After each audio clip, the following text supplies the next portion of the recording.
They can inaugurate the seminar. Well, very good morning. Am I audible? Yes, sir. Thank you so much. Very good morning, and thank you very much for the nice introduction, Professor Bharucha. Today's chief guest, Harashim Fabik. Kindly excuse me if I am wrong in pronunciation. The Consul General of Germany, Mumbai. We also have amongst us Monsieur Sami Bukaze, Deputy Vice Consul of France, Professor Wessels, Rector, Vice Chancellor, University of Münster, Germany, Professor Klaus Stierforster, Co-Coordinator, University of Mumbai, my colleagues, Professor Nilofer Bharucha, Professor Smita Shukla, all the other distinguished guests, eminent personalities, my teacher colleagues from University of Mumbai, all other participants, ladies and gentlemen. I extend my apology that I'm not physically present during this inaugural program. I'm very sorry about it. I'm not keeping well. However, it is my extreme privilege and honor to be part of this inaugural program virtually, and that is organized jointly by Mumbai Münster Institute of Advanced Studies, University of Mumbai, the ICSSR, and that is the International Interdisciplinary Conference on completion of 75 years of India's independence, on the reflections on and from the Indian diaspora. Well, first of all, I'd like to congratulate Professor Bharucha for her efforts in establishing this particular center, and a huge thank you, I would say, Professor Klaus, the support we received from the Münster University, and we could establish this particular center with several objectives in mind. And I'm very confident that under the leadership of Professor Nilofer Bharucha from University of Mumbai, for able guidance and directions, this institute, this center will advance further and will fulfill the objective of this particular institute. Talking about Indian diaspora, we all know that it is probably the largest in the world, spread over many countries, and they're doing their best. The recent survey, in fact, suggests that the Indian diaspora in countries like USA and others, their influence in terms of their contribution is well appreciated everywhere. And I'm confident the whole theme of this particular two-day conference will have proper and very good discussions, which I feel Professor Bharucha will take initiative along with Smita Shukla to record all this. And this is one of the very good beginning where some of our centers coming together and conducting activities with some interdisciplinary approach. And this is in fact in line with our objective of new National Education Policy 2020 and bringing everyone together on discussions on various topics and how this could be taken before the new generations. So in this regard, I'm very happy that the Mumbai Münster Institute for Advanced Studies and ICSSR, the efforts both are taking. And this two-day conference will be a fruitful discussions. And I'm very confident that all the participants in this conference will be immensely benefited. So once again, I wish you all the best. Thank you very much. Thank you, Professor Payne. Thank you very much. Now, before I, on your behalf, sir, invite Herr Fabik to inaugurate the conference and give us his remarks, I request our student Vidisha to give a small memento to the Consul General of Germany.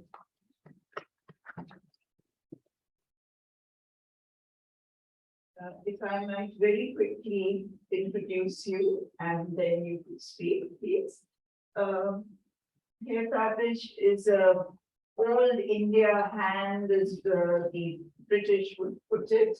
He has recently joined as the German Consul General in Mumbai, but he has before that for 4 years, from 2014 to 18, been the Consul General of Germany in Chennai.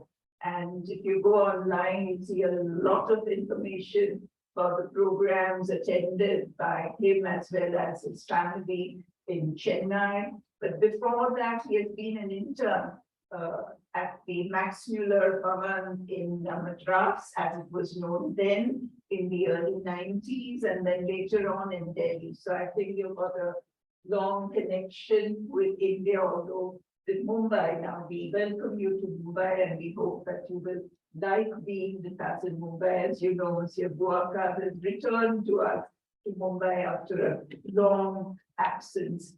Herr Fabik has academic qualifications in the area of law, and you might be interested in knowing that apart from collaborating with the Social Sciences Department, the ICSSR, which is our co-partner in this conference, we have connections with the law department, and we have got 3 or 4 papers on law and the diaspora happening on the 2nd and 3rd days of the conference.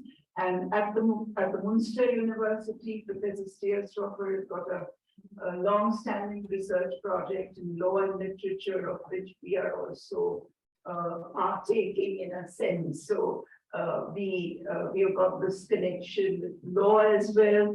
We also have our collaboration with MMIAS, with naval historian. We are very happy that Commodore Shrikant Kesnur is here with us as well, and he has given several talks online to our students about the role of the Navy in the Indian diaspora, especially in the Indian Ocean region. So we are really trying to be very, very interdisciplinary. So may I invite you to inaugurate this conference and give us your remarks, please.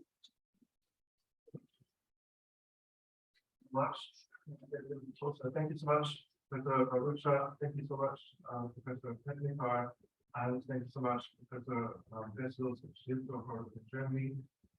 Dear colleagues, dear students, teachers, and professors that you are involved in the Münster Institute of Studies and in this conference today, the online-offline conference, India 75. Of course, it's a great pleasure and honor for me to be here, not just because I grew up in Münster and have a very dear memory of my time visiting the city, and then very close to actually studying in Münster, but then decided to live in the south.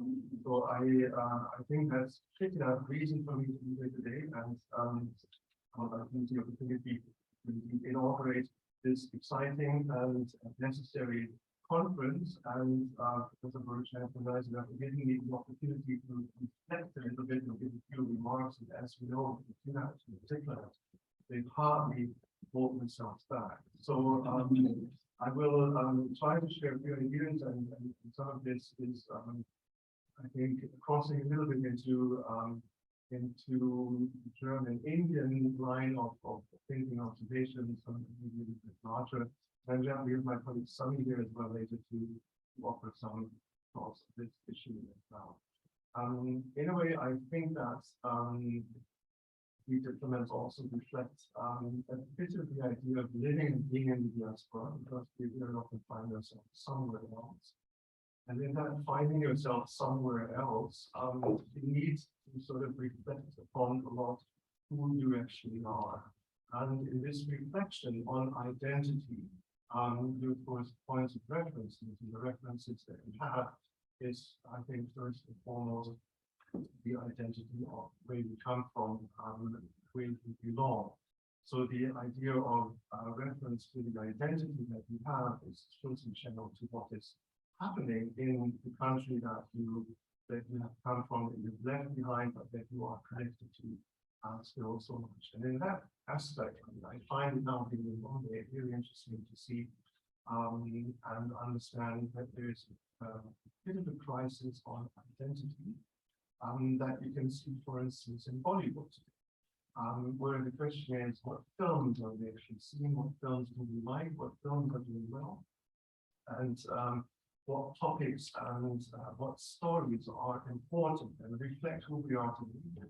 How we look at India from inside, but also from the world. So, understanding that goes to regional cinema down south, you see that films are changing almost every week, sometimes more, and there's no chance for a film to really make a point. One week is history, another is crime, and something completely else comes in. It's the story of the cricket team and its captain, and then it's a story on some historic bandits that made it. And I was speaking the other day to the Hindustan Times editor, and she was saying, yes, we've also been in talk and conversation with people from Hollywood, and we're trying to ask them, what are really the stories that you are trying to tell, and how do you really see your audience, where's India's awareness of itself going? And I didn't get an answer on that. But I think what you can do is you can derive a bit of an idea on this identity, especially where we're going, by looking at how India is portraying itself outside of India, but also within India. And one of the four issues I would just briefly like to point to, one of the first issues, of course, is politics. How is politics being portrayed? And of course, over the years, we had a narrative Nehru, Indian idea of European socialism, India's role in the world, the non-alignment movement. And over the last couple of years, we've come to the BJP and Modi, and just the name Modi itself today, this is the narrative in its own right. It's not just government by projects such as Swachh Bharat, big projects that keep the country rolling and move the country forward, but it's also a narrative about one person and party and its view on India's role today. And apparently the diaspora is a very important factor in Modi's visits abroad. I think he's making a very strong point of stopping always and engaging with the diaspora in larger or in smaller forums. But so there's a narrative in its own right that you can see India today through its politics. Yet again, Bollywood film is one of the other issues where you can portray yourself, you can show where we are we going, and if you look at the stories that have been told over the years with the youth, the diaspora, I think we've seen, especially in the late 90s, a very interesting journey that first let us go up with films like Namaste, and others, and suddenly the diaspora was in the forefront. And when we moved back with films in Swadesh, where suddenly some of the people that have been very successful outside India are coming back. There's also a very interesting experience in Indian films in Germany in that context. And I remember very well the theatrical release in Germany in big cinemas, K3G in 2001. Anyone has seen this film and remembers it. It was an eye-opener. Nobody would have thought at that time that if you show such a film in German cinemas on a regular program, people would come. But people did come. They flocked to it. They were overwhelmed by the music, by the visuals, by the storyline, and it's an enormous success, which unfortunately could not be matched after that. But had been a very exciting entrance of Indian cinema, modern Indian cinema, into the German audience, into the German market. And there's been a company, luckily, called Reptile Movies, who's taken these films into Germany and moved on that topic. So finally, we found them on a lot of obscure little TV channel, where Friday evenings from 8 o'clock to about midnight, you could watch one film with commercial breaks. all dubbed in German. And suddenly a film like Merhola was Ich bin immer für dich da. And we would have Shah Rukh Khan and the other cast speak in perfect German. And this has really reached out finally to the German audience community, but also to the German migrant community in large numbers. And so a fan base was built for Hollywood. So the magazine came out for Hollywood. And there was suddenly a large fan base for Indian films, getting an idea of a modern Indian film in 1930s, 2000s. The consequence that suddenly CTV came to and had a channel where they replayed all the Bollywood films. And when I was in Chennai, and I was speaking to students, I will always say, like, don't worry, if you missed any of the recent Bollywood films, you'll be able to see them, and you'll be able to see them. Unfortunately, CTV has shut doors, and this is no longer available, but still, with Rapid Eye Movies and APG, Indian films have hit the market and hit the conscience of Germany and of the diaspora, and something that through film is something we can identify with and that we can portray. Same is true, I think, for literature. Unfortunately, there's not yet a lot of books that have been brought out into Germany and bridge Germany and India. Despite the fact that India has been the host country of the Frankfurt Book References twice in 1986 and 2006, and Indian books, Indian authors have come onto the market.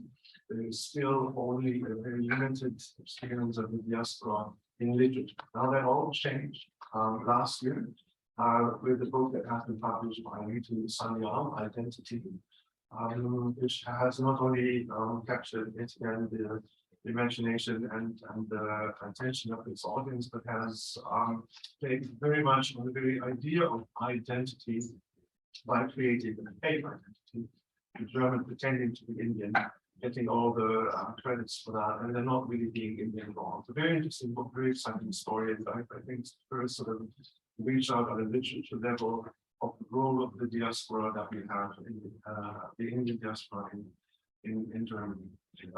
And the last point we can profile, we can create an identity, I think, is to look at how India has been turned into somewhat of an investment destination, and in that line, presenting a country that is worth also coming to, a country that is modern, that is involved in a lot of activities that make it attractive for foreigners to come here. And there's a wonderful book on that, which you all know, Brain Nation by Cow, taking up a little bit of this idea that we can brand the nation and give an idea and profile as a point of reference. Before I came, I put in a Google question with a very simple line: is Germany good for Indians? You can actually Google that and you get an answer, and the answer is yes, it is. Because it's fast becoming a preferred study destination. So we see that over the last couple of years, a number of Indian students has grown rapidly.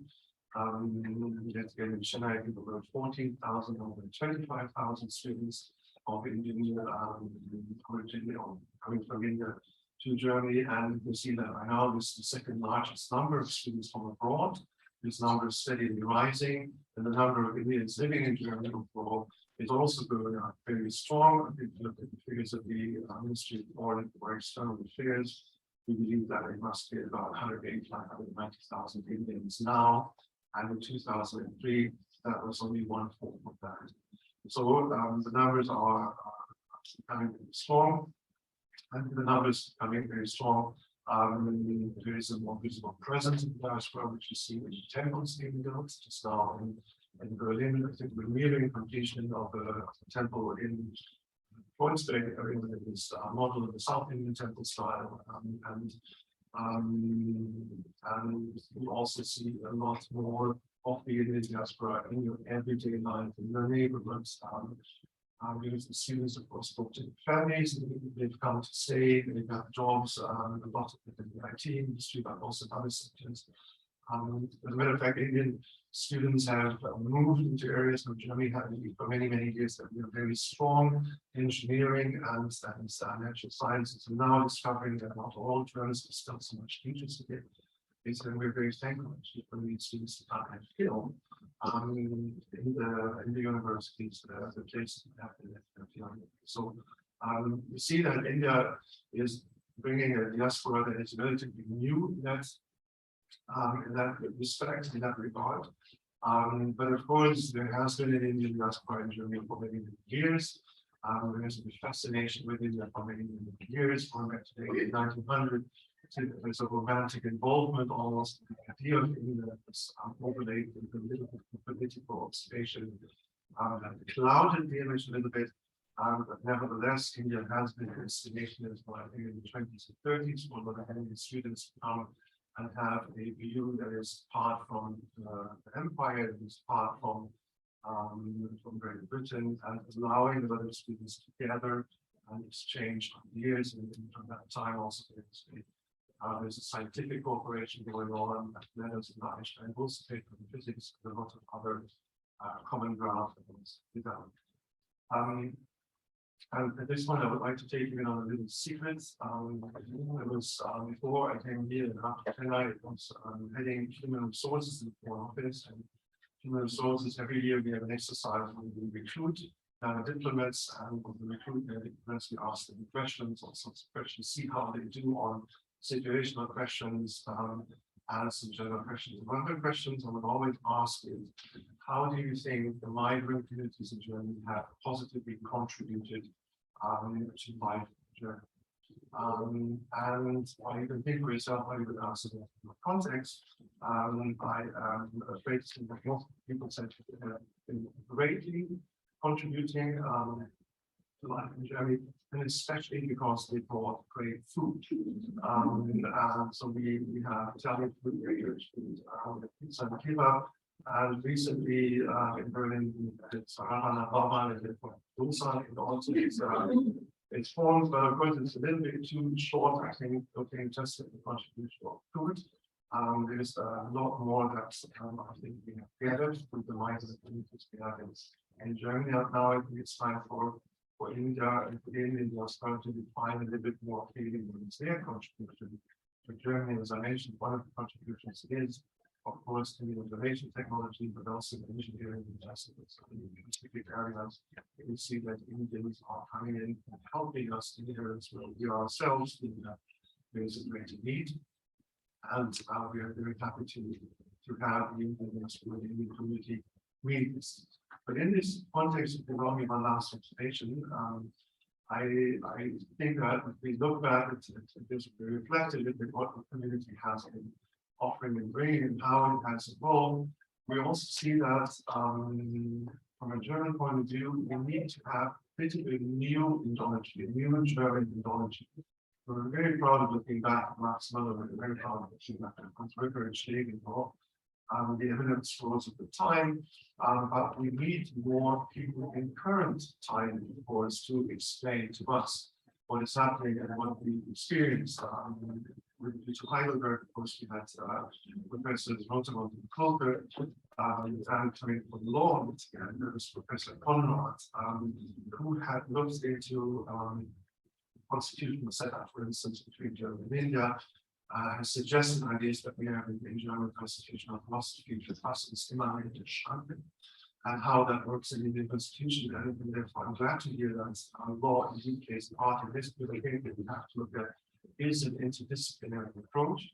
Is an approach where we take in areas that have been maybe not in the forefront, legal exercises, legal history and legal experiences is one such other field where I think we will very important, especially now that the Indo Pacific is gaining so much prominence, also in European politics. And I think we will find that there's a large reach of areas that we need to be a little bit better equipped to understand where is the diaspora going and where are we going with India and Germany, India and German connections. And in that context, I believe we have to look at government relations with the regular setup where every 2 years we meet on an intergovernmental level discuss about the issues, climate, green corridor, in the Pacific, as a strategy, as a region, and a number of other things.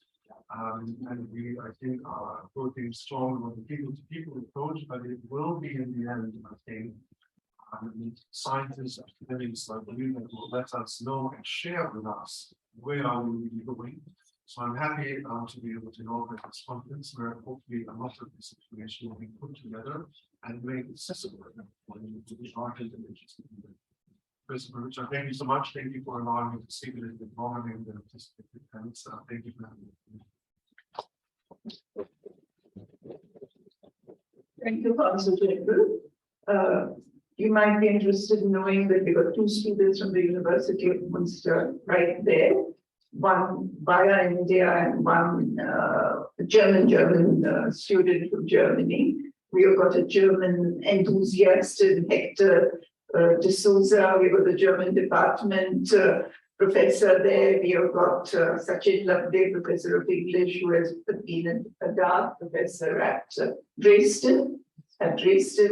We have Professor Balapuria, who you might know as the president of the Asiatic Society, who has got family in Germany and who visits Germany very often. And there are others around the room who also have their German connections. And I think what you said about Indology is very interesting to us as the MMIAS as well, because Professor Steerstoffer at Münster University has been trying to revive Münster University's old traditional interest in Indology, which has kind of died away. And they have this huge library, which they are trying to save and not let it just rot away. There was excellent collection of manuscripts and books. And one of the things which the Münster-Mumbai Institute of Advanced Studies hopes to do is at Münster revive these interesting areas in Indology as well, and generally Asian studies as well. They are setting up an Asian Studies Institute in general as well. So thank you very much. Before we invite Sammy to speak, Sammy Bouakas, the Vice Consul General of France, to speak, we've got a very short recording from Rector Wessels from Münster University. So can we play that, please?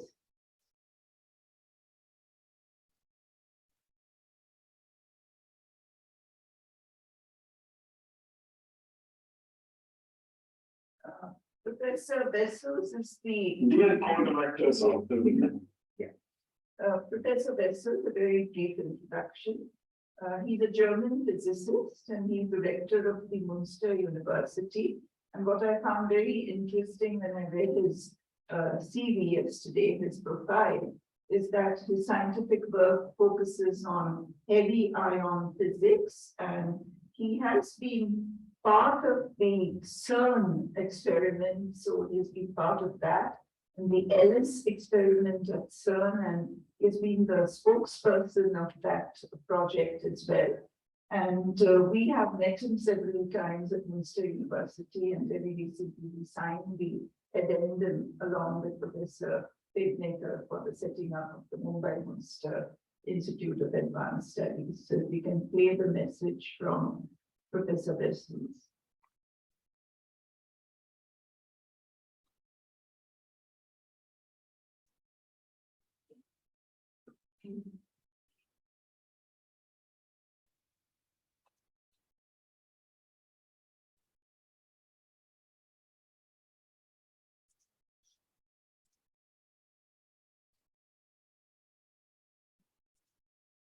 Dear co-directors of the Mumbai Münster Institute of Advanced Studies, dear Professor Barucha and dear Professor Steersdorfer, dear Honorary Director of the Regional Center of the Indian Council of Climate Research, Professor Shukla, dear Honorable Vice Chancellor, Professor Pedneker, dear Honorary Consul General.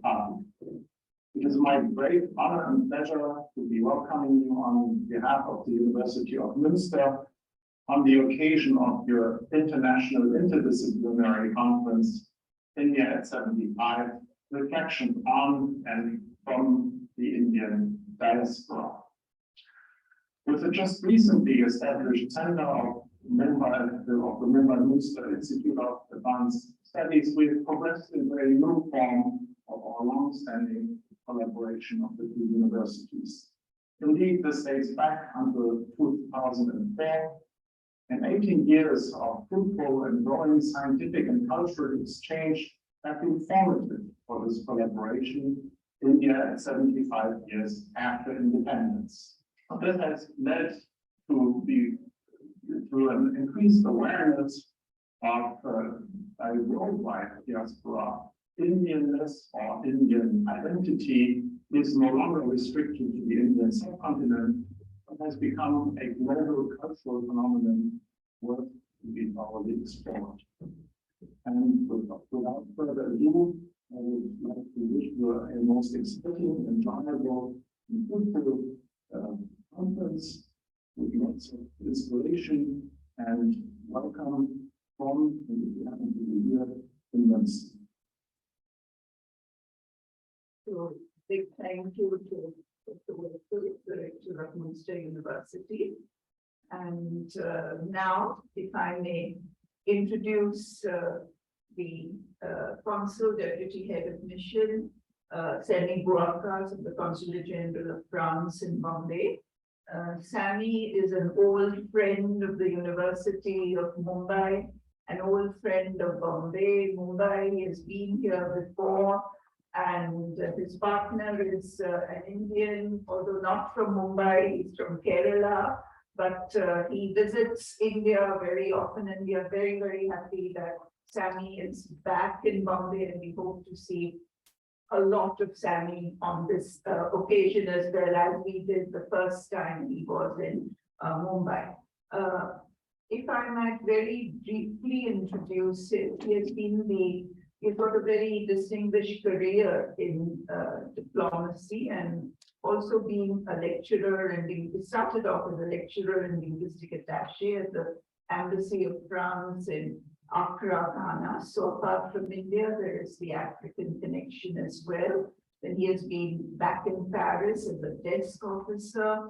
He has been to Hong Kong as a deputy head of chancellery at the Consulate General of France in Hong Kong, and also in the USA, Mexico. And as I said, very, very happy that he's back. His personal interests are contemporary art, globe-trotting, interesting sociolinguistic, and cinema. And Hair Fabric did mention cinema, and that is kind of a common thread around the world. So if I might invite Sami to speak to us, but before that, if one of our students, Arya, can hand over our memento to Monsieur Buakas. Thank you.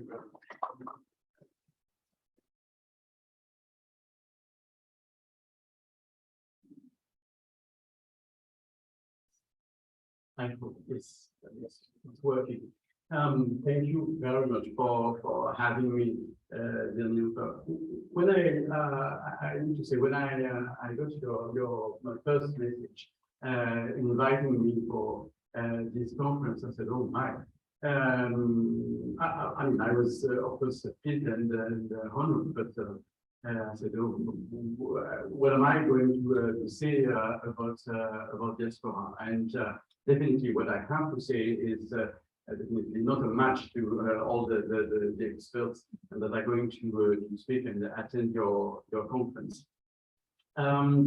But before I just was reflecting on that. I was talking about the Indian community in Germany. Well, France is also attracting a lot of students and Indian students, but we don't have the same diaspora. I mean, Indian diaspora in France. And you said that when you were asking your colleagues, your different colleagues, about the impact of countries, they mentioned bringing food. Well, let me tell you that as a French person, gastronomy is part of our culture. So it's something that is very important to France, and it's very important to me. And on that note, I mean, it's I feel it's a problem for me that the Indian diaspora in France is not that big, because well, when I need my power battery fix, well, it gets a bit complicated for me to find it. Well, we are working towards having more gastronomy. I mean, Indian gastronomy in France, and that's means having more of the Indian diaspora. So I was thinking about your invitation. Then my good friend Vidya sent me another message, so I understood that I couldn't say no to your invitation. That's okay, fine. So I was thinking, and so I said, okay, but what is diaspora? Well, I mean, what it is? So you obviously know that it comes from the spiro in Greek, and that means to sow, and that sounded quite poetic to me, and I liked it. And of course, it refers to a population away from their country, maintaining emotional, cultural link, but also economic and political ties. They maintain political ties across borders. And it also refers to a life of mobility, of wandering, and that is something that is relevant for us diplomats. I mean, that's the type of life we are having. And it has also a certain idea of dispersion, and despite the links maintained with the home country, it's also, for me, it has a kind of bittersweet taste to it. So the term diaspora is now flourishing. And I think the implication of the term, the word, its usage stems from the multiplication of international migrations, and it is sometimes difficult to measure the difference that's made between diasporas and migratory phenomena. And specialists, researchers, like the audience we have here today, debate on the conceptions, but also politicians, governments, and let's say that not all of the conception about diaspora are positive, to say the least, and that's is some concerns. But still, diaspora flourish all over the world, stimulated by the new means of communication, means of transport, and you mentioned it also by the very redefinition of what national identities are, and multiculturalism, and to wrap this up, because I'm not going to be any longer. Let's say that I am convinced, very confident that what is going to be sown during this 3 days of conferences will produce most definitely a bountiful harvest. So congratulations again. Thank you very much for having me. And I wish all of you a wonderful conference. Thank you so much. Thank you very much, Sammy. Of course, we have invited Sammy not just because he's a dear old friend, but because there is a substantial Indian diaspora, there's a francophone Indian diaspora, And the French department here, which is represented here, they will also be presenting papers. They, Vidya, in fact, Vidya is here, all right. The elevator in her building wasn't working and she was on 20th floor. Told her she shouldn't risk her knees in trying to climb down. She's researching on the old indentured diaspora from colonial times when the French were as much, well, not as much in India as the British, well, after the Battle of Plassey, but well, that is history. So, and when we have been in France, we have seen the Indian diaspora, the Pondicherry, the old Puducherry diaspora still there, and the new student diaspora as well. So, and of course, with Germany, it becomes that much easier because the Germans speak better English than we do, I think. And we don't have any problems with higher education being offered in English in Germany, which is a little difficult still in France. But I think that you're working on that. That will change, I think so. In Germany, I think earlier you had just about 60,000 Indians, and now, as you said, it's gone over the 100,000 mark, the Indian diaspora there. So I think we are very happy that the conference is inaugurated, and our co-director Klaus Deerstoffer has spoken, Smita Shukla, our co-organizer, has spoken, our Vice Chancellor Suhas Pednekar has given us his blessings as well. And I think we're off to a flying start, and we shall have a good number of papers presented. We have got Viski Balapuria here to chair the first session of the conference, and the first paper we have is from the very well-known post-colonial critic Vijay Mishra, who is originally from Fiji but now lives in Australia, and a lot of work on Bollywood cinema. The book is Temples of Desire. He is giving the first talk, unfortunately online.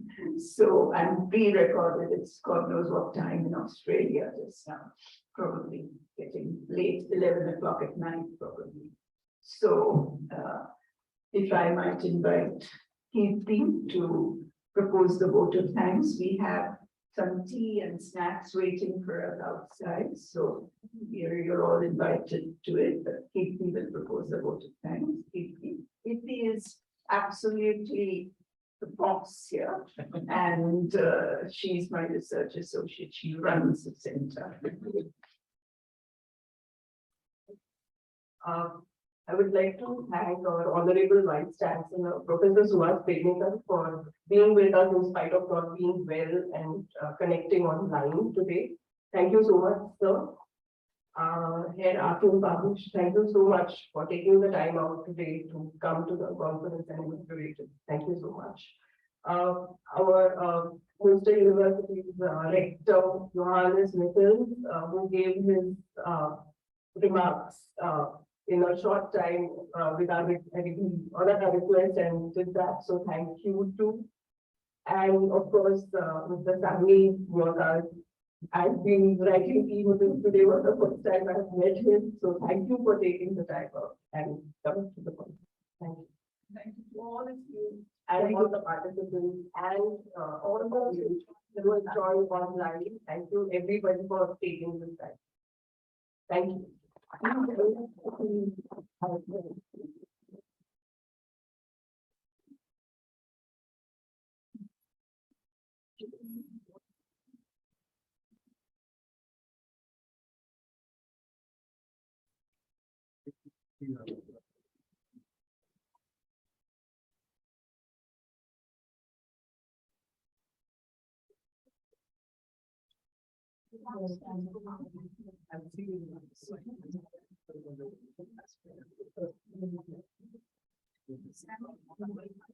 Yes. Well,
Professor Bharuch.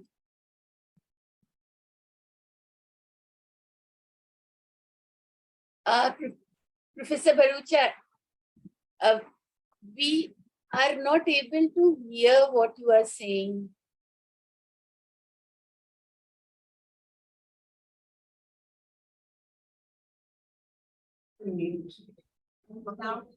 Yes, now. Okay, Smita, I was just introducing Visvi Balapuria and saying how I have known her for many, many years before she became the first woman president of the Asiatic Society of Bombay, now Mumbai, and how she's been a role model for me, and I'm sure for many women in the field of education, especially language and literature. Professor Balapuria has been our role model. She has been instrumental in, along with two other role models that I have, Yasmin Lukmani and Marvida Kulaso. They set up the communication skills paper at the Mumbai University. And if you are doing communication skills, or you did communication skills at your BA, it is Professor Balapuria, Professor Lukmani, and Professor Marvida Kulaso's work that has gone into it. She has an excellent academic qualifications. She knows French, and she's taught French as well. And before joining the Jaihind College, she was at Wilson College. And now, of course, she is, after leaving the Jaihind College, retiring, she continued teaching as a visiting professor. And of course, she retired as she still continues as a visiting professor. And she retired as the vice principal of Jaihind College, not just the professor and head of the English department. So we are very, very happy. She's a trustee of so many benevolent institutions and trust funds in Mumbai. And we are very fortunate to have Professor Balapuria to be the first chair, the chair of the first session of this conference. Thank you very much for speaking. Request one of the volunteers to give a memento to Professor Balapuria.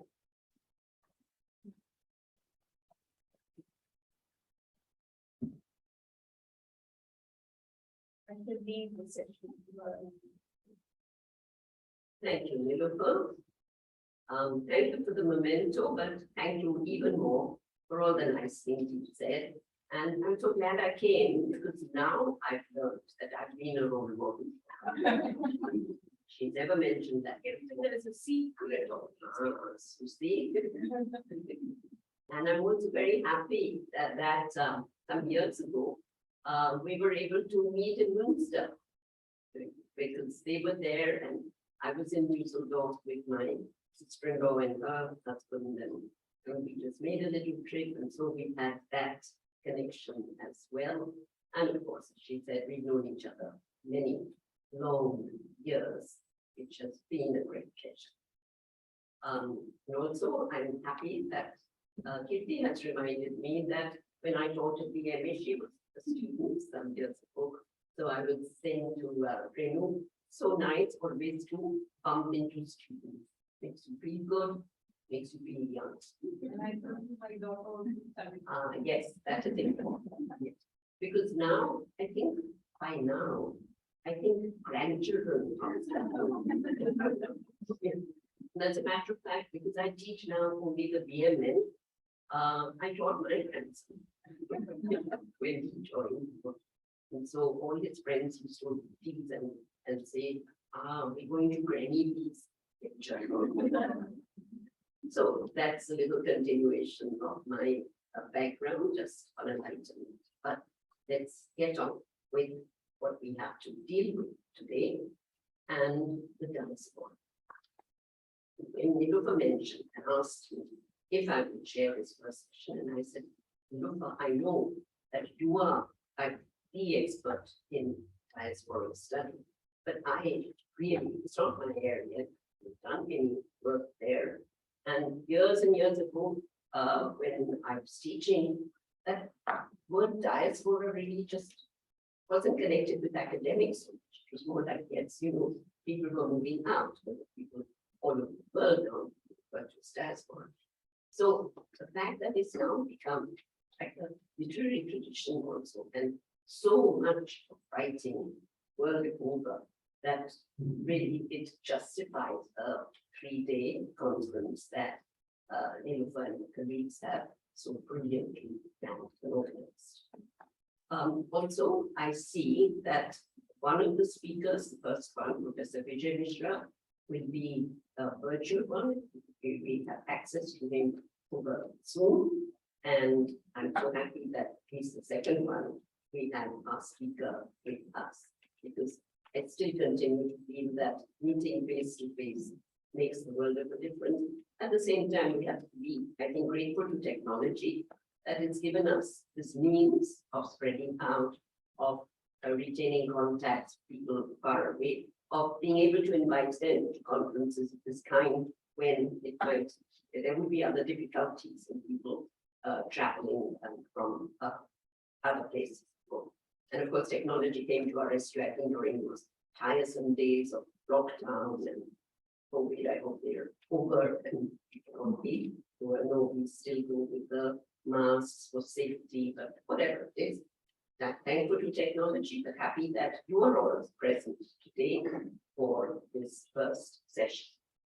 So let me also do my what I need to do as chairperson, to give you an introduction to Professor Vijay Mishra, Professor Emeritus of English and Comparative Literature at Murdoch University, which is in Perth, Australia, where he held the chair in the discipline from 2000 to 2022, long years. He holds 2 doctorates. The first is in medieval Indian poetics from the Australian National University, the second in 18th century English literature from Oxford. Among his book publications are Bollywood cinema. We've already heard about Bollywood cinema earlier. Another one is called Temples of Desire. And there's the literature of Indian diaspora, what was multiculturalism. And he's annotating Salman Rushdie. Sad that we have to think of Salman Rushdie as someone suffering, hoping, and at the Asiatic we did hold a session of his readings to show solidarity with this right. His Professor Mishra's most recent book is Salman Rushdie and the Genesis of Secrecy. He has recently completed a manuscript on V.S. Naipaul, another great Indian origin writer. I'm so happy from that. He has published, Professor Mishra published over 200 articles and book chapters. He's a fellow of the Australian Humanities Academy. His great-grandparents went to Fiji as indentured laborers in the late 19th century.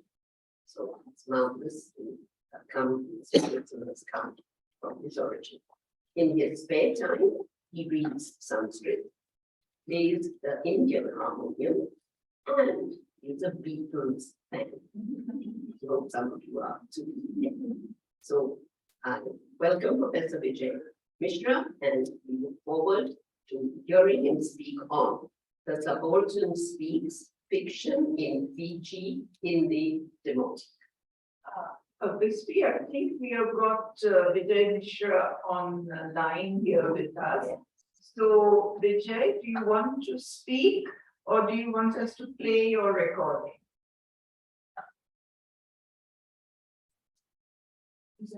You are on mute, sir. You're on mute. You'll have to unmute yourself. You're muted. You'll have to unmute yourself. Yes, sir. We hear you now.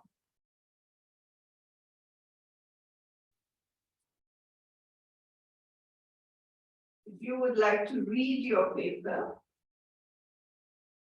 No, we can't hear you. Can't hear you. You're on mute, sir. You're on mute. You have to unmute yourself on your laptop or desktop. Okay, yeah, can you hear me now? Yes, we can hear it now. Yes. Okay, well, I mean, I've recorded the paper, but if you want me to, I can, in the next 15 minutes or so, just talk about it. Yes, that would be good. Yes, that would be good. You can just talk about it because we anyway have the recording and we'll share the recording. Or we could play the recording and if they have question answer, they could ask. Oh, okay, well, you can play the recording and let's Yeah. see what happens. Yeah, we'll play the recording. Okay, Yeah, we'll do that. so can I disappear? Yeah, okay.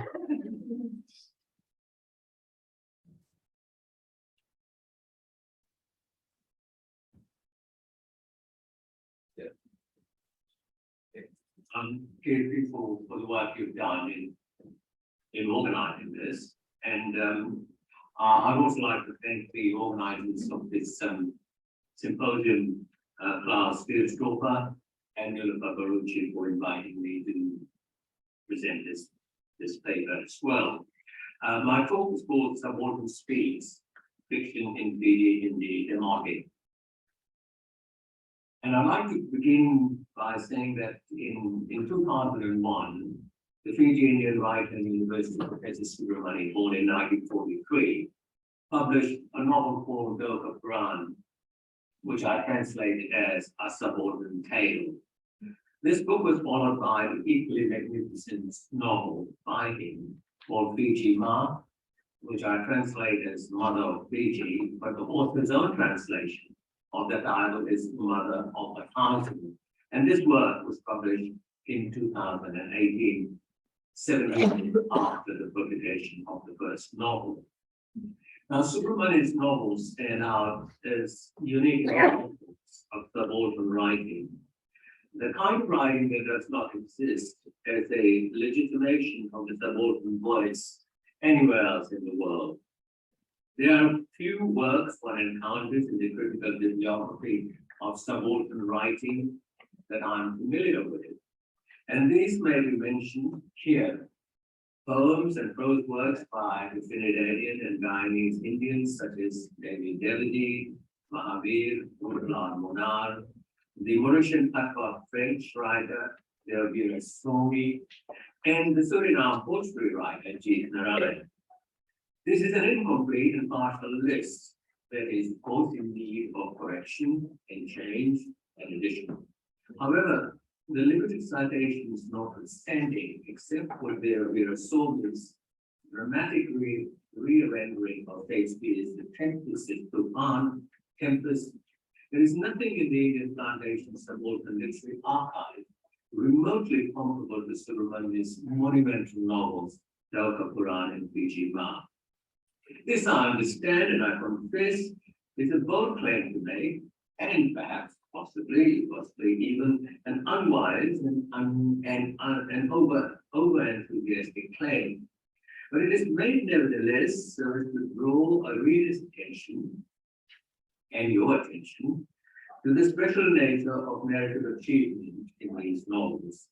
These novels constitute the silent underside of world literature, and for post-colonial, diaspora, and subaltern scholars are defining texts without which these theories would remain incomplete.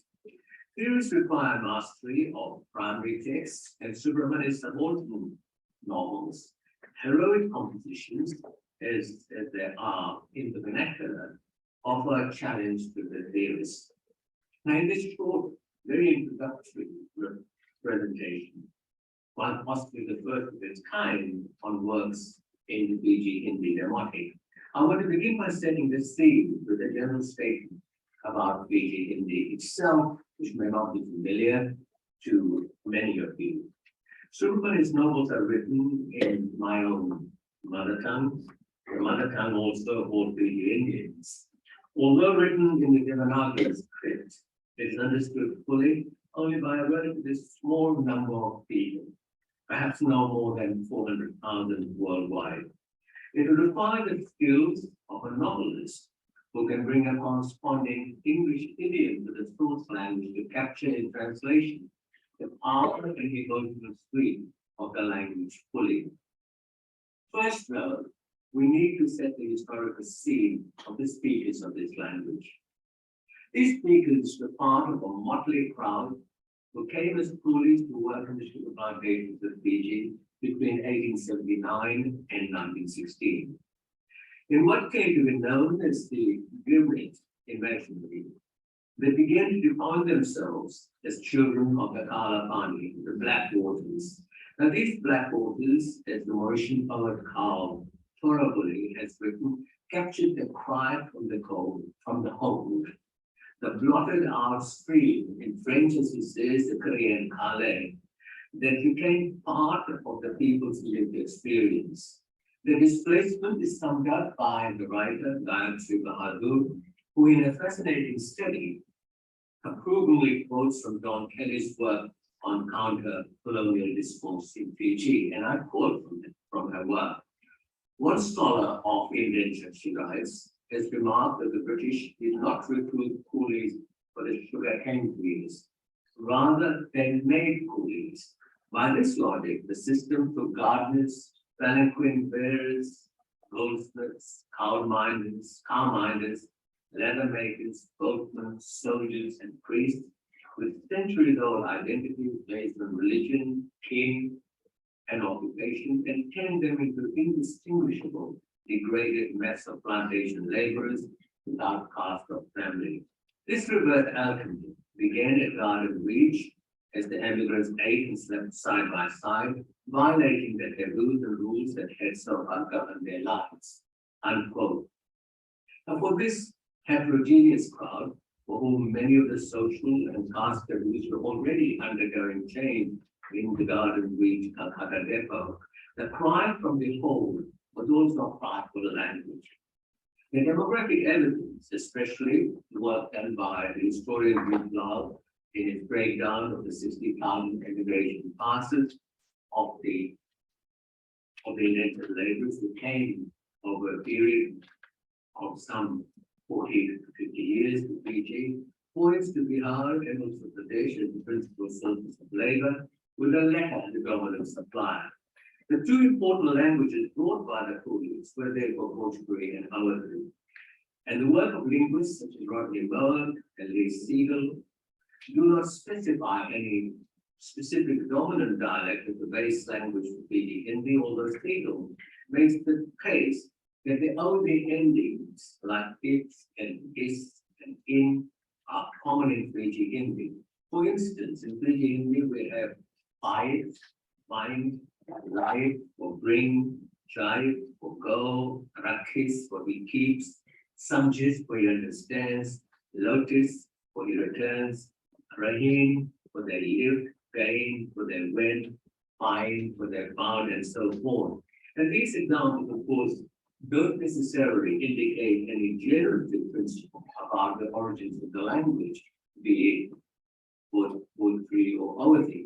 But I think the studies, particularly of later linguists and commentators like Praveen Chandra, seem to suggest that perhaps there is a closer connection between Awadhi and Fiji Hindi.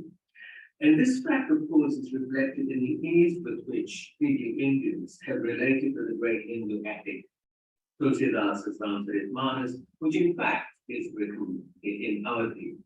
What is important for us, of course, as scholars and people interested in tracing the language itself, is to find any historical evidence of this language in the literature itself.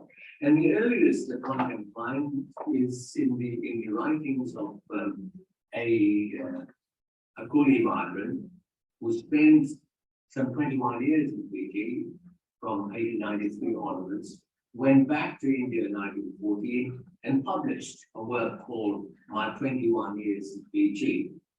And in this work, we get perhaps some of the earliest examples of Fiji Hindi.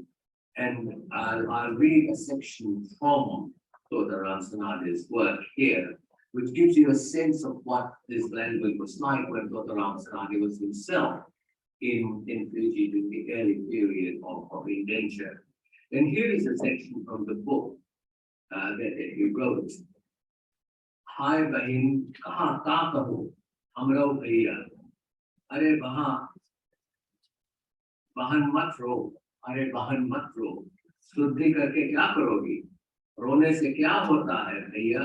माँ बाप कोई किसी का नहीं है, सत्यानाश क्या है पाठी को? हाय भगवान हे बहनी, 5 बरसिया के बिटिया फैशन कटे हे दादा. And in translation, oh my says, what can I say? My brother too. Oh sister, do not cry. What can recollections do? What can one get from crying? Mother and father, they too are not yours. Their nation to their hearts were actually recruiters. Oh my God, tell me, sister, how can we live through these 5 years of illness? Oh my heavenly forefather. Dr. Ram, of course, stops writing in this dialect. He writes in standard Hindi for the rest of the work. In fact, the work that was published was actually narrated to one child, Parshuram Chaturvedi, who actually wrote it. So in a sense that Chaturvedi was really the amanuensis of an oral kind of presentation by Dr. Sanadya.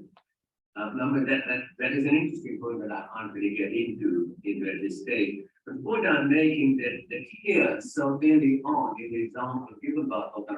Sanadya, you can see that the language was already in the making, in its formation, that these coolies were there, alone, small groups, trying to communicate with each other and evolve a language which became Fiji Hindi. The work of Rodney Moog actually shows that the early migrant spoke of Fiji Hindi which was no different from how Fiji Hindi is actually spoken now. So my point of departure, as stated already, is not historical linguistics, but a sociology of language. And by the latter, I mean again the fall from the whole, the Korean dialect that began in the ships and required a common voice, a common language that would function as a unifying register of this hopelessly inept human cargo. This is where the novel Subramani and the Fiji Indian life was, that both epistemology and aesthetics. In the absence of a world literary proximity, the kind that comes with the literary power of metropolitan European languages, English, French, German, Italian, Russian, for instance, how do we address the literary production of minor subaltern language? Cervantes was faced with a similar problem, but he was not, but his was not a problem of a minoritarian language. After all, by then Spain was an imperial power, but one of genre. How indeed to create a post-narrative in a low mimetic mode. Hence, whereas for Cervantes, it was essentially a question of genre. For Subramani, it was a question of cultural and more immediately linguistic legitimation, which is why I began this presentation with language itself. So with this introductory statement about Fiji Hindi itself, I've attempted to set the frames, a kind of frame of reference, and that really underpin the central theme of this paper, which is the challenge of the reading of a subaltern text. And so Subramani's Daughter Quran, the subaltern tale, as I have translated the title, this will be a rich in this seminal text through which we can talk about the subaltern voice and speech. Daughter Quran is a massive novel, indeed a veritable archival repository of Fiji Hindi of over 500 pages of tightly written Devanagari script comprising some 225,000 words in all. It is written in Fiji Hindi as noted above, or as noted by me earlier on, a demotic language, almost an anti-language of a specialized group, as theorized by Michael Halliday, who actually coined the word anti-language, about a linguistic register or a heteroglossic form that has really a language that that was necessary to respond to the particular condition of Indian life. And this particular language, sorry, to read Loka Puran is in fact to experience the politics, history, economics, and the life worlds, love, hate, religion of these group of people. They mentioned the laborers, the Indians, in their own language. And when the subaltern speaks, of course, he does not speak in a hegemonic voice, nor does he see himself as we see him. And I've, of course, gendered my subaltern here, not because I want to marginalize even more the unpresentability or unrepresentability of the subaltern woman native woman, who is, after all, the absolute figure denied any kind of representation in much of post-colonial writing and history. But because I want to enter into this novel through the voice of its male first narrator, who in fact is called Fiji Lau, translated as the son of Fiji. And this particular narrator, of course, tells his tale, the tale of the Picaro figure on the road, embedded in the kind of discourse we find in Cervantes' Don Quixote, to an ethnographer, appropriately named Vidyanath Srivastava, the first name recalling, of course, V.S. Naipaul himself. Now, this Fiji Lal character in Loka Puran speaks about the need for every kind of history to have a place in the grand narrative of the nation. And his book speaks about this itihas. One shouldn't forget the stories of magic and native peoples. And it talks about Ojan and Token. Token is the word for indigenous First Nation people of Fiji.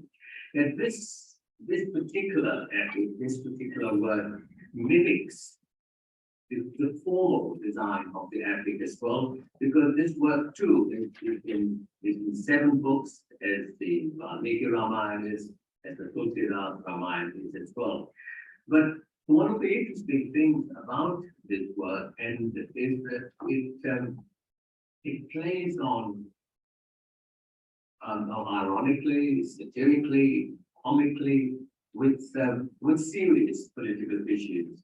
And one of the central episodes in Loka Puran is in fact referred to as the Assembly of Orchards. And orchards, of course, are village witch doctors. And these orchards, of course, have a conference, and this conference takes place during the first major coup that took place in Fiji in 1987. And of course, in this particular incident, the witch doctors, so to speak, the forces come together to resolve the crisis in Fiji that has happened.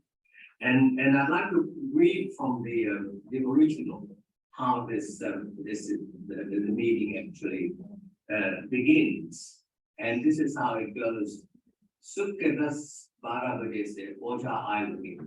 Bhimraj Mahaindrajali ozone के ozone देखे में लगत रहा पूरा अकड़धक जेबुआ में रखे रहा ये दुर्घटना टोपी लगाए घोड़ा पे बैठ के पहुंचा मुर्गन सरदार के घर पहना होकर घोड़ा संभारिस केसवा लेके होके बैठाइस भीमराज भार फूक के बैठक पाक करिस फिर होके अच्छा से बांधिस मंत्र से.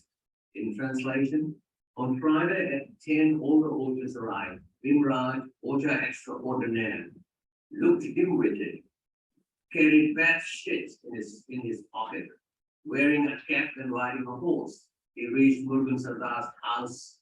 Baina had his horse and Keswa took him to the place where he was to be seated. Bhimraj purified the area of the gathering with a wave and a puff, and then bound the place well with a great mantra.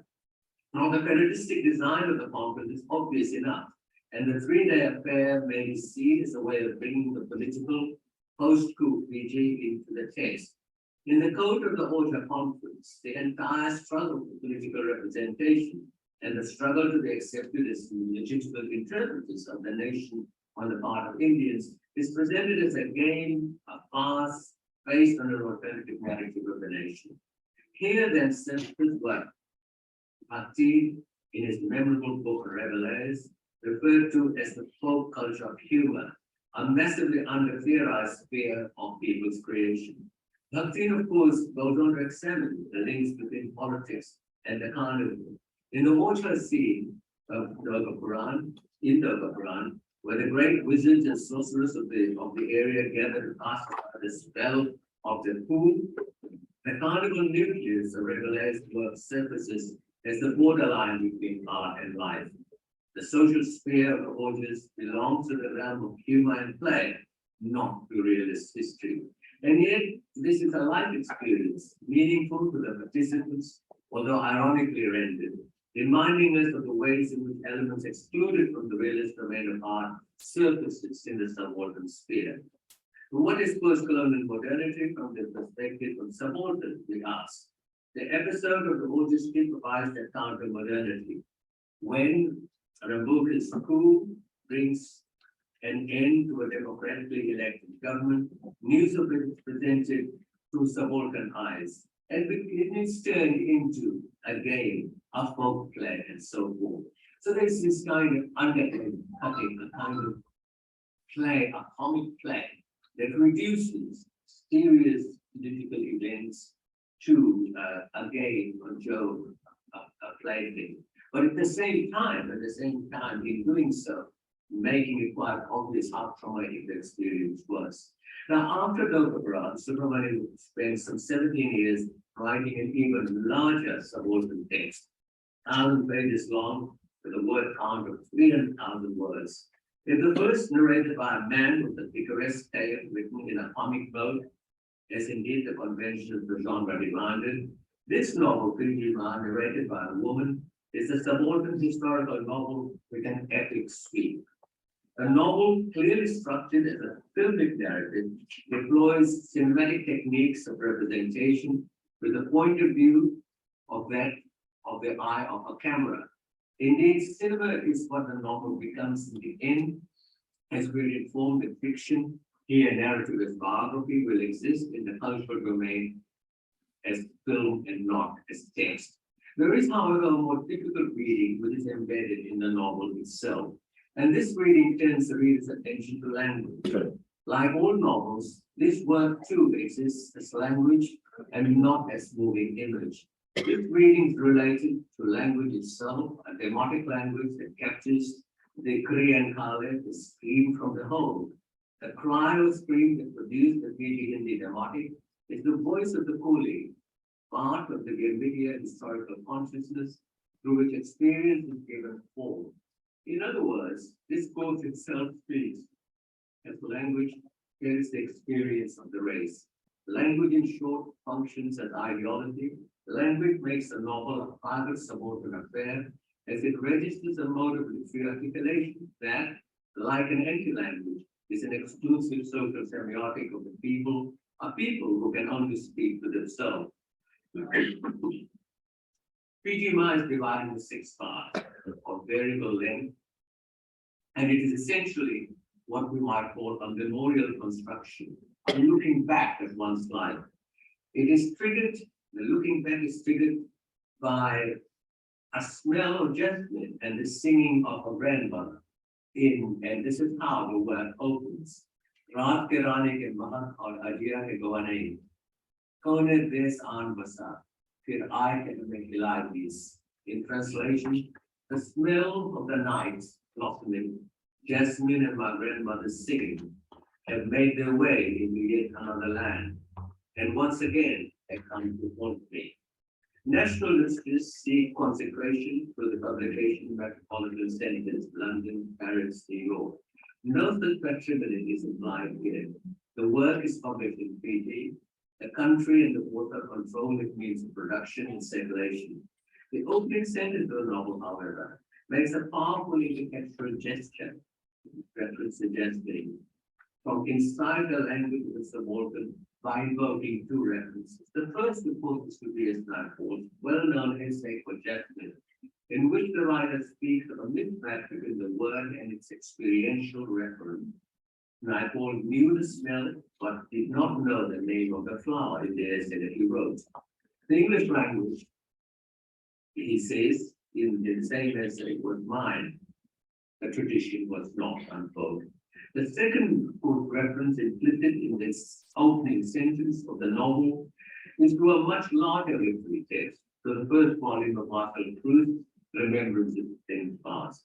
In the first part of this multi-volume novel, titled Swann's Way, Proust writes about the involuntary memorial construction triggered by drinking tea. And I quote the translation, and suddenly the memory returns. The taste was that of the little crumb of Madeline, which on Sunday mornings at Combray, my aunt Leonie used to give me, dipping it first in her own cup of real or lime flower tea, unquote.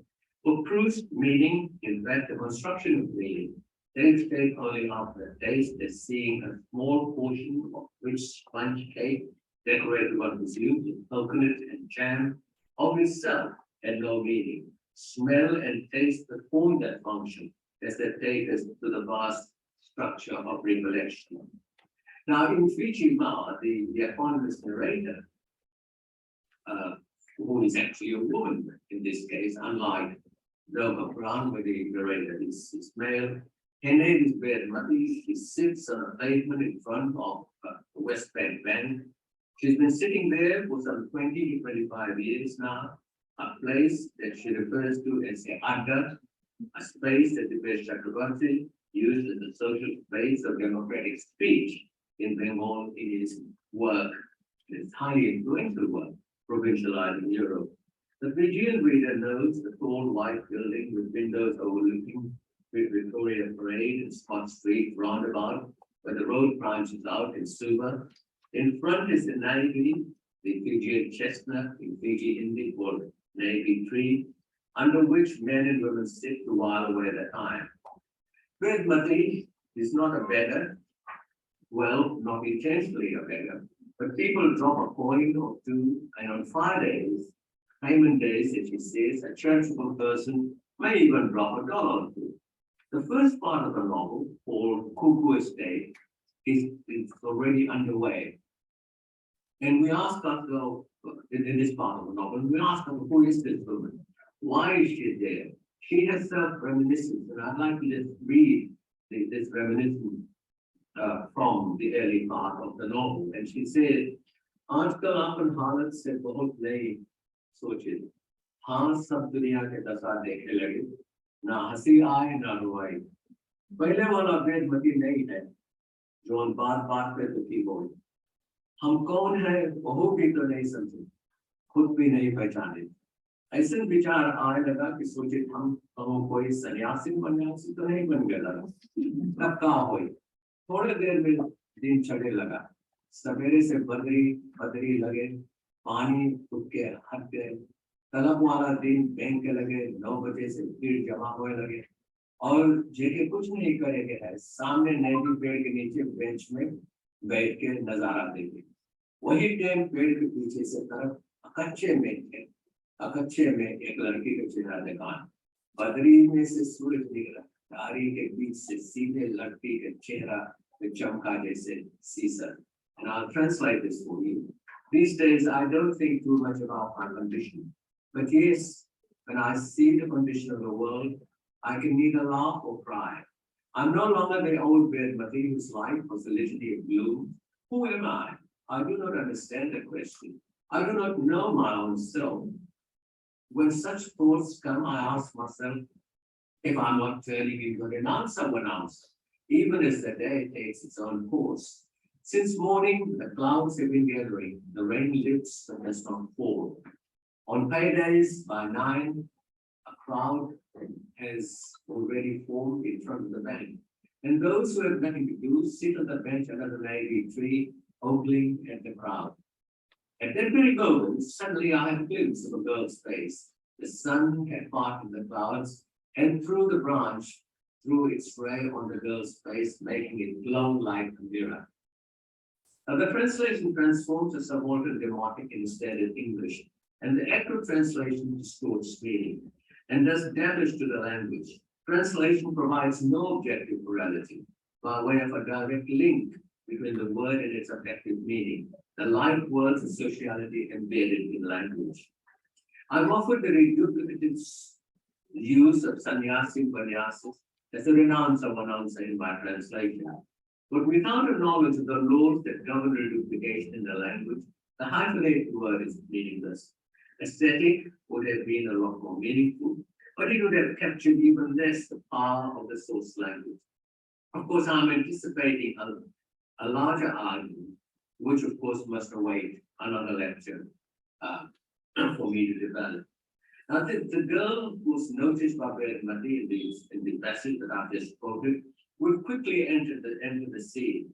The girl, known only by her first name Joy throughout, is a researcher, a writer, and ethnographic filmmaker who had already visited Mati's village and had spent a month there.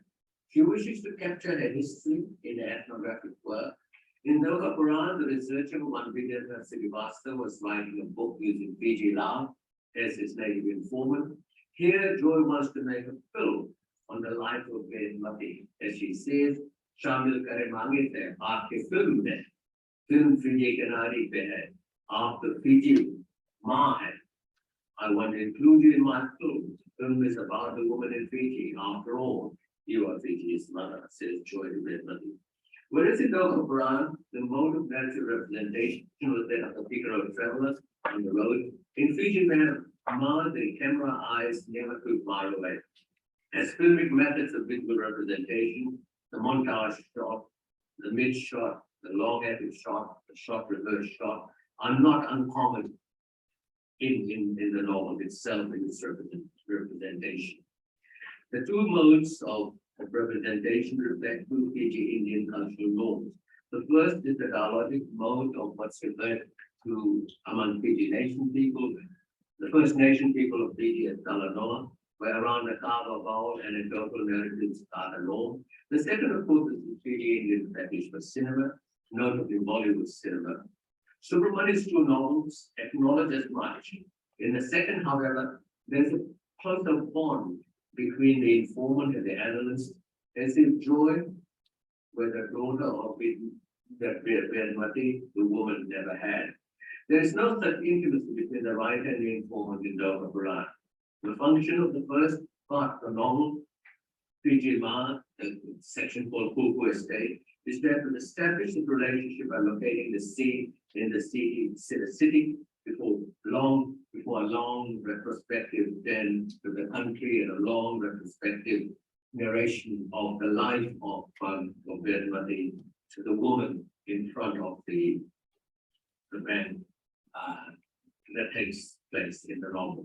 The city and the country, the two important centers of realist fiction, of course, will now make their way into the novel. Now, these are aspects of the novel that I can't really get into in a very short and introductory talk.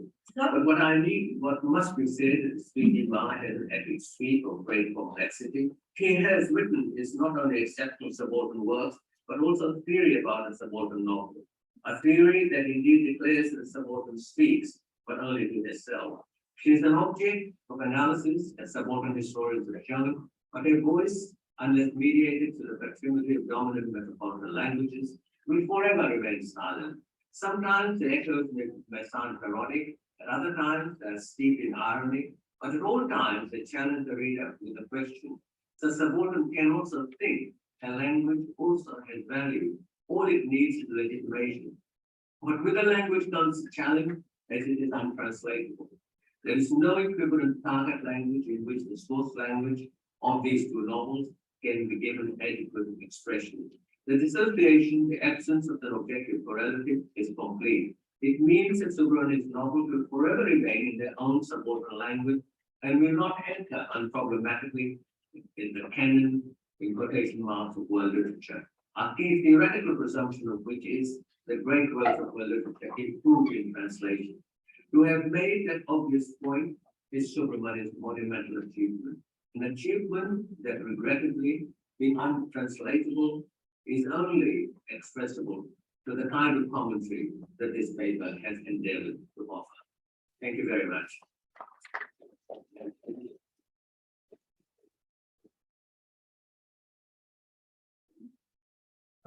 Thank you so much, Professor Mishra.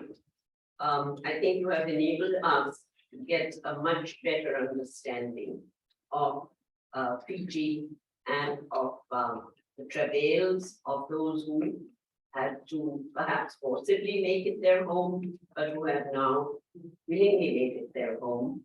And you have also enabled us to understand the limitations of a language that cannot, in a way, reach out.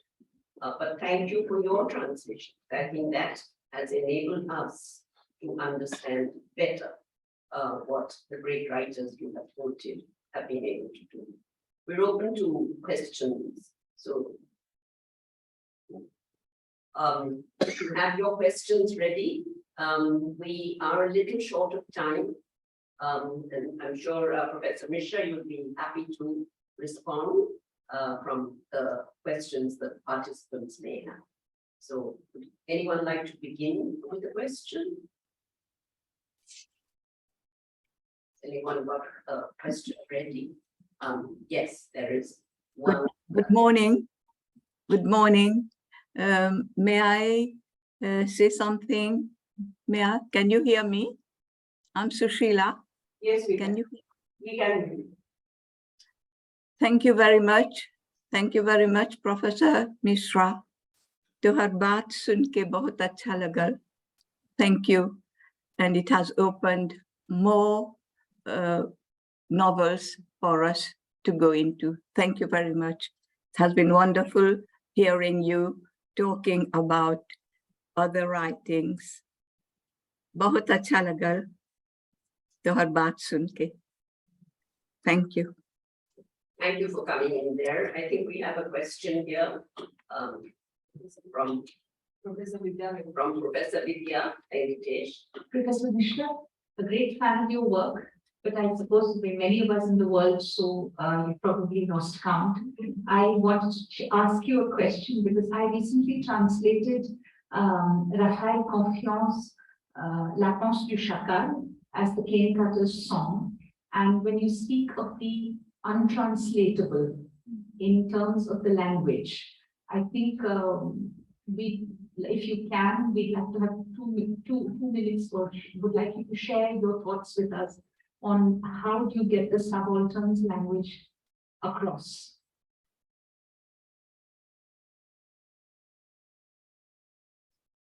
Sir, you are on mute.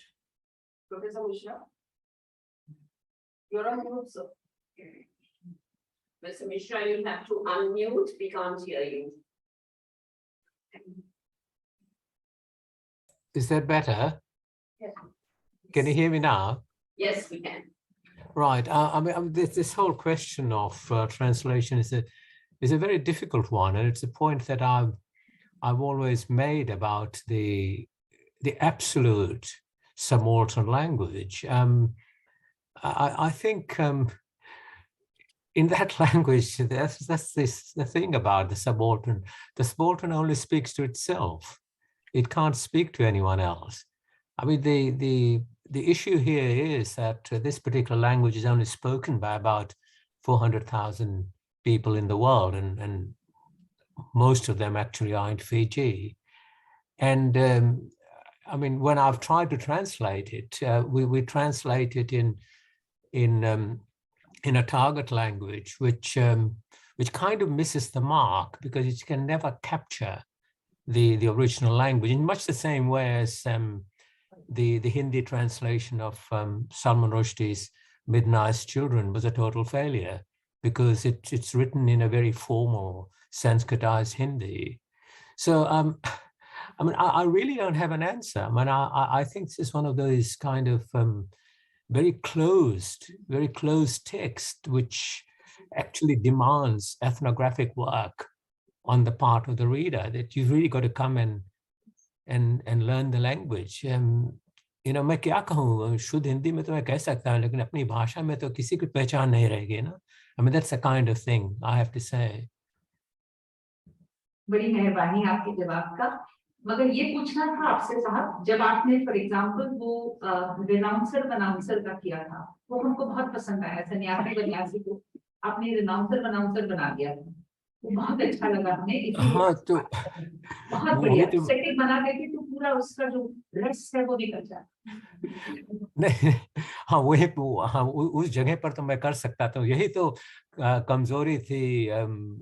जो क्या कहते हैं उसको, आधी रात की कहानी है ना, जिन्होंने सलमान रश्दी की मिडनाइट चिल्ड्रन को हिंदी में अनुवाद किया है, उनका भी यही प्रॉब्लम हो गया था कि उन्होंने कोई ऐसी भाषा का उपयोग नहीं किया ना जो जो जो सम्मिलित हो सलमान रश्दी के अंग्रेजी में। And I think that's been the problem। और अनाउंसर तो है, जैसे हिंदी में मैंने क्या याद नहीं आ रहा था क्या क्या शब्द था। And I think सन्यासी बढ़ाया।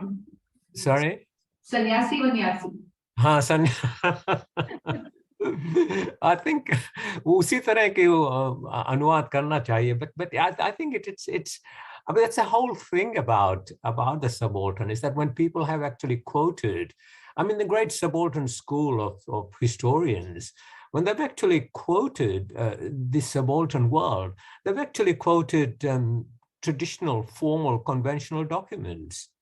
There's rare instances in which the actual voice of the subaltern is captured. And I think this is really one of the extraordinary things about Subramani's works, because it is really the voice of the absolute subaltern, and that's what they are. They just speak to themselves, which is really a very, very strange sort of phenomenon. And it would require, I suppose I'm too old now to do much work on it, but it does require people like us to expose that work to the larger world by writing about it, by theorizing it, by talking about it, and attempting a translation that comes pretty near, or as near as possible, to the source text. Thank you. अजीब बात है कि हमारी मातृभाषा हो है ना, मैं तो आप लोगों की तरह शुद्ध धन्यवाद। अनुवाद करने में प्रॉब्लम है, but you have at least told us how giving a voice to the people compelled them to move out of the silence between Boston. We are running a bit short of time, but we can take one more question if that's okay. Anjali, we will have it. We have here a young woman from Udaipur University who has just written a book on the indentured labor voyage to Fiji. So I was just asking Anjali if she has any questions for you. Namaskar, sir. I believe Professor Tikha had sent you the manuscript. You had gone through it before it went into press. It's called Voices and Silences, Narratives of the Kidneytears and Jahajis from Fiji and the Caribbean. And I was I'm really happy to be here today because I was able to meet Professor Subramani when I visited Fiji in 2019. And the talk was all about his latest book then. Very unassuming person. It was very difficult for me to be in that limelight, and to hear it being decoded today. I'm just, thank you so much. Thank you. Thank you very much for that. And thanks for inviting me to talk about these works. It's been a real privilege and honor. And good luck with the rest of the conference. Enjoy yourself. Thank you so much. और film में गाना आना गाते रहना. Thank you for joining us all the way from Perth. Preside over this session. I would like to introduce him. Once again, Commodore is a old friend of the center, and we welcome him once again here. Thank you for being with us today. The Commodore is an alumnus of the prestigious National Defense Academy. He was commissioned in the Indian Navy in July 1986. In his 36 years career, he has had extensive experience in maritime operations, training, leadership, diplomacy, administration, mentoring, and communication. He has been the captain of 2 frontline ships, an anti-submarine frigate, INS Vidyagiri, and India's only landing platform dock, INS Jalashwa. And in addition, his tours of duty have witnessed several important assignments, prestigious courses, and interesting tenures at sea and ashore. His other tenures include being the defense advisor at the High Commission of India, based in Nairobi, Kenya, from October 2008 to March 2012, with Kenya, Tanzania, Seychelles, Eritrea, and Somalia as his area of responsibility. He was also the faculty dean of studies at different times at the National Defense Academy of Kuwait, a Defense Officer Staff College, Wellington, and the Naval Staff War College, Goa. He has a PhD from Mumbai University, so he's actually Commodore Dr. Shrikant's case. PhD from Mumbai University, apart from 5 postgraduate degrees in science and social sciences. He has been lead writer and chief editor of 11 books, monographs, many journals for the Indian media. He has been involved in several academic, creative, and corporate outreach endeavors in the UK. Prior to his retirement on 30th of June 2022, he was director of Maritime Warfare Center, Mumbai, and in addition, also the officer in charge of the Naval History Project. And he was conferred the Vishishta Seva Medal with TSM in the Presidential Awards in 2022. Thank you. Thank you. Good afternoon, everyone. Thanks so much, Professor Nirupa Barucha. As you said, old friend of the center, always delighted to be here, all of you. Thankfully for me, it's well upon Renu to take the first shift after lunch and sort of bring everyone sort of away and alert. And therefore, I must convey my thanks to her. I must convey my thanks to her for more reasons than one. My PhD from the African Studies Department, of course. But she spoke my language when she talked about oceanic view of the world, and seeing it from the maritime perspective. And that's something that I always. I just want to tell Dr. Renu a couple of things related to the last presentation. One, there's just one section of people who go by ships these days, and that's the Indian Navy sailors. We'll be talking about that tomorrow. And second, of course, I'm very happy to mention about the Sindhis dance, another place that the Sindhis are very settled in the North Karnataka belt. But I just happened to see a dance from there about 8-10 days ago, and saw the similarity between theirs and the African dances. So yeah, very right there. But now we have now a library session. There are 3 scholars. Unfortunately, they are all here. It's all offline, so they'll be speaking to us right from this podium. I have Dr. Celia Sweeney, I hope that's pronounced correctly, and Dr. Shamila Jajoria and Dr. Madhushree Kalimani. So what I will do is I will call Dr. Celia Sweeney, Research Associate of the Project Migrant Memory in the Post-Colonial Imagination at Loughborough University, London. Her research cuts across disciplines with a specific focus on the cultural politics of migration and the South Asian diaspora, South Asian diasporic literature and cinema, Indian popular cinema, gender, race and the media, migration and health. She has taught at the John Cappo University, the American University of Rome, and at University of Roma Tre. I was a postdoctoral researcher on an ESRC-GCRN project on post-displacement at the Arts at University College London. Published in international peer-reviewed journals such as South Asian Diaspora, the Journal of Post-Colonial Writing, Comparative Critical Studies, Feminist Review, and BMJ Open. So what I'm planning to do, Dr. Pedia, if it's okay with you, I introduce the other 2 panelists right away, and we'll have all of them speak one after another so that the Q&A is kept at end. Then provide for a bit of economy of time and effort, and maybe we'll have greater interaction because there will be possible interconnection between what the speakers say. So next in my thing is Dr. Sharmila Jajoria, Associate Professor of English at Ramnaran Jindalwala College.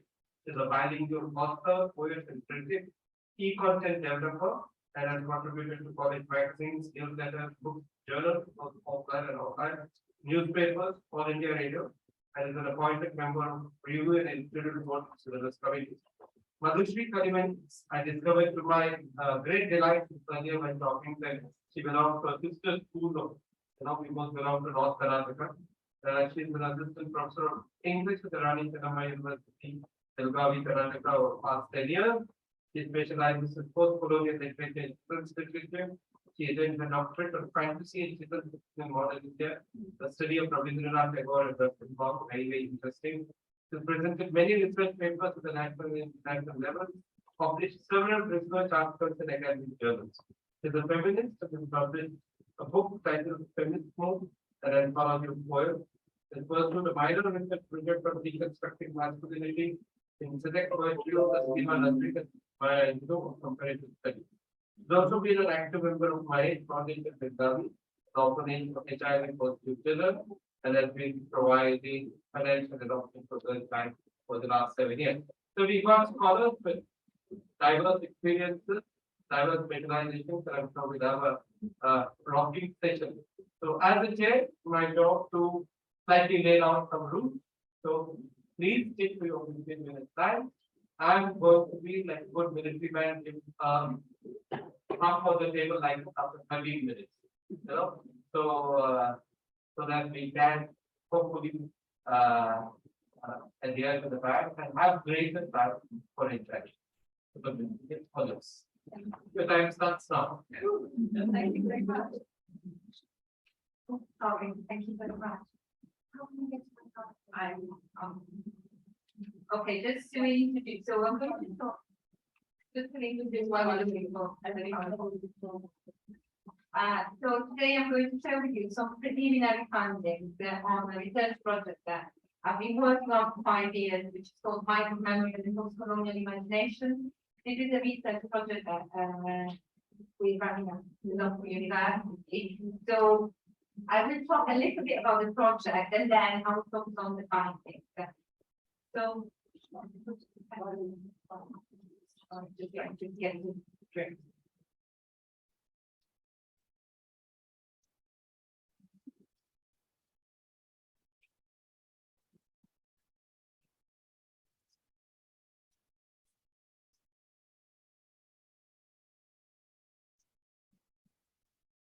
Thank you very much.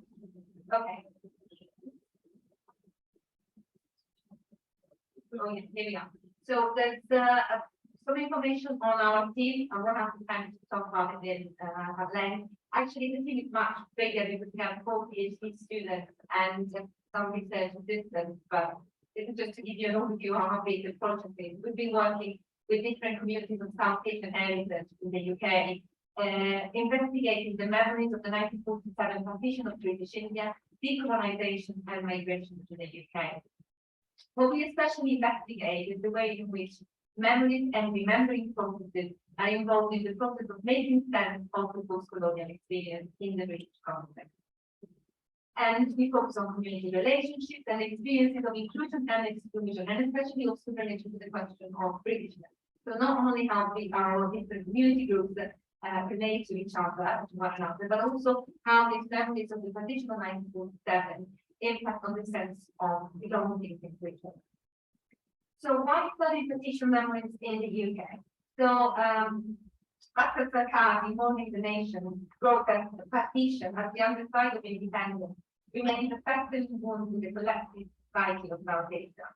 Indeed, research on partition has shown that it's got a long-lasting legacy in South Asia, but it also impacts the diasporic community system. And so it also impacts diasporic communities. And if we think of the theme of Britain especially, we need to keep in mind that partition is as much part of South Asian history as it is part of British history. And yet it's still discussed largely in terms of South Asian history, as if Britain was not involved in process. Although this slide is slowly changing, but I'll talk about it later. If I have time. So when it comes to memory and diasporic identity, research both in the field of memory studies and diasporic studies emphasize the key role that memories play in the positioning of collective identity. In the diaspora, memories contribute to shape a sense of origin, giving meaning to the experience of displacement, and have chosen this words precisely because they emphasize the relevance of memory on diasporic identity. So when it comes to our data, so total data collected, we got more than 200 data interviews, we got more than 40 recorded group conversation and focus groups. We also have a number of created data in terms of poetry, music, photography, and video. So we just started the analysis very recently. So for the purpose of this paper, I decided not to try and provide summary of what we find, but to focus specifically on 14 interviews conducted with people of Indian origin, 12 of them, 4 Sikhs, 4 Hindus, and 4 Muslims, and with 2 people of Pakistani heritage. And I put Pakistan in brackets because, as I'll say during the presentation, the people that I considered in this sample, even though the families were located to Pakistan, they never really considered themselves as being Pakistani. So, what are the emerging things that we see from a preliminary semantic analysis of this Indian culture? Probably not surprisingly, when we analyze memories of partition, one of the things that emerged constantly is that of displacement across the Indian Pakistani border as well as to the UK. Another thing is intercommunal animosity and violence, which is connected to displacement. And again, this is addressed to very detailed degrees of detail. Then another thing that emerges that of politics, we see that participants discussed about the political scenario that in India, in what happened with the colonial politics, but also some British colonial politics. Another important thing is that of inter-community relations in Pakistan and India. And cutting across all these things, we have seen two emotions emerging, primarily anger and sadness. And I would say a little bit about this later, because these emotions that we see emerging across these things that have an important reference in terms of how people relate to this message and to their own identity. So a little bit about this thing. So throughout this presentation, I have some quotes in the slide of one in the previous books, but these are just for you to have a look. So when it comes to displacement and violence, as I said, some people talk about partition memories and talk about the impact of partition, especially in terms of migration to the UK, for example, annually. But we also see that the theme of displacement is strongly connected to that of violence. And memories of violence have a deep impact on the people that talk with us. Harvey, for example, she's a British Indian Sikh woman whose parents had to leave Lahore and relocated to Ambala and talks about partition in terms of trauma. She grew up with a mother who she said had no filters and tended to disclose all covering details of partition with her. As a consequence, she said to us that she felt traumatized. She said, I feel as if we've had a trauma, and we're kind of trying to undo it, but I did grow up with stories. She also felt that she had inherited a sense of anxiety from her mother, who she said felt like it won't change overnight and never felt safe again. Just like Prakash, she also talked about partition in terms of food and references to the poem by Jonathan Greenberg. Because she said this poem expressed the way she feels when she thinks of partition. The feelings and memories of violence have a direct impact even on those who have not experienced partition firsthand, was also shared by other participants. Ravinder, for example, a British Sikh man in his early 30s, told us that his grandmother used to tell him stories about the time when she, aged 9, and family crossed the newly created border from Pakistan to India and had to spend the night by the train track with dead bodies and people crying nearby. These stories, Ravinder said, filled him with rage, and as you can see, he says that when he was a kid, he felt this hatred for Muslim people because he associated Muslim people with the violence that his grandmother had to endure. Also, you see, we have other people reference violence and animosity. Samna, for example, in the case of Samna, her memory resonates with the experience of many other respondents who remember the family's approach to nutrition mostly in terms of long-lasting disharmony and lack of trust in the community. Another respondent, Tanzania, was British Indian Sikh, and in the 60s, he spoke candidly about violence between communities in London when he was growing up. He talked about violence between Punjabi Sikh gangs and Pakistani gangs.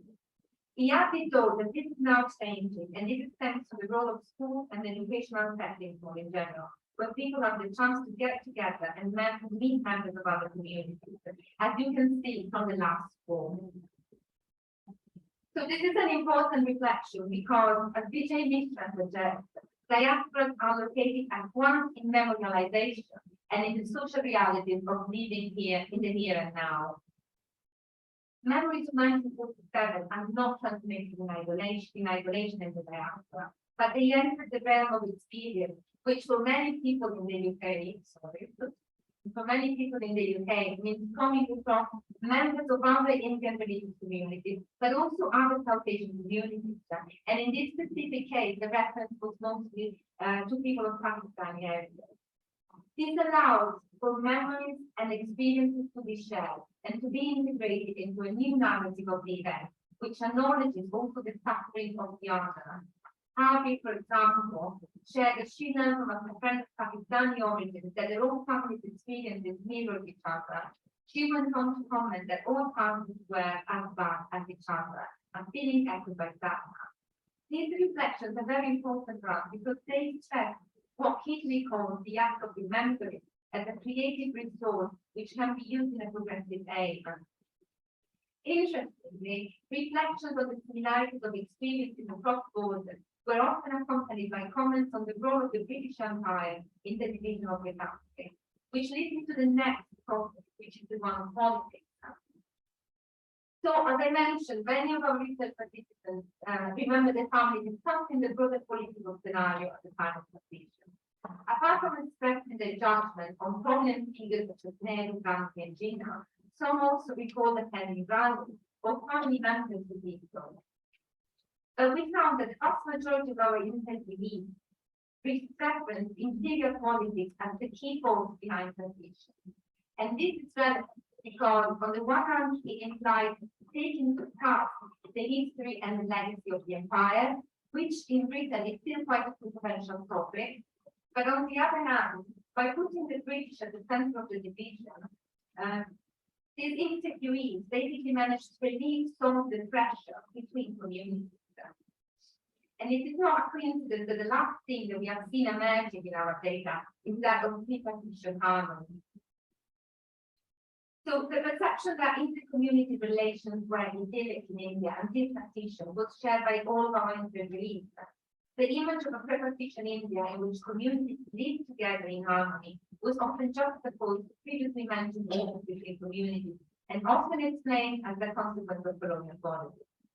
This is the reason why, as previously mentioned, anger and sadness are the two predominant emotions that people express when talking about partition. Anger because most of our respondents told us that they felt that partition was avoidable. And sadness because of the devastation that partition caused. But more than that, sadness emerges especially with reference to what was lost with this violence, which is the idea of a united India, which was not flagged by inter-community troubles. When Harvey asked her mom how she felt when she had to leave Pakistan to relocate to India, her mom replied to her, "I didn't leave Pakistan, I left India." And this is something that we have heard from the research. Similarly, another British Muslim man who had left Amritsar at the age of 10, relocated to Lahore before leaving to the UK at the age of 18. Throughout his life, he never identified as Pakistani. He remained proud and secular Indian, sorry. And many of our respondents really talked about partition in terms of it being, I would say, encountered the violence of 1947 with images of three independent parties. In the words of Aditi, the last quote, partition was the slightly of a family. But especially, I think Mustafa's quote is particularly relevant here because it talks about the transition period as a magical moment, a magical time. The emphasis on intercommunal harmony is significant, not only as a reference to the past, but as a way of engaging with contemporary India and contemporary experiences in Britain as people of Indian origin. Talking about the idealized image of the pre-partition village as the multi-ethnic and multi-religious place, Nancy wrote that resorting to an idyllic path represents a way to relocate people's journeys through violence in a universe of memory, which is less hate-filled, less buffeted by rage and dreams of revenge. Yes. I gave you 40 seconds extra because you started. Okay. So as a way of, so this is the way to cope with unspeakable violence in 1947. But inherited memories of communal harmony are deeply significant in relation to the way in which people imagine themselves, imagine India, sorry, and imagine themselves as British India. So if, as Claire Alexander suggests, memory and practices of memorialization mobilize ideas of an imagined shared past as a way of staking claim in the present and as the basis for future belonging, then memories of pre-partition India are mobilized especially to counter present-day disharmony and to imagine new possibilities of peaceful coexistence in the present and in the future. So while memories of a common past constitute an integral part of collective identities in the present, we should also keep in mind that the past is not stable, but it is subject to the creative work of memory, which is in itself, as Kidney and Pickering suggested, a constructive or reconstructive process. This is not to say that our memories are imaginary, but they are acted upon imaginary. And as scholars such as Megotin and Hirsch have shown, this is particularly true in case of post-memory, because imagination is the resource through which people make sense of inherited past. And both scholars work on the transmission of memories of the Holocaust across generations. So in the diaspora, as Dr. Bravo said, the identity of a diasporic imagined community is constituted within the crucible of the materiality of everyday life. In the everyday stories that we tell ourselves and individually and collectively. The narration of collective memories represents the way not only of constituting the community, though, it's a way to claim the right of inclusion within other histories. So thinking of partition, memories become, as Baba observed, the bridge between colonialism and cultural identity. To remember the past is a way to uncover the violence of colonialism and making the past more approachable. In this sense, the past must be reclaimed to create a new identity.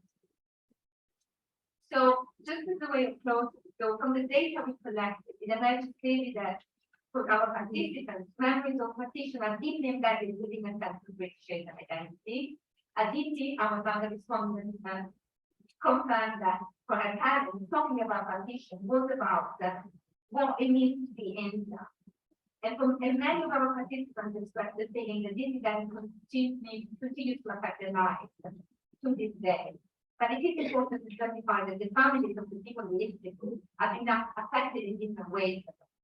Some of them have been affected directly, some others have not.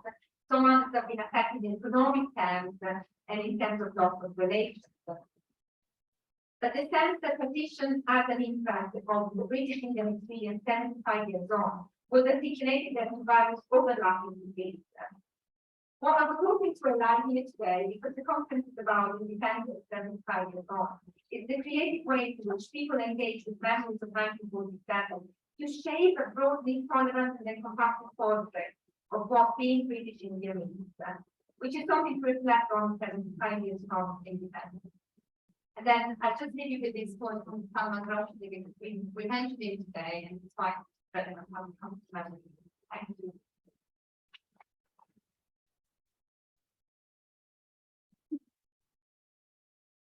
Thank you. Thanks a lot, Dr. Kenny, and thanks for finishing it. Thank you. So, our next call of Dr. Vilaji Jolia, we're going to cross the Atlantic now and go to the USA. He's going to be talking about post-colonial Indian diaspora in the USA. The title of my presentation is the post-colonial Indian diaspora in the USA, as depicted in anthracite fasting history. Wherein Arun Habrai, born after a long wait in a traditional and patriarchal Indian family, sent to USA for higher education. He didn't want to go to USA but had to follow his father's dictates. The Desai had depicted his trials and revolutions in the process of adjustment in USA in the backdrop of cultural differences between India and America. Diaspora is the term often applied to any population that is considered transnational, which has originated in a land other than which it currently resides in, and whose social, economic, and political network across the borders of nation states of India span the globe. It is therefore evident that geographically, diaspora involves a radical redefinition of place. Diaspora is associated with migration and colonization, and it signifies a collective trauma, a punishment where one dreams of home but lives in exile. Let us see how Arun faces all these things. When Arun gets the letter from USA, he is very much unwilling to go to USA, and his blank face stares at the letter and face another phase of its existence arranged for him by Papa. The room Arun had at the dawn during that first semester of his American education was on the 5th floor of a 14th story. He shared it with a mostly silent student who was a chain smoker, and he couldn't connect with that one. The room was at the end of a long corridor, scribbled over with graffiti, and the emptiness of Arun's weekends would be punctuated by sudden eruptions of music from enormous pieces of sound equipment set up or transported across the campus. These were voices shouting out of another world, another civilization. Hey, hey, baby, I can't let you go. Don't you miss with me? I'm fighting man. Ooh, I am so blue. Their very value created a fence, a barrier separating him from them. They were the bricks of a wall that kept him out. Arun found the same atmosphere in the classroom, where his fellow students were wearing their hair differently. An older woman was wearing a baseball cap, while a young girl was hungry having rolls of candy and gum, colored liquid, ripe banana, and almost rotten orange. His instant reaction was to reject them all as potential allies or friends. After that, he could lower his face into his books, hide himself behind his glasses, and excuse himself from any further involvement with them. Later on, he came to know that that older woman was suffering from cancer, and so was wearing a baseball cap. Arun registered the overtures of his own countrymen, who invited him for a meal and for a film even. Despite that they had generously offered towards the end of that semester, you can join us if you like. We are taking her out for the summer if it works out cheap if we share. Arun pretended to have other plans not quite finalized. He muttered he would let them know. The truth was that he had no plans, only the hope that each time in the US would continue in this manner, that he could always share a cell of a room with a silent roommate who concealed his facial expressions behind a screen of smoke, that he would attend lectures where the lecturer never ever learned his name, and find food in a government's cafeteria where no one tried to sit beside him. It was the first time in his life away from home, away from mama, papa, his sisters, the neighborhood of old bungalow, dusty gardens and straggling hedges, where he had grown up, the only town he had ever known. He had at last experienced the total freedom of anonymity, the total absence of relations, of demands, needs, requests, ties, responsibilities, commitments. He was alone. He had no past, no family, and no country. The summer in the US stretched out open, clear, and blank. Arun had every intention of keeping it so. Arun's letters arrived. He said, I'm studying hard. I have 2 papers to write this week. We are going on a field trip next week. I'm enjoying my studies. The most personal note is from a and frequently repeated complaint. The food is not very good. Arun didn't consider that the dorm needed to be emptied of all students after the exams get over.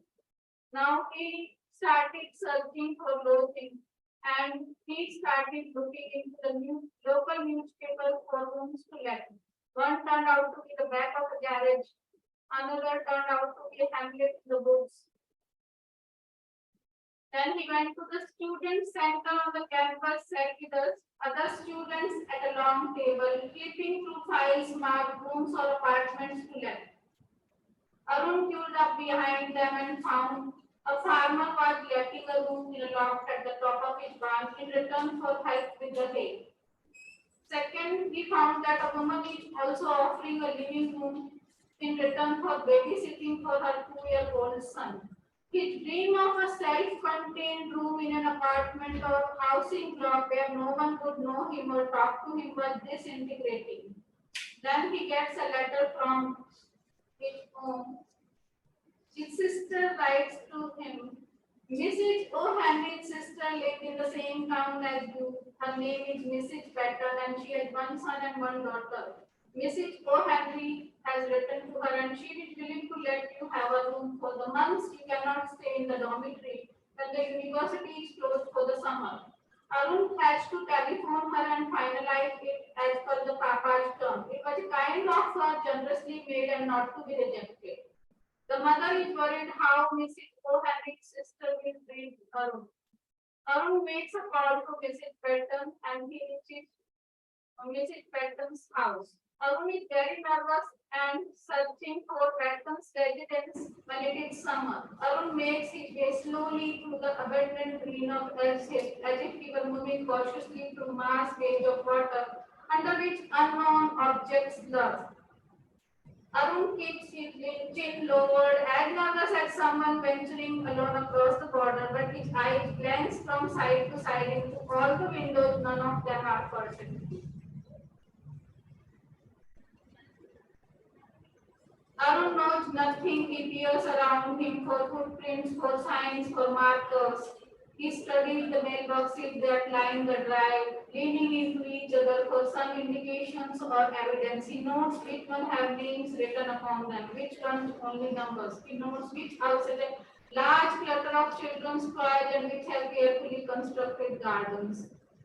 When he reaches Patton's house, Mrs. Patton is there. She is unpacking several large brown paper grocery bags, placing cartons and containers on the counter, slowly and thoughtfully putting away each item after several minutes of holding it and considering it. Arun stands watching her purse her lips.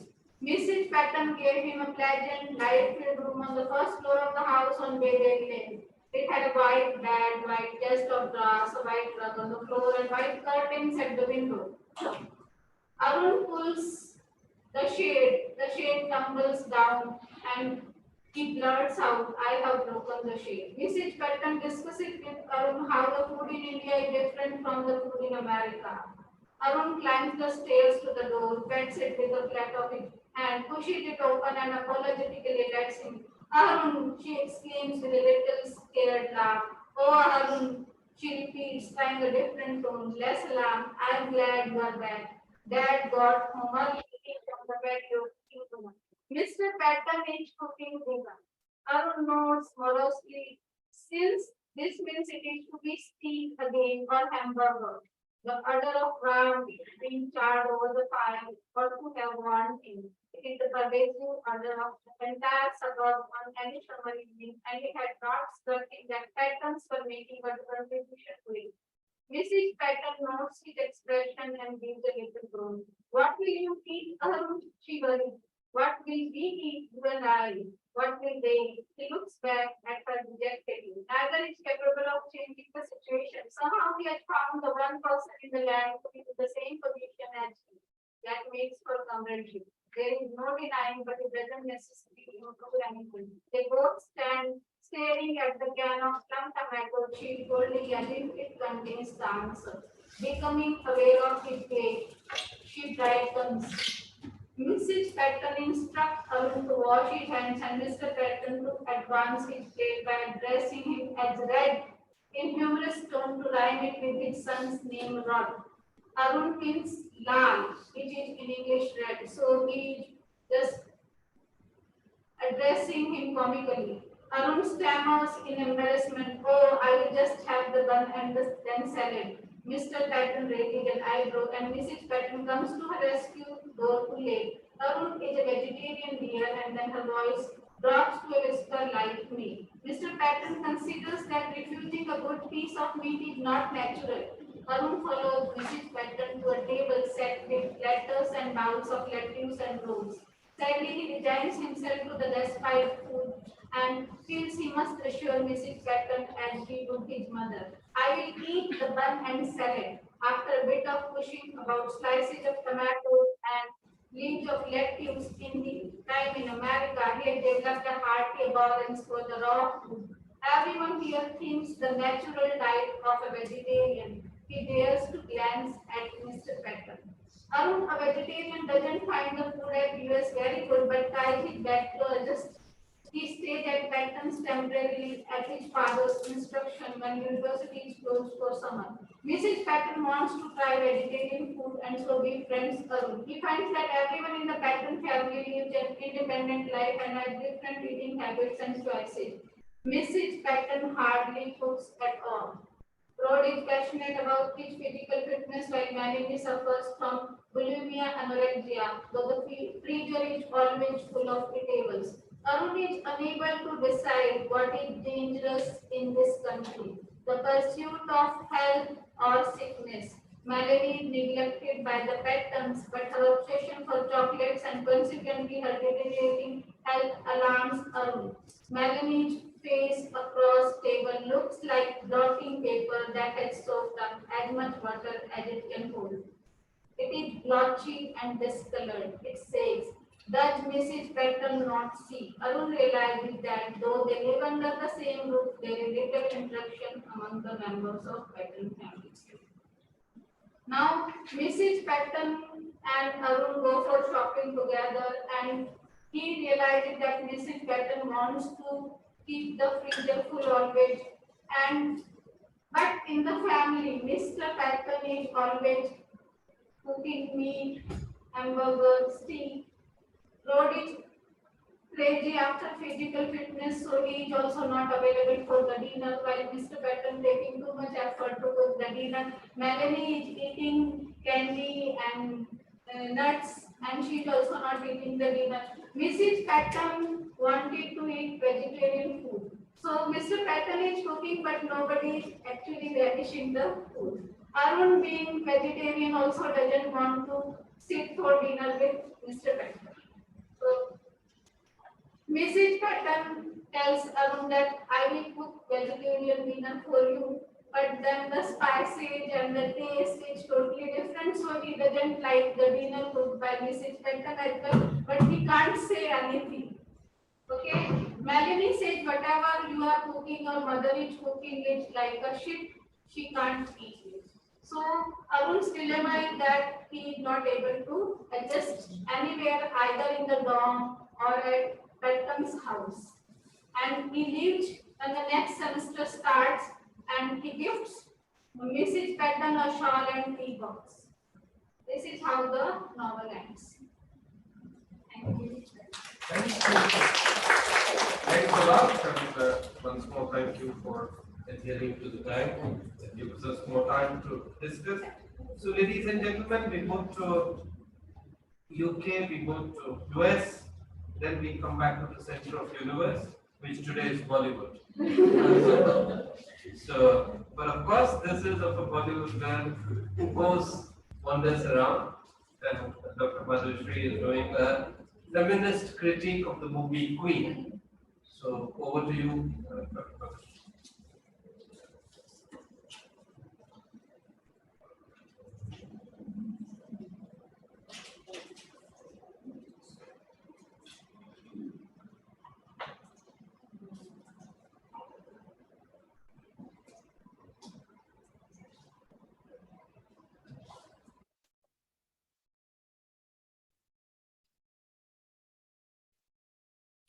Good afternoon.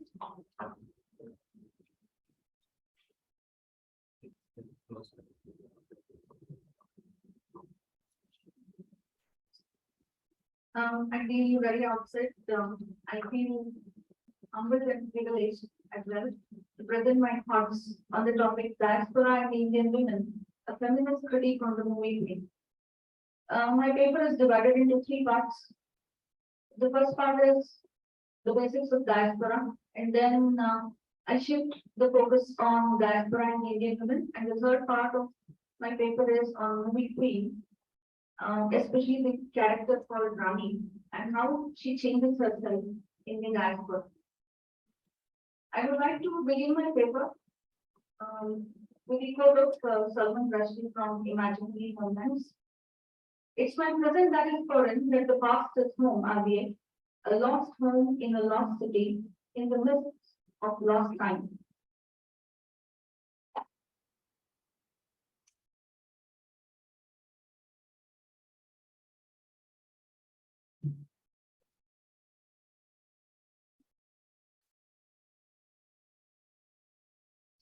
So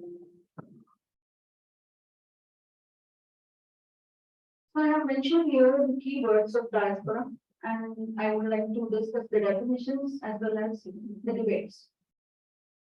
The diaspora has given us a plethora of experiences on exodus, immigration, and exile. The discourses of diaspora are designed in the binary forms of dilemma and carry a bridge of culture and history between the 2 destinations. The schizophrenic immigrants constantly waiting to be identified in another land. The crisis of the culture between homeland and the abroad, nomadic disorders, nostalgia, and memory as the survival tools are the basics of diaspora studies. History signified slavery, indentured labors, racism, etc., as the aspects of diaspora colonization. The British were the examples of diaspora who dominated and created new movements everywhere. But in the present, the contemporary diaspora has been an amalgamated world of fusions representing multicultural hybridity. The fast-growing technology and traveling have merged the nations and people. The Indian diaspora has constructed little Indias as a symbol of survival and consolation. Diaspora represents alienation, exile, and guilt. The alienating foreign lands, the isolated hearts and minds, the guilt of abandoning home and nation create trauma for the people in diaspora. The contemporary Indian diaspora is widely spread throughout the world from UK to Wales, representing Rashidana, and Kamala Harris to Priyanka from New Zealand and Harjit Sachin from Canada, signifying the progressive growth of the Indians. Indian diaspora tracks the journey from indentured labors to independence. India also showcases the present problems of migration through Rohingyas and the Sri Lankan refugees and in the north and northeast parts of the country. Since history, India has been proved as a good host to the outsiders, welcoming every kind of diaspora. Diaspora revives the debate of nationalism and claims that the writers outside can be more nationalistic than the writers inside the nation. The diasporic writers are guiltier when it comes to performing nationalism, and the guilt of abandoning the nation lurks in the corners of their minds constantly. In order to prove their missing presence, they become conscious of exiled nation and become nationalistic. The nation is constructed in their imagination and expressed in their writings. Vinay Lal is living in the shadows, injustice, racism, and poverty in the Indian diaspora finds that although the Indian diaspora is today an incontestable fact of the world culture, its global presence, marked by such diverse cultural phenomena as Bollywood, Indian writing in English, Tamil cooking, and even the emergence of new class of aggressive Indian business tycoons. It is not a matter of wide public knowledge that overseas Indian communities embody a strikingly wide array of political and social-cultural histories. Perhaps nothing illustrates better the unwavering hold that the US has on the middle-class Indian imagination than the shocking ease with which fabricated figures purporting to establish that 30 to 40% of all doctors, engineers, and NASA scientists in the US are of Indian origin, appearing in the once prestigious daily Times of India were widely trumpeted as an instantiation of resurgent India and as a sign of what Indians can achieve in the unhindered spaces of diasporic settings. The old and the new diaspora, the first preeminently a diaspora of the 19th century, the latter largely of the 20th century, the former also coincides with the diaspora of the South, just as the latter appears to coincide with the diaspora of the North. The difficulty of defining diaspora is relevant as it signifies the hyphen and in-betweenness. It is a debatable discourse where definitions do not settle neither in the center nor in the periphery.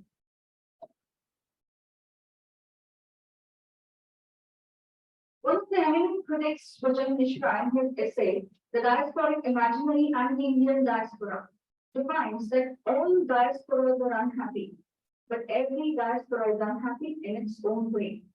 Diasporas refer to the people who do not feel comfortable with their non-hyphenated identities as indicated on their passports.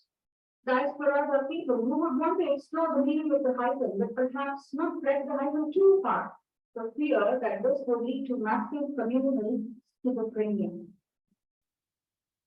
I would like to skip the next two slides and move on to the next part of my presentation. Indian women in diaspora. Indian women in diaspora have double issues to deal with. I feel every married Indian woman is diasporic as she migrates from her home to the other house. She experiences identity crisis, exile, alienation inside as well as outside the nation. Torn between tradition and modernity, the Indian women showcase the hyphenated positions. The Indian women are the other and marginalized. Patriarchy rules the Indian women, both diasporic and non-diasporic. However, for some, diaspora can prove as a place of freedom, liberty, and equality. Most of the Indian diaspora writers like Chitra, Bharati, Champalari, etc. represent women in different angles.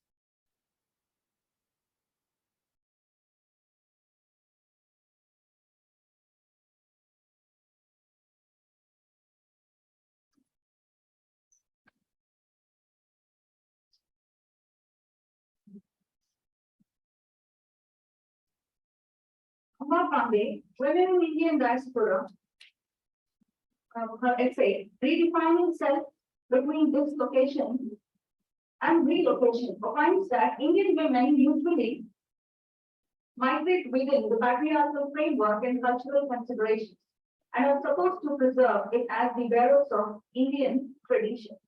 Yet, the process of migration and economic self-dependency give them an opportunity to assert independence and redefine the roles and perceptions of the self.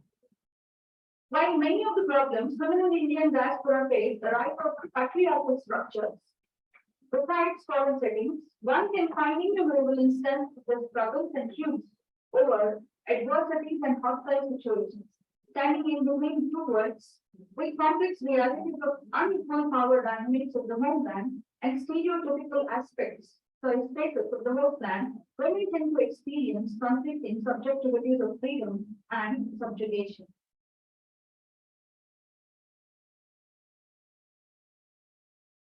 Amma Pandey, in the book Mapping India, mentions about two examples of how Indian women laborers migrated to the other lands and settled. I would like to narrate two interesting stories here told by two of the descendants of 8 indentured laborers. One is that of Sridhar Rampal, former Commonwealth Secretary General, and the other is of Pandit Kamlesh Arya, President of Arya Pratinidhi Sabha, Fiji. According to Sridhar, when his great-grandfather passed away sometime in the late 19th century, his great-grandmother was being forced by the villagers to perform sati, which she refused, as she had a young son. As a result, she was forced to leave the village, so she went to Benares, where she got recruited as an indentured laborer. Another story narrated by Pandit Kamlesh Arya was about his grandfather, who used to work in a shop owned by a Gujarati businessman and fell in love with his daughter. They decided to get married, so they had to run away, and with no other alternative, they got themselves recruited. So going to Fiji as an indentured laborer in the late 19th century was like the start of a new life and settlement for the women. Nivedita Menon, in her heartbreaking essay between beauty parlor and burqa, mentions about how women can be victimized in diaspora through religion and culture. She mentions the complexity of the negotiations between tradition and modernity is particularly evident in the phenomenon of migration from the global south to the north and the transformation within these relocated communities. Naila Kabir's book on Bangladeshi women workers addresses the aberrant paradox that while women garment workers in Dhaka have entered garment factories and work unveiled, whereas Bangladeshi women in garment industry in London are almost entirely confined to home working.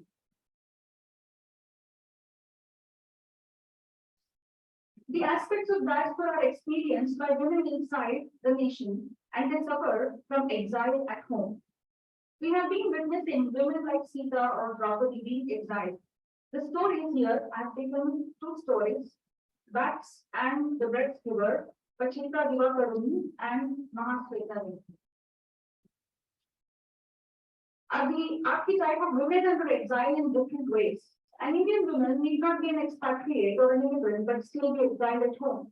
These stories spread from the bitter and true experiences of Indian women as wives and mothers suffering from the pains of exile and reveal the realities of hidden lives. The Bats is a tale of mother, a wife, and a girl child who are in exile as the married life is at chaos. The woman's exile here is more psychological.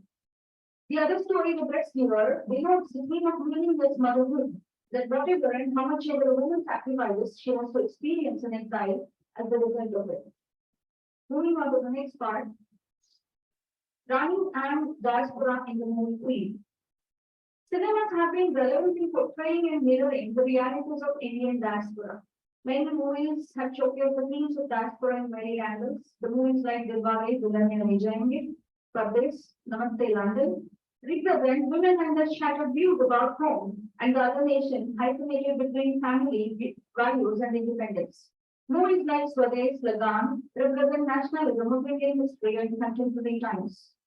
Likewise, movies of the present times, RRR and Kashmir Files, represent the diaspora within and outside the nation. Similarly, movies like The Karate Kid, The Immigrant, and the Human Flow picture the dark shades of diaspora struggles and the stories of survival. The movie Queen has a representation of the traditional woman going abroad and returning as an independent and individualistic woman. This movie depicts how diaspora changes the life of a woman and the journey towards liberty. Rani Mehra is a 25-year-old sheltered, neat, yet good-natured young Punjabi woman from Delhi. One day before her wedding, her fiancé, Vijay, tells her that he no longer wishes to marry her. He explains that his lifestyle has changed after living abroad and Rani's conservative habits would be a wrong match for him. Stunned by this development, Rani shuts herself in a room for a day, recalling Vijay's story of how they met and fell in love. Wanting to control the situation, she asks her parents' permission to go alone on her pre-booked honeymoon to Paris and Amsterdam. After initially hesitating, her parents agreed, thinking that a vacation might cheer her up. The first experience of diaspora for Rani is at a hotel in Paris where she meets Vijay Lakshmi. Vijay Lakshmi, unlike her name, is a modern, candid, and free-spirited woman. She is a literary foil to Vijay, the main character, and Rani learns to be independent because of her, which represents the modern patriarchal mindset. By ditching Rani for her outdated ways, Rani enjoys the unknown freedom never experienced before in her life at India.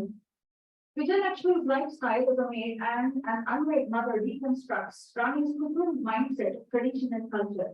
All the forbidden joys are waiting for Rani to enjoy. The both enjoy at the clubs where Rani shares the story of betrayal. She indirectly hints how traditions are like cancer for women, which victimize her. She drinks and dances out for frustration. The different kind of freedom away from India transforms Rani's life. From there on, she travels to Amsterdam, where she shares a room with 3 men. This experience of Rani in diaspora gives her a chance to enjoy gender equality. Despite being skeptical, she soon becomes good friends with them and spends time shopping, sightseeing, visiting the pet shop, going to church, and meeting pole dancers in clubs. Meanwhile, Vijay receives Rani's picture sent by mistake, revives interest in her and lands in Amsterdam. A conservative thinking Vijay again judges Rani's new friends and behavior like drinking champagne and her choice of living with roommates of the opposite gender, and tells her that she doesn't know foreigners. Revisiting of Vijay is like revisiting of Indian patriarchy in Amsterdam, and Rani deserts him for his conventional and dominating views. Her infatuation on the Italian chef is hopeful when he tries to romance her. In Amsterdam, she proved her culinary skill by preparing golgappas in a cooking competition. That's the moment when she enjoys the essence of independence and individuality. Cooking is a skill among Indian women and is rejected as a common necessity. But in diaspora, Rani's cooking skills are appreciated and she has a sense of achievement. Rani, a namesake queen and an ordinary woman in India, experiences a transforming journey of herself in diaspora, blooming into a real queen. Rani learns to live and survive on her own. Her paradigm shift is completed when she returns to India, visits the family members of Vijay to return to very green. The grace and confidence in her smile and walk at the end of the movie prove that now she is not namesake Rani, but a candy queen. Thank you. Thank you. I've got the 3 speakers on the session here. These 2, I think, all of them have done very well to keep within time, about 15 minutes. Maybe you could, and you could ask to whom your questions are. Yes, Professor Modi. I'll ask the Brenda. You call Rani a diaspora. For me, she's the sojourner. If I go to Amsterdam and try for a week and back, my diaspora. I do that. Can we have a couple more questions so that there's a bit more interplay in case there is. Professor Modi's question to Mother Tree is Rani a sojourner or a diaspora? Can we add something more?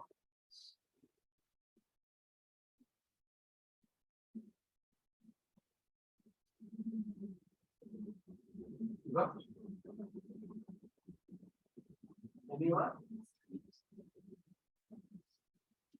Yeah, let me as a chair just provoke. So the same question as about to say, would every traveler abroad become diasporic in nature? I mean, people traveling from Delhi to Goa is probably diaspora when they come for the weeks for the day and enjoy the same sort of freedoms that they might not enjoy back home. So I wonder if it is different. What you said, all of that, which would seem to move associated with that. That's probably true. But is it diasporic? My other question is to Dr. Being deliberately frozen. But are we frozen in life when we see the prejudices from 2 people? Is it possible that the younger generation of people from the 2 nations are also based their operations on what has transpired over the last 75 years since the history of hostility, wars, terrorism, and so on and so forth?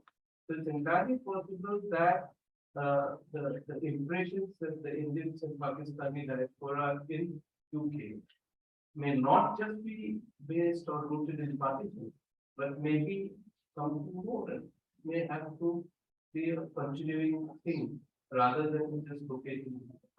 So, this is the question. Yeah, so please. Yeah, no, I just,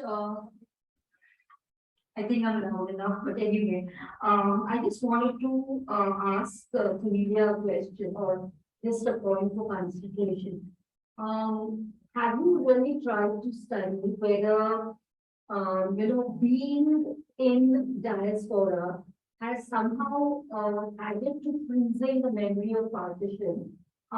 Because they are not living the day-to-day reality with the evolving nation.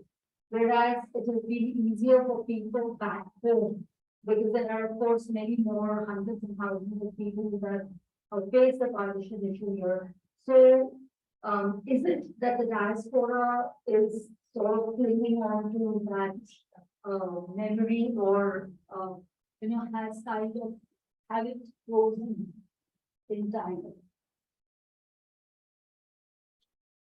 Please go ahead, and then we get the next round.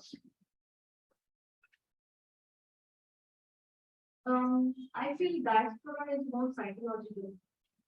And I believe in the psychological themes of diaspora, and therefore, with reference to the next question, if Rani was right there in India, probably she wouldn't have experienced individuality or independence. So it was necessary for her to leave India or sort of abandon India in order to experience individuality and independence, which she experiences only in the diasporic. So I feel she's quite right in the diaspora. So we Paris diaspora and come back to the that's what I'm not talking about the literal shift physically. I'm talking about the mental changes or the psychological changes that diaspora gives us. The chance of watching. Yeah. I have something to add to that. Actually, not a question really, but one of my professors told us that an Indian woman is a diasporic soul. She gets married, she moves to another home, and that's a fairly longer period of time. So if it's just psychological, then in that sense, the Indian woman will become diasporic. So then she could have changed. It didn't necessitate, like ma'am said, a move outside of India. Maybe. No, but to be No, fair, to us, actually, my papers suggested I have presented contradictory reviews about Indian women, where I talked about indentured laborers. Becoming individualistic only because they were recruited to Fiji, they could settle there and begin with their own life. Abandoning study or such practices which were traditionally those days. But even in these days, I feel every, especially married Indian woman is diasporic because she has to leave her home. So that gives a sense of diaspora. All these things of exile, alienation, isolation are experienced in the other home. So this is how I felt that Indian women could be diasporic. So this sense of nostalgia that exists in a diaspora. How define that? You have already mentioned but you said I have very complex articles to measure everything ways. So she's trying to suggest there's no definition, but a feeling. Yeah, it's a kind of feeling. Psychologically, kind of feeling or I won't work on right time. Yeah. Approximately. Yeah. Yeah. So, we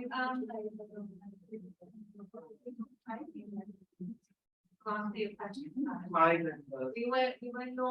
So we will know how to go when they begin the OCF things that we not know how directly about in community relations what we think. We found always conversation And what we found is that, overall, we haven't analyzed all the things, but out of these 14, then they all, if the practitioner is seen as the root of the problem within the community, and it is frozen in time for the older generation. For the new generation, it is changing. In fact, the new generation, because of their experience, different, because they live in the diaspora, because they have experience of working and living and friendship with people from other communities. For them, practitioner is not as frozen in time as it is for the older generation who, are very, very emotional experience. They have suffered a lot, etc. But we see that the fact of living in the diaspora means that, especially the younger generation, they engage with these memories, taking into consideration the fact that these are stories from their parents who were affected, but at the same time, they try and do that kind of support. Does that answer your question? It does.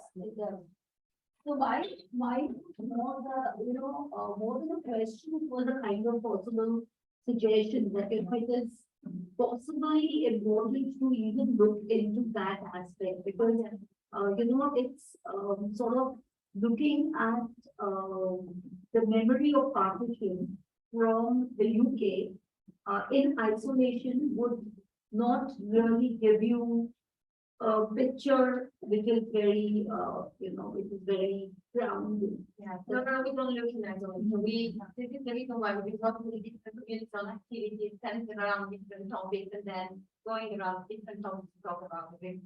We run food workshops, and then poetry, and then workshop, film, photography, and all these kinds of things to try and work around what it means. And then, of course, there is a generational difference, and the element of that is very important way to relate. Great. Yeah. Very small.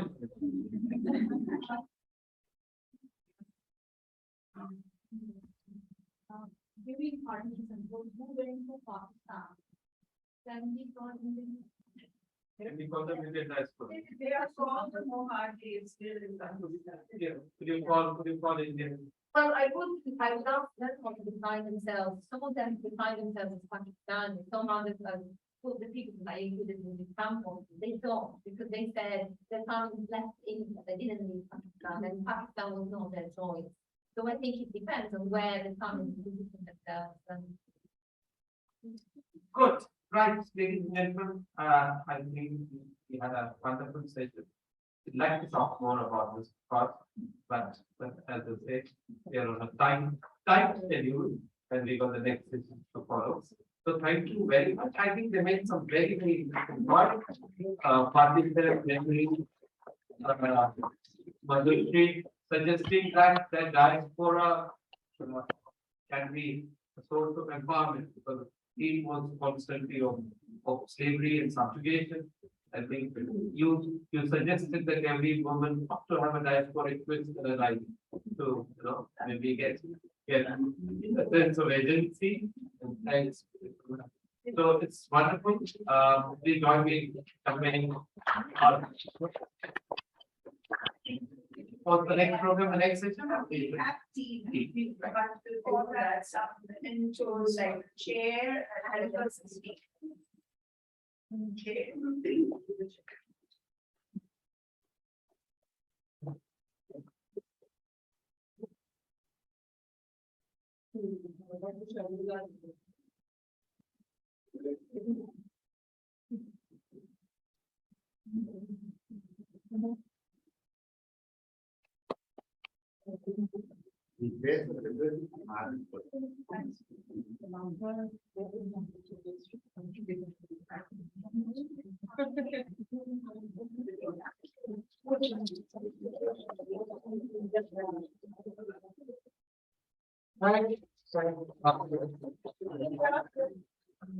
And you can continue your question and answers during the evening.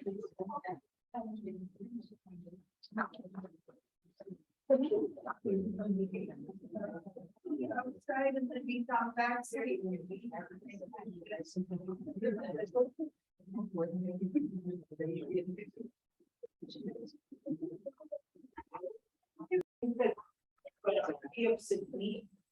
since 1999.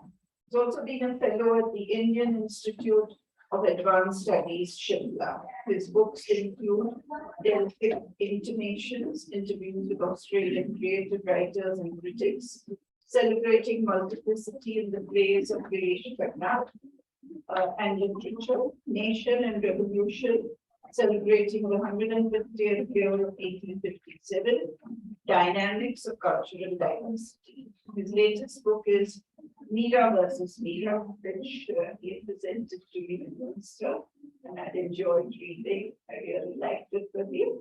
He's the editor-in-chief of the International Journal on Art, Culture and Museum Studies, Object the Art and Sukadia University Journal of English Literary Studies. The floor is all yours, Pradeep. Please take over. Thank you. Thank you so much, Professor Nilofer Bharucha, for just such a kind introduction. And I'm really honored to be the part of this conference, though online. I would have loved that if I could have come, but because of my own busy schedule in my own university, it was very difficult for me to make it. But it is really heartening to see that some of the luminaries in their respective field, they will be presenting in this session, and it will be a learning experience for me as I was going through their bio notes, and I look forward to a very lively session. Today we have the first speaker, Professor Vidya Venkatesan. She is a professor and head at the Department of French and independent charge director at Center of European Studies, University of Mumbai. And she is Doctor Letters from Paris and La Sorbonne Nouvelle. Her research areas include comparative study of medieval French and Indian epic traditions and contemporary French and Francophone literature. Vidya has published a French translation of Javed Akhtar's Poetic of Yur, and which I look forward to read with all interest, and from Urdu to French. And she had been honored with number of national awards by the Republic of France and Republic of Italy. She is the editor-in-chief of only Francophone University Research Journal Synergies India, published in France since 2006. She is also the coordinator of Master CLE Erasmus and MA/MPhil program, which is run by the University of Bologna in collaboration with consortium of 8 European and non-European universities. Professor Vidya Venkatesan, I look forward to your discourse this afternoon. Please, if you can begin with your presentation, that will be really hard. And your topic is the Tamil diaspora in French Antilles. And over to Professor Vidya Venkatesan. Thank you very much, Professor Dika. Do we really need a mic? Yes, sure. Okay. So, colleagues, after that very stimulating tea, I think I can now come back here. I'm not a subject expert. I'm just talking to you about something I enjoy, something I enjoy doing, and so I'm sharing that pleasure with you. I come from no great illustrious lineage of publication in the area. It all started like this. I read La Danse du Chacal, which is a book by Raphael Conchon, a big name in Martinique, and I translated it into this. And so what I'm going to share with you today is really part of that experience, both as a translator and as a researcher. So my grateful thanks to MMIAS and the ICSSR for organizing this conference on India 75, Reflections on and from the Indian Diaspora today, tomorrow, and on Saturday. Thank you for inviting me. I will be speaking to you about the Tamil diaspora.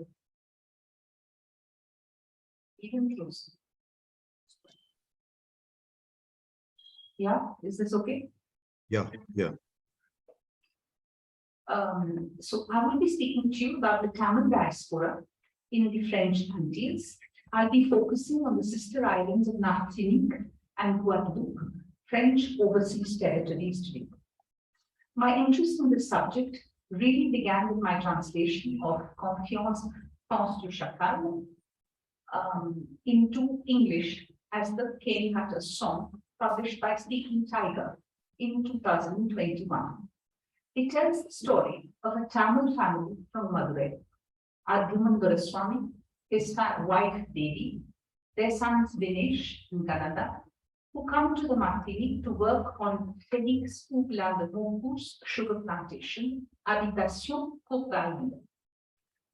They were carried by the last ship, White Adder, from Pondicherry across the Indian Ocean, which they call the Sea of Darkness, and the Atlantic Ocean, which they call the Sea of Fire.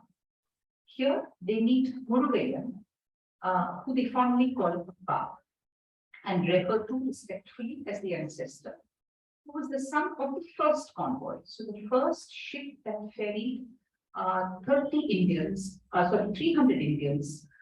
from Pondicherry to Martinique in 1853. If the journey of the 3 months was terrifying across the Kalapani with raging tempests, insidious caste violence, racism, disease and death, their settlement in Martinique is a nightmare. The white master, who they call Papa Beke, is ruthless, treats them as subhumans, and only trusts other whites. The black newly freed slaves despise the Indian coolie, who they call a dog eater, who smells like SHIT. The coolie women are sexually harassed both by the whites, the people of mixed blood, and the blacks. If they don't give in, they're raped. They're asking for it because the coolie man is less favorably endowed by nature and cannot satisfy his woman, who lusts after the rich white or the more desirable black. They work from dawn to dusk for a pittance on the plantation, cutting cane. The other races may be assigned jobs as cart drivers, supervisors, foremen, boiler makers, carpenters, ironsmiths. Indians only cut cane. Forced conversions abound. Their huts are raided, their idols and pictures of gods are thrown into the bonfire. They're given French names and compelled to go to church on Sunday. Yet the Guruswamis survive this experience, carefully saving each penny so they can go back to India, back to Madurai, where Arjuman will rebuild his abandoned home. This return journey never happens. Arjuman loses his mind and simply disappears one day. Devi battles on to raise her son, who has now become a true Indo-Creole. India is his fantasy, but his life is Martinique. They speak only Creole, or he speaks only Creole, but he's deeply attached to Hindu rituals. Devi too takes on Antenor, a Black Union leader, as her living partner, and bears him a son, who Antenor declares will be the true son of Martinique. The Odyssey of the Tamil diaspora is one of the lesser known stories about the Indian indenture. Although no less than 68,000 people from Pondicherry, Karaikal, and Calcutta were transported across 2 oceans to work on sugar plantations. Even Sir Vidyadhar Naipaul exclaimed that as late as in 1961 that he, who was a grandson of the indentured laborer from India, did not know about Indian indentured workers in Martinique. When slavery was voted out for the second time in France in 1848, there was a serious labor crunch in the sugar plantations. They turned to Africa, mostly Congo first. The indenture worked well because the indenture from Africa worked well because they blended in with the newly freed slave populations and were more resistant to West Indian diseases. The modus operandi was very interesting, very French actually. The slaves slavery was still in practice in certain parts of Africa. The French companies bought these slaves, freed them on the spot, and made them sign the indenture contract. The British found this unacceptable. Slave trade was being carried on under the French flag. They raped and ranted. The French government insisted that the purchase of the African slaves was for the purpose of setting them free in an act of great humanity, noble gesture, and for the African thus free, had it not been for the French, would have been subjected to a terrible life as a slave. So this was really a very humanitarian gesture that they could. Anyway, the French and the British disagreed, and that's not the first time in history. It finally ended with Brexit. So if the indentured labor for the French Antilles, they came to a deal. French enclaves in India were just a handful and sparsely populated.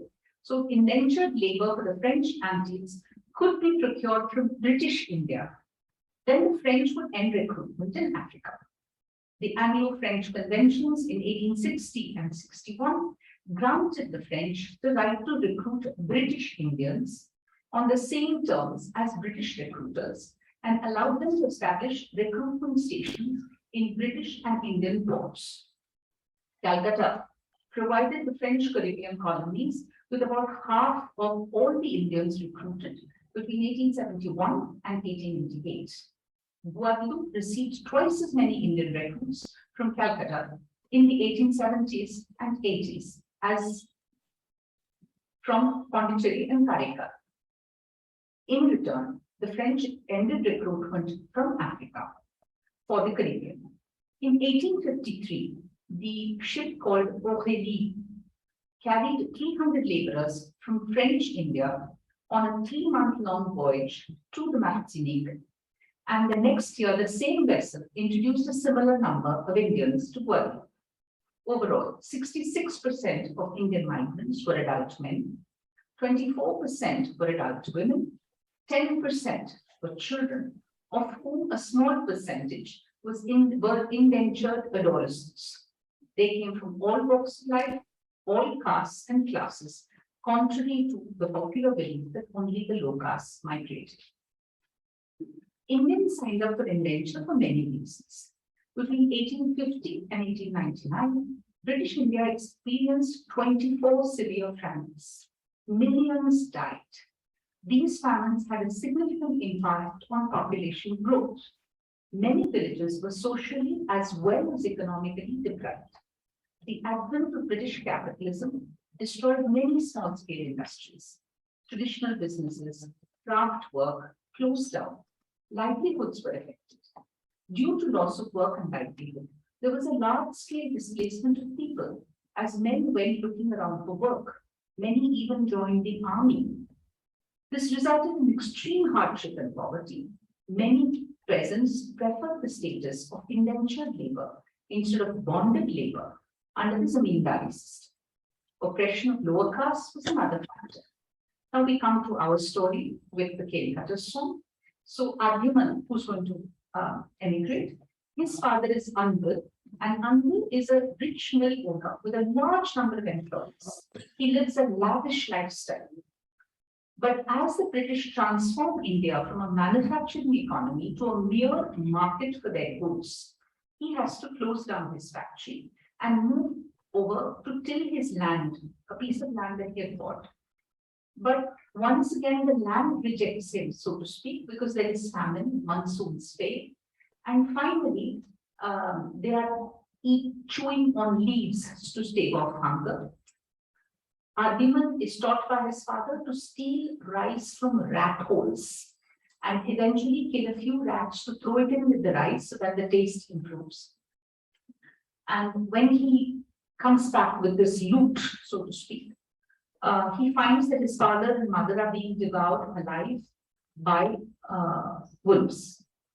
And when he tries to attack the wolves, they attack him right back, and so frightened is he that he just takes to his heels and he runs from this remote village till he reaches Pondicherry. But when they land, I'm not getting into the details of the ship journey because a lot of it is being done. Ardiman and his family have a difficult time as plantation workers in the Purvari. And among other things, it's important to note that they are despised by the blacks.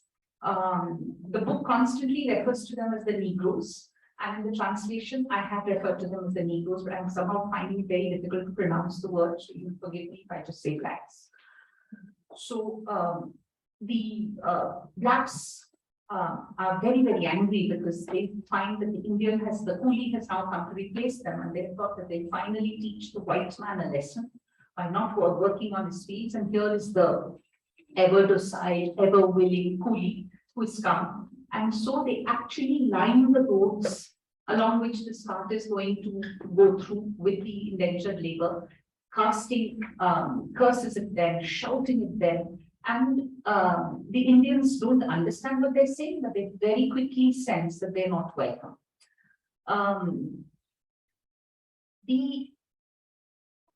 One of these ways this indenture works, according to our writer, is that they try to economize on the journey back home. So the indentured laborer is told that he has some debts to pay. And what are these debts? These debts are what he has incurred, quote unquote, in the plantation shop. The indentured worker has to buy his food in the plantation shop. The plantation shop is necessarily run by one of the many illegitimate children that was formed by one of the Bekes somewhere along the line. So she's of mixed blood and not completely Indian or completely black. So she's slightly better off than the coolie. And she has a notebook in which she writes down what you buy. And only she knows what you've written. You can't go and check it. And so when 5 years are up and Ardiman's going to ask to be able to go back, he's told you can't, you have debts to pay. And so these debts keep increasing and they keep increasing, and the return journey back home never happens. Ardiman loses his mind, and one day he simply disappears from the plantation. Nobody knows what happened. But what really keeps the coolie going in all of this is his faith. His gods have crossed the Kalapani with him. They are not the gods of the classical pantheon. They are village gods who guard the frontiers, like Ayyanar and his horses. They are powerful, aggressive gods like Hanuman. They don't need the lilting flute of Krishna or the Ras Leela. They need Madurai Veeran's sword. They need Mariamman to protect them, protect their home and hearth from disease. These gods' names have been creolized. So Ram will become Ramen. Sita will become Side. Hanuman is Mabil for Mahabali. Madurai Veeran becomes Maldevilam. Ganapati is called Kanavedi. This is easily explained this is in honor of Sridhar. In the Tamil script, Ka and Ga have the same alphabet, as do Ta and Da. And so also Pa and Ba. So Ganapati, which is a Sanskrit pronunciation, becomes Kanavedi. But when you read it, it's very difficult to relate. So I went through quite a bit of the book, wondered what this word was. A special mention needs to be made here of Nagur Mira, the Islamic saint from Nagpur near Karaikal, who is worshipped by the coolie community in general. Crossing the Kalapani meant that Hindu gods would not come to the aid of the coolies in the middle of the rough sea, fraught with dangers. Here, a saint of Islamic faith alone could bail them out. But this saint, as per Islamic tradition, could not have a representation in terms of a statue or a picture. So a happy compromise is made. The saint is represented by a hand, which is imprinted, which is more or less in the Chin Mudra, the protective mudra, the Abhaya Hasta. Or it could be as simple as that. Basically, it's a hand of protection on a flag, and it is raised on the mast of the boat. It's interesting to see how the diasporic experience breaks all barriers, creates its own masala, and happily dips into different sources. Here, we have the collapse of not just caste, but but also religious differences. I think Surya would be able to speak better about this, but caste is not that easily erased. Because once they cross the Kalapani and they create yet another society in this thing, we find that caste doesn't disappear at all. And in fact, in the Caribbean, as a justification, the character says that what's so different between us and them, the white man is on the top and the coolie is right at the bottom. So they too have their own caste system. And in this caste system, depending on the number of times you married a white man, your blood gets purified. And so you have various stages of purification. And if you married a white person 16 times along the line, then you may be considered almost white and so accepted. And the Indian character says, at least in the Indian system, the Anuloma Pratiloma system allows you to do this in 7 times. So their system seems to be worse. But whatever it is, whether they find this, the caste is one thing that is not written out of the narrative in any case. The church and the state worked in close collusion to perpetuate colonialism. In the Martinique, slaves were converted en masse. So they practice what they do practice what they remember of their animistic practices, but the church turns in Nelson's eye as long as they show up in church on Sunday and baptize their progeny. The Indian coolie man came with his own gods and faith and is not willing to give it up. So regular razzias were conducted in the coolie quarters. All religious and cultural artifacts are destroyed. They do not even spare a small prayer book, which the coolies call Pustakam. The religious practices, all Hindu religious practices are considered diabolic and so have to be conducted in secret, away from the prying eyes of the blacks and the whites in the corner of a field. The Indian goes on to build his place of worship in a forgotten corner of the plantation, with just a few rocks, which he paints yellow or red or white. There is one rock at the entrance who becomes Munnadiyan, as you would say in Tamil, and which in Creolized Tamil becomes Minetian. The coolie dances for Mariamman, celebrates Pongal. Very interesting to note that the coolie contract for the Martini has 4 days off for Pongal. It is there right from the beginning. And 4 days off, they don't negotiate the Sunday, the Monday. They work 26 days a month, but during the harvest festival. Unfortunately, the harvest festival and the Pongal time in India combines. So they have it in January and 4 days off are part of the written contract. So the coolie dances for Mariamman, celebrates Pongal, and learns about Indian mythology through the parables of the ancestor, Murgayan. The ancestor, when Dinesh is sent to him to learn about his faith, is almost blind. He's an old man of 104. He's the only one who can read and write Tamil. He knows the special rituals to be performed to appease different gods. He teaches Dinesh and his friends to write the Tamil alphabet and tells him the story of Bhagirath, who went to seek the Ganga, the sacred Ganga from the heavens, when the earth was parched. Another very interesting character is Zuazu, named after a Tamil priest, Antoine Thangaman. It's written as Thangaman, but I imagine it is Thangaman, who everyone calls Zuazu in Martinique. He's younger than the ancestor and actually holds the prestigious post of foreman in the neighboring Gradis plantation. He teaches Dinesh a Tamil prayer that Dinesh doesn't understand, but repeats in good faith. I quote from the text. Zuazu began a complicated prayer in Tamil, which he asked me to repeat after him. I was stumbling over the words, losing myself in the complex arrangement of sentences, terrified for fear of offending our gods. But little by little, I too left my physical body and grew lighter. I felt like I was floating a few centimeters off the ground, and the sunlight did not make me blink. An infinite sense of well-being settled in and around me.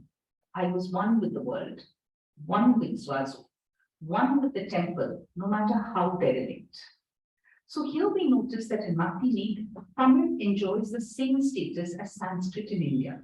Nobody understands it. And Dinesh calls this the language of his ancestors and his gods.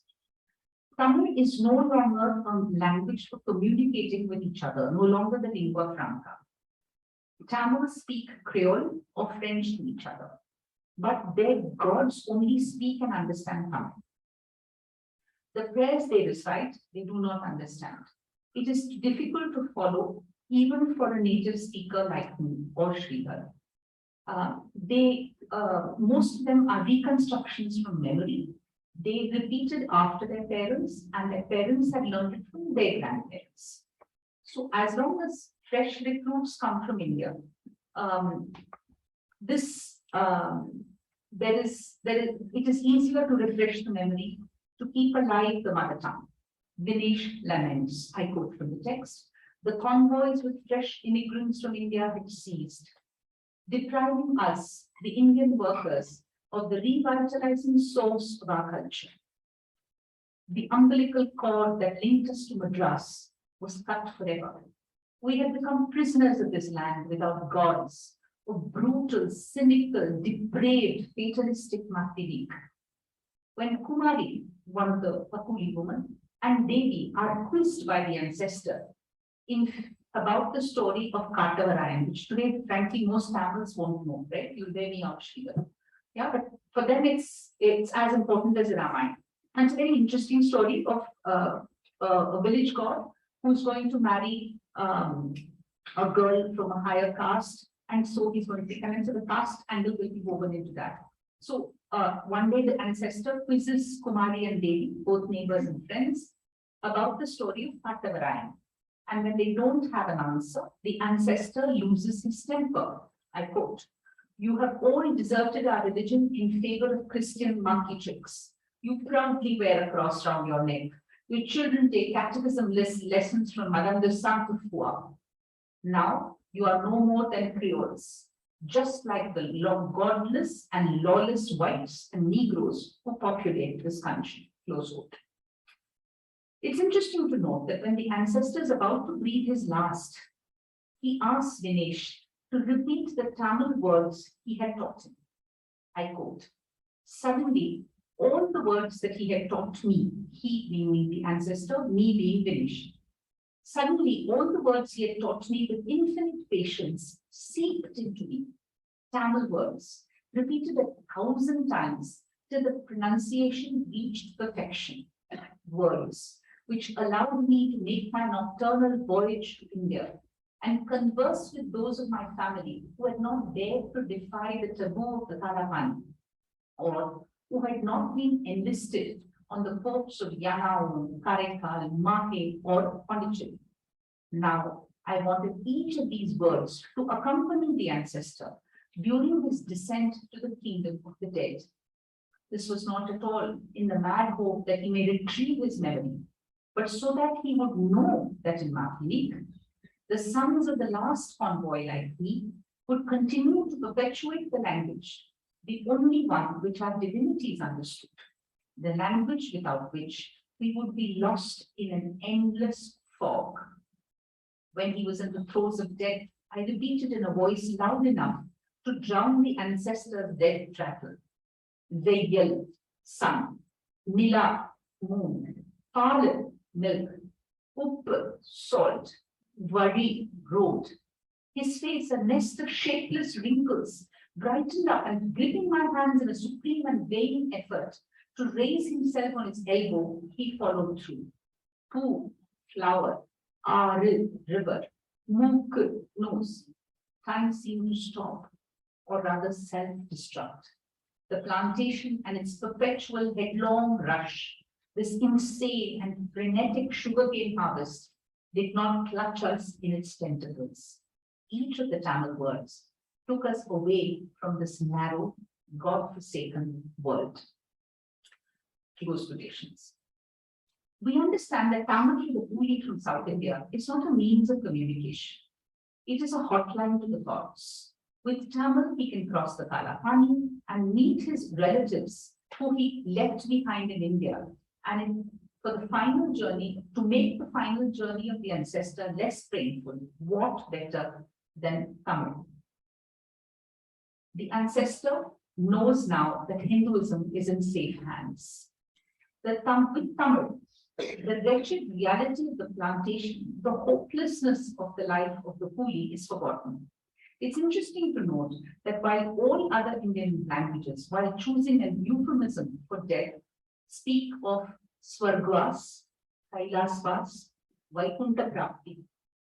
But in the novel, the coolie tradition says that the soul has ridden back to India on the back of the horse Barasadi. So going back home is better than attaining Kailasa, Vaikuntha, and whatever it is. Here lies an interesting tale. The epic saga of Raja Desingal is part of the Tamil folklore. Ballads, stories, puppet shows, dance dramas, stage plays, Thirukuttu, street plays have all been inspired by the tragic tale of the brave hero of Ginji. This Desingal, I discovered, was not Desingal at all. He was Raja Tej Singh, a Rajput prince who, in typical Tamil tradition, because he was kind to everybody, got adopted and became Desingal from Tej Singh. He stood up to the Mughals. So his courage is something that inspires. And he has a horse. The name of his horse, according to records, is Bara Hazari, because it's a horse that flies with the speed of wind. But the Tamils made it Parasari. So it became Raja Desingal and Parasari. Now Raja Desingal and Parasari crossed the Kalapani. And they became Raja Desingal and Bahasari. So when the ancestor dies, he gets on to Barasagi and he rides back to India. So this is to tell you how the Tamil language survives. It survives in Creole. It survives in prayers, it survives in faith, but it survives in Creole. So there is a Creolized version of the said word, which has now become part of the Creole language of Martinique. So for example, there are specific drums that are beaten for specific occasions. So there is the tapul, there is the madaram. So it will be called taputangur, madaram tambu. And Karela is still called pavak. And so on and so forth. So Tamil has now been absorbed, partly a certain Tamil that only the gods understand is reserved for the gods, and which is repeated most sincerely by the priests of Hindu temples, who, by the way, are dressed in white. So here we had the joy of being in Martinique, in Guadeloupe together, and they're dressed in white like Christian priests, and we went to temples where the fervor is deeply moving. Animal sacrifices are very much practiced, and the faith is deeply moving. That neither we nor they understood anything of the prayers that were said is another matter. I think the importance of prayers is the faith, and that faith is there in plenty. And again, the Nagur Veera will find a place in this very Hindu ceremony. So goats will be beheaded, rooster will be cut. There is a certain order. They have invented a whole new mythology in terms of what Mariamman likes. There is a figure of the Kali Mai, which is Kali and Mai coming together, the Kali Mai. Malde Veena is actually a folk hero, Madurai Veeran, some sort of a local Robin Hood who sort of fought for the poor people. But he becomes Malde Veena, and today studies say that he's probably likened to Saint Michael. So there's a whole lot of coming together of a whole new creation of an identity, which has been made possible because of the Kalapani crossing and because of this new culture, where they have now formed a rainbow nation. And that is one of the most beautiful things in this book, It's a book that speaks in several languages. It is written in French, but the characters converse with each other in Creole with a French translation.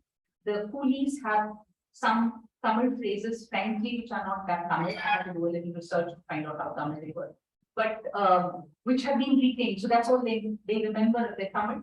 And then you have the a little bit of English, because don't forget the British ships took them to French colonies, and at that time they worked very well together, the French and the British. There was no problem. They worked intimately together. They took one from the other, deposited in there, collected all the money that was required, so there was no problem. So that's what I wanted to. And today they have built a nation, which is Martinique, which is part of France, but which they always talk of themselves as a separate people. They may be politically French, but they have their own identity. They don't want to be, they don't want to melt into the center. They prefer their peripheral status. And what they call as their national dish is Colombo, which in Creole is Kolbu, and it's actually Kurambul. So some amount of spices that have been thrown in with a lot of tamarind juice. And today Hinduism is called Bon Dieu Kouli. There's a word for this in Creole. And it's no longer a cult. L'hindouisme créole est devenu une dimension fondamentale de notre identité.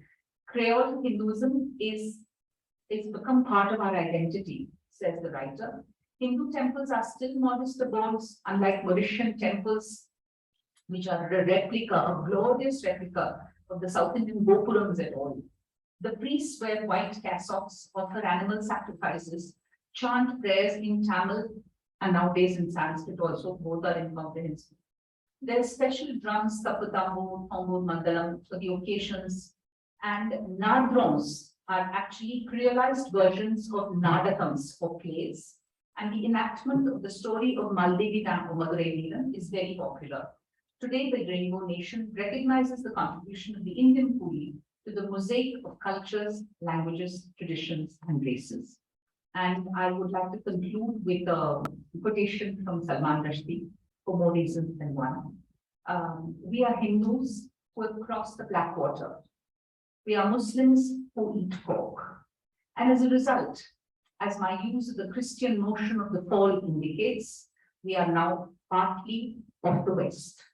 Our identity is at once plural and partial. Sometimes we feel we straddle two cultures, at other times that we fall between two stools. But however ambiguous and shifting this ground may be, it is not an infertile territory for a writer to occupy.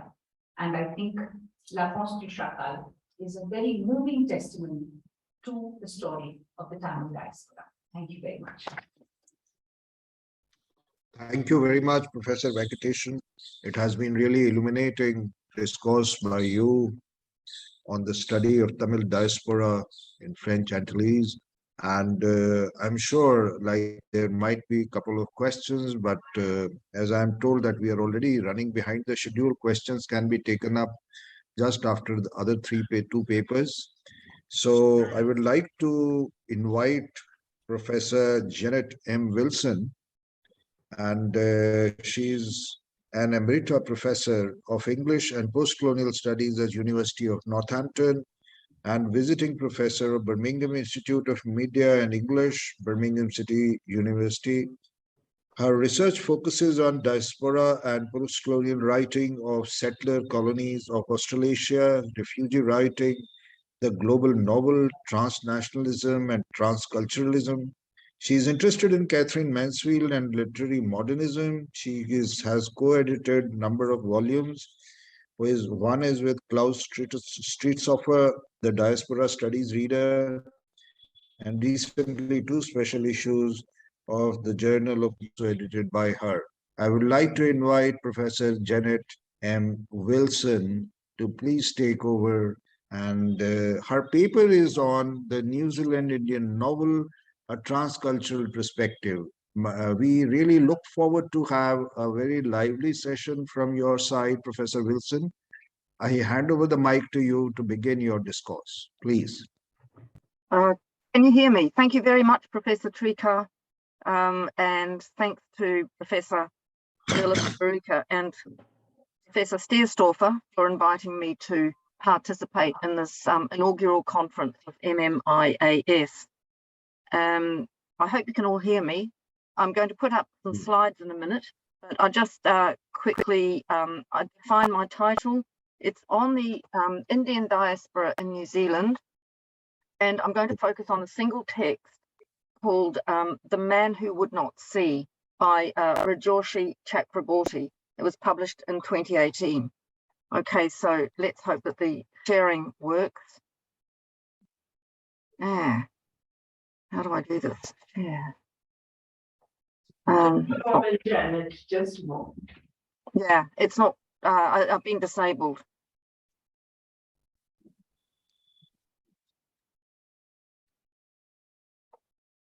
But we can hear you, ma'am.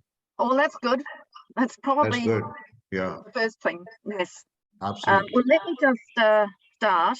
And if we can get the slides to work, that would be even better. But it's still not working. Yeah. I wonder why. I'm just trying to make you the co-host or host, but I'm not getting the option. Just give me 1 second. I'll figure it out. Yeah. The other person shared her slides with no problem. And we did a trial run yesterday and it worked perfectly. It was even Yeah. figure it out.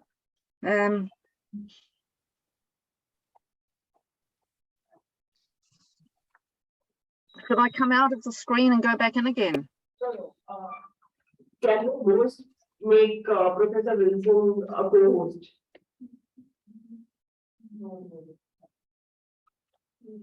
Christine, please make Professor Wilson the host. Co-host.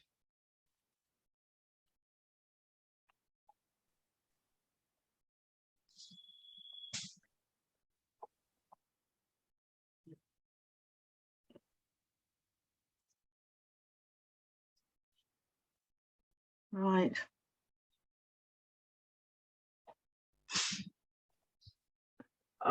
Professor Wilson, now you should be able to share. Yeah, good. It's now working.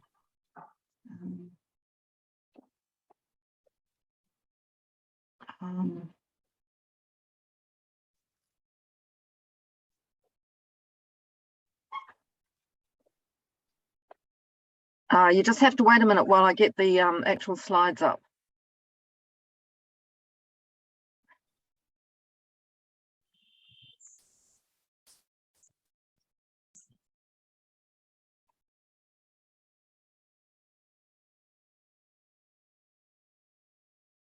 Is that working?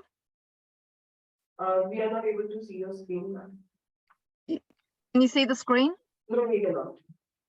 Okay.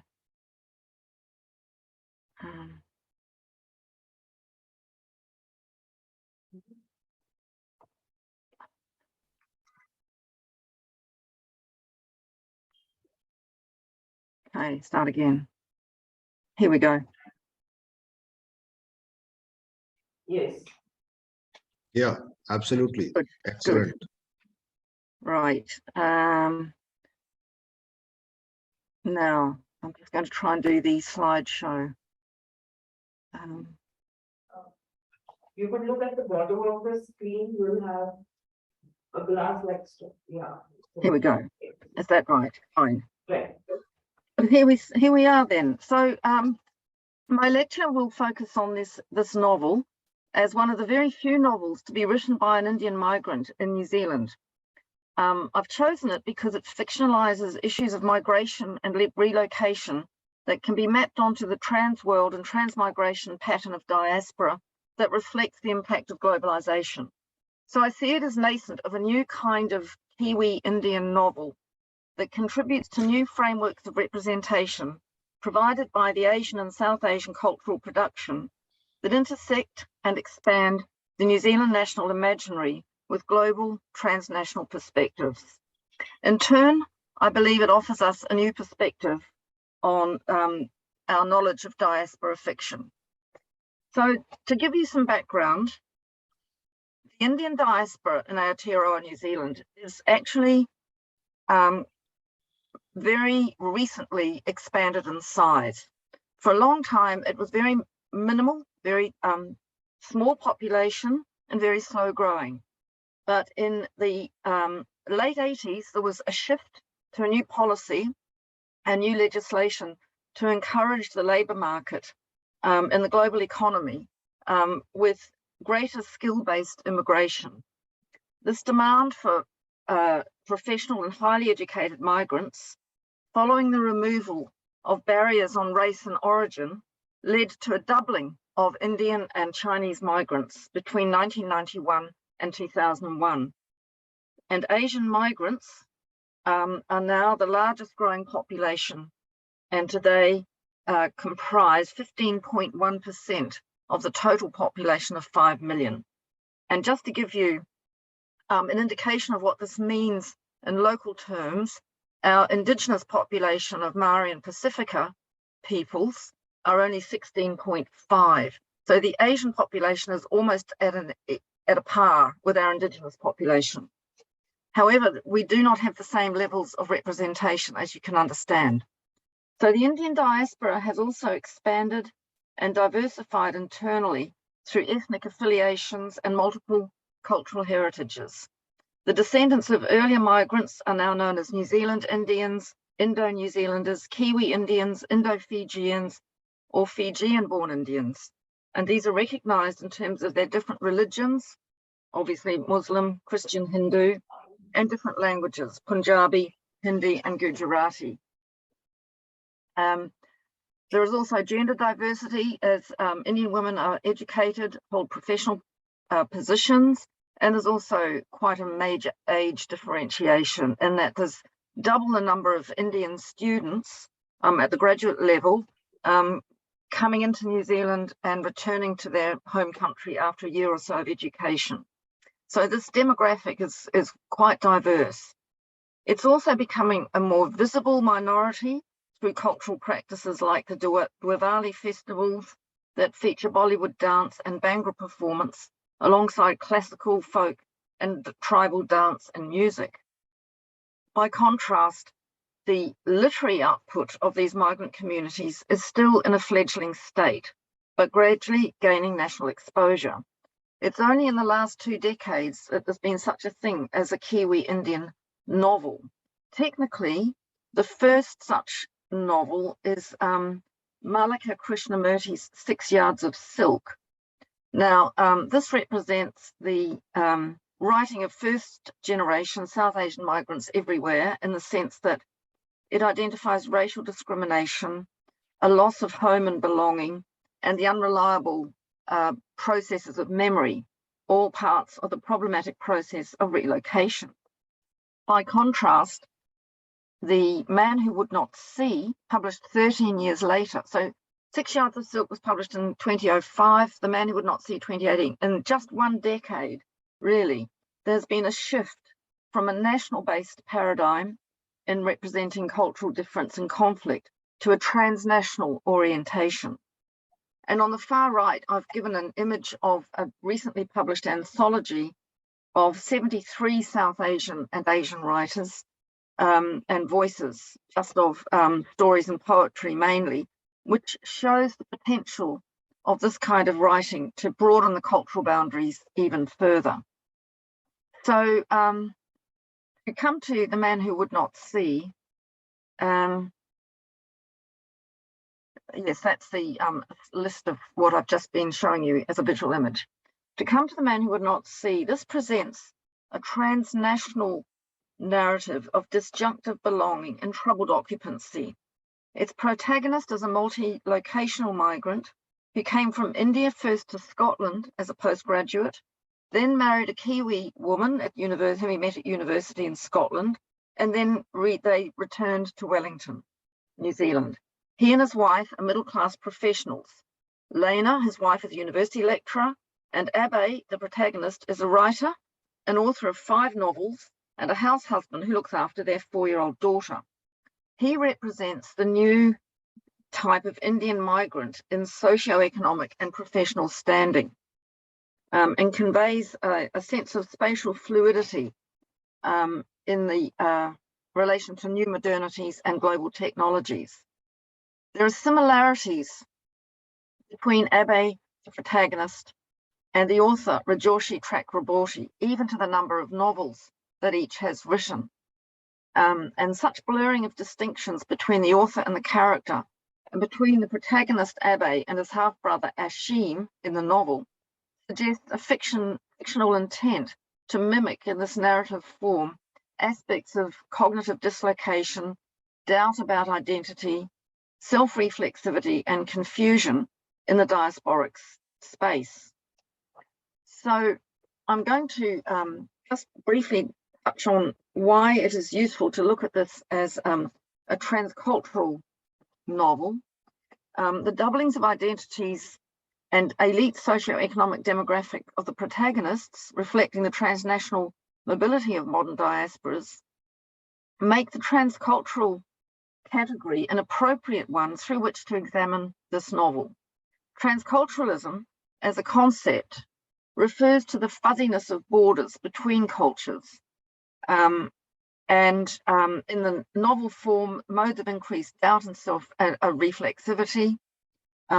There is ambiguity about the nation as a container of culture, and there is an understanding that the text belongs to a mobile literary system of production that transcends national borders. From the diasporic perspective, transnationalism also in this novel is about returning to the homeland to overcome amnesia. So I'm going to just summarize this slide. Transculturalism theory-wise has its origins with the thinking of the Cuban theorist Fernandez Ortiz in the 1940s. And his ideas about transculturalism as a way of linking nations of unequal power and transforming those relations were picked up by the German thinker Wolfgang Welsch in 1991, who saw cultures as permeable, as enmeshed webs extending beyond the nation state. And in this thinking, transcultural concepts replace monocultural or multicultural ones. So in talking about this novel as a transcultural fiction, I will identify narrative techniques that project the problems of perception and confusion, as hinted at in the title, The Man Who Would Not See, stemming from such cultural entanglements.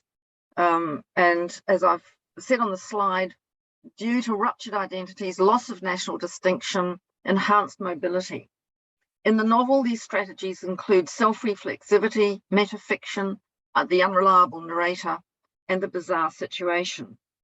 These are the tropes by which unexpected discoveries that arise in the diasporic space of doubled and contested locations are fictionalized. The implication of sightlessness or of seeing or of a refusal to see in the title, The Man Who Would Not See, refers to the amnesia that arises when transnational relocation obliterates ties to and memories of homeland origins and family. The protagonist, Abe, is accused of this by his half-brother Ashim, visiting him from Hazaribagh in India, in Wellington. And I should just say that this is a complete reversal of the earlier myths of diaspora as developed from the Jewish and Armenian diasporas by critics like William Safran, Gabriel Schaefer, and others. The myth of the longing for the ancestral homeland and the desire to return to that homeland. For in this new globalized transcultural world, transnational world, all notions of a homeland have disappeared. And in the novel, the half-brother's strategy is to persuade his brother, now living in Wellington, to return to home for a visit and to relocate his understanding of belonging in the Indian homeland, not in the diaspora. At the metafictional level in this novel, blindness or not seeing is associated with the novelist's play with facts and the fiction-making processes, which involve obscuring reality. Ashim, the half-brother, becomes at times the author's alter ego. And the novelist protagonist, Abe, exploits his brother's capacity for manipulating reality to create a new fiction. So he uses this to create a new novel in the novel itself. Ashim's accusations of being ignored by his brother go back to childhood. And I'm on the third bullet point here. The breakup of the family home occurred in 1988 after the two brothers, then children, become lost near Howrah station in Calcutta. In anger at the stress they caused, their father separated his three children, sending Ashim and his sister Didi, children of his first wife, to live in Hazarabad, while Abe, the youngest son of the second marriage, remains in the family home in Calcutta. In revising this boyhood trauma, with its connotations of sibling rivalry for their father's attention, Ashim accuses Abe of not defending him and his actions to Baba when they were children, saying, because your house and your father, having your house and your father back to yourself was too tempting. The sense that the signposts of the past are unraveling and that present-day realities are turned upside down, henceforth dominate Abe's subjectivity, as despite his belief in this accusation, he distrusts his perceptions and indulges in an odyssey of guilt, assuming the guise of unreliability. His brother goes even further and lies to him and says that their sister Didi, whom Abe had not seen since a child, has disappeared in Hazarabad and committed suicide. In response, the bizarre situation develops when self-doubt interacts with a questionable, in other words, an unprovable view of the world. On this notion, which is unfounded and actually untrue, Abe moves out of his family home in Wellington, rents a nearby flat, and begins to write a novel about that branch of the family he'd ignored for over 20 years. From here on, reality and narration begin to blur, as imagination and the process of writing become an individual, independent social practice. The novel's transnational movement is completed when, after Ashim returns to India, Abe, feeling he's been manipulated, makes a surprise visit to Hazarabad to meet his half-brother and his family and allay his suspicions about what he's told him. Rajoshi uses a polyphonic narrative technique in which Abe and his wife Lena, as alternating first-person narrators with intersecting yet colliding points of view, speculate on the strange behavior of Ashim, which challenges stereotypes and expectations. He supports a Muslim woman who is being persecuted on a bus, despite the fact that he avoids Muslims socially. He disappears while he's staying with them, as their guest, and he shares confidences with their Indian friend and neighbor, and he apparently favors superstitious pre-European rites that Abe labels as voodoo and black magic, all of which confuse and confound the situation even further. Abe's personal crisis involves embarking on what he calls an atonement plan and self-reform in order to overcome what he sees as his incurable naivety and unbelievable blindness of which he's been accused. Yet there's an extravagantly theatrical dimension in his confessions about the art of ignoring due to the family habit of looking away, as he puts it, after his siblings were cast out, and in choosing smoothness, that is, living in the West, writing, and being financially supported by his wife. Narrative unreliability is assumed on behalf of the reader.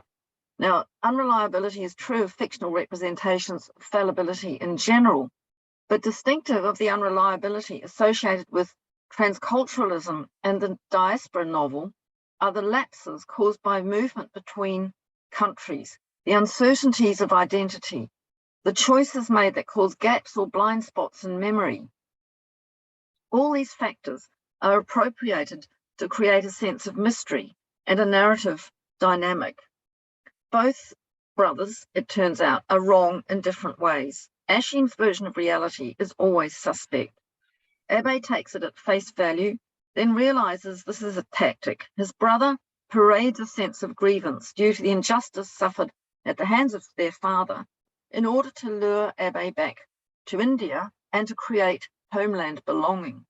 Abe constructs a new fictional identity as unreliable and guilty from this bizarre situation in order to write a new novel. Finally, Rajarshi Chakraborty, the author, is playing games with the reader about his motives in writing the story, as we find out.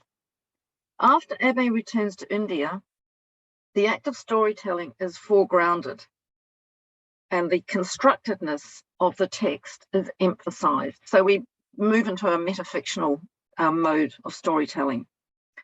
Ashim's revelation that he had lied about their sister's death, she's not dead, she's living in an ashram, is now reconstructed as having offered his brother an irresistible real-life plot twist to see what you would do with it. In other words, he now pretends that he has offered his brother material for a new novel.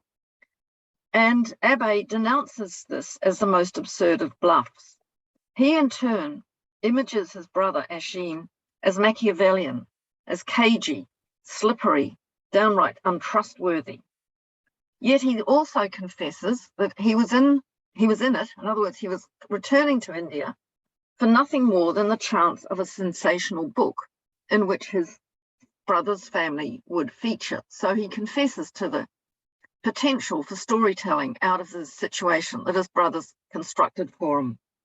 Authorial inconsistency, as well as unreliability, therefore foreground Abe's self-reflexive response to Ashim, as the latter's life in Hazaribagh becomes new grounds for storytelling, and Ashim becomes an alter ego.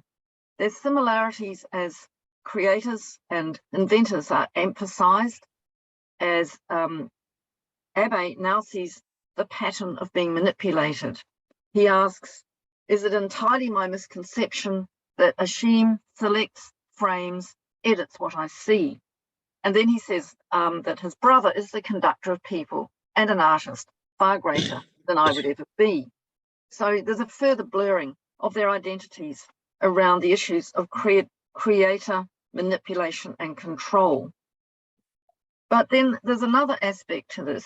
If the novel's fictive space is examined in relation to its circumstances of production, and if the correlation between Abe, the author character, and Chakraborty, his creator, is taken into account, then narrative unreliability might also be seen as a ruse by way of introducing a career impasse.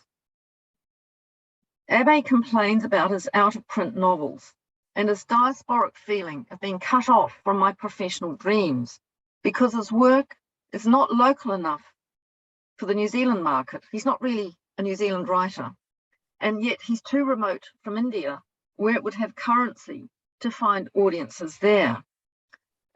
So in many ways, moving the location to India has a tactical advantage in that it gives him a new setting in order to be attractive to Indian audiences. Rebecca Walkowitz says that this is an issue that faces a number of diasporic writers. Writers who've belonged or who continue to belong to more than one nation, region, or state, and who now participate in a literary system that's different from the system in which they were born, educated, or first published, may not fit comfortably into any system. In this thematic of the stalled literary career, the novel touches on the question of the marketing of the diaspora novel. Abe lacks access to a literary system that relies on networks of publishing and distribution that are international, if not global. And that is the penalty of transmigration to another country as remote as New Zealand. And I must say, as a New Zealander, it has always been an issue there that novelists find it very difficult to break into the global marketplace. It only happens occasionally, as when, say, a novelist might win the Booker Prize. His thwarted ambitions as a Kiwi Indian writer, therefore, implies that problematizing perception in The Man Who Would Not See is part of an authorial maneuver to internationalize his writing by expanding back into the richer landscape of the homeland. To this end, Abe reshapes his discourse of blame and guilt and reframes the brother's identity as a manipulator into that of a lifesaver. And he's seen, quote, as the flawed messenger who roused me to this journey. For having given him, quote, the subject for my dream book, the one that promised to be the making of me. That is a trans-cultural text designed to appeal to diverse readerships and global markets. The Jekyll and Hyde situation between the brothers is also resolved in Hazaribagh, however, because Ashim's irrational attitudes and seemingly unjustifiable accusations in New Zealand are now reinterpreted in the Indian context, where Abe sees his brother differently through his homemaking practices. Ashim's prosperity, his wife Mushimi's successful garden business, their care of the missing sister's children, make him realize he has underestimated his brother. Furthermore, this visit confirms the psychosocial dimension of the homeland return, which allows for an element of cultural translation to take place. That is from the hostland back to the homeland. According to Christine Vaught-Williams, this consists of a new form of self-perception through a merging of selected cultural aspects, whereby lost or non-existent abilities and convictions can be regained and thus a sense of balance established. India comes to represent for Abe a cluster of values that he had previously ignored. According to Vaught-Williams, in summary, these are a sense of primeval and psychological rootedness, perhaps even stability, authenticity, and spirituality. Noting that the exiled half of the family, and by that he means, Abe means his brother's, half-brother's family, the family that had been exiled from his father's home in 1988. Noting that these live in their rooted way in India, Abe discovers a more foundational concept of home in this transnational relocation, namely a family dynamics and extended community that his privileged lifestyle had lacked until now. In the family reunion at the end, Abe's realignment of his national and family boundaries illustrate, quote, the increasingly connected life worlds of the transcultural novel as identified by Sissy Health. The transition from an uprooted Kiwi Indian identity to a multi-local located one confirms the value of extended family ties and justifies the writing of the current novel undertaken by Abe to widen about his entanglement with Ashim and the enmeshing of the Indian and Kiwi cultures. This transcultural conception of home is expressed in his wife Lena's email sent to him from Wellington. Come home, next time we're all going home together to Hazaribagh. In conclusion, The Man Who Would Not See, with its family confrontation and tropes of disturbance, implies some renegotiation of cultural borders. But further, the transcultural signifies some translation of cultural meaning between host and homeland in order to make better sense of the diasporic space. In this sense, the narration represents a different concept of diaspora belonging to that of William Safran's nostalgic longing for the ancestral homeland, or Avtar Bra's argument about the reconstruction of the homeland in diaspora. The study of the transcultural elements show that the novel's conclusion helps resolve confusion about belonging, as Abe experiences the home space as plural, multi-layered, and fluidly identifiable within and beyond national spheres. To this extent, the novel's respatializing processes constitute an intervention into the familiar collectivities in New Zealand society and an affirmation of alternative solidarities in Indian society. in producing a decentered image of the nation and introducing a transcultural imaginary, The Man Who Would Not See can be read as metonymic of the multiplying and expanding national transnational imaginary of Aotearoa, New Zealand. For although the bicultural Aotearoa, New Zealand reflects the nation's post-colonial repositioning, and by bicultural I mean Maori and European or Pākehā, and that does not include the multicultural landscape. This disguises its complex ethnic diversity, in which the national space is being intersected by multiple global and transcultural imaginaries. Both The Man Who Would Not See, 6 Yards of Silk, and other South Asian cultural productions in representing experience of dislocation, relocation, and transnationalism establish a new shape and direction for New Zealand national identity, and maybe in time for the Indian diasporic one as well. Thank you. Thank you. Thank you very much, Janet Wilson, Professor Janet Wilson. It has been very interesting to listen to your discourse this evening. And now, like... It's my pleasure. I'm sorry I can't stay for questions, but I'm very happy to receive them by email. I think, yes, we all look forward to have more interaction with you, but both the papers, I mean, in this session, they had been, I must say, they had been a groundbreaking papers because they give new insights into reading diaspora literature, both in Antilles and, of course, in New Zealand, in terms of transcultural perspectives. And as far as the first paper was concerned, when I was listening to the paper, I was thinking about Tamil migration cycle, which started off in 1830 and continued till 1950s or maybe late 60s. And perhaps the modern capitalism played a very vital role in that system of, Tamil migration towards Caribbean islands. There was a system like Kangani, if I pronounce it rightly.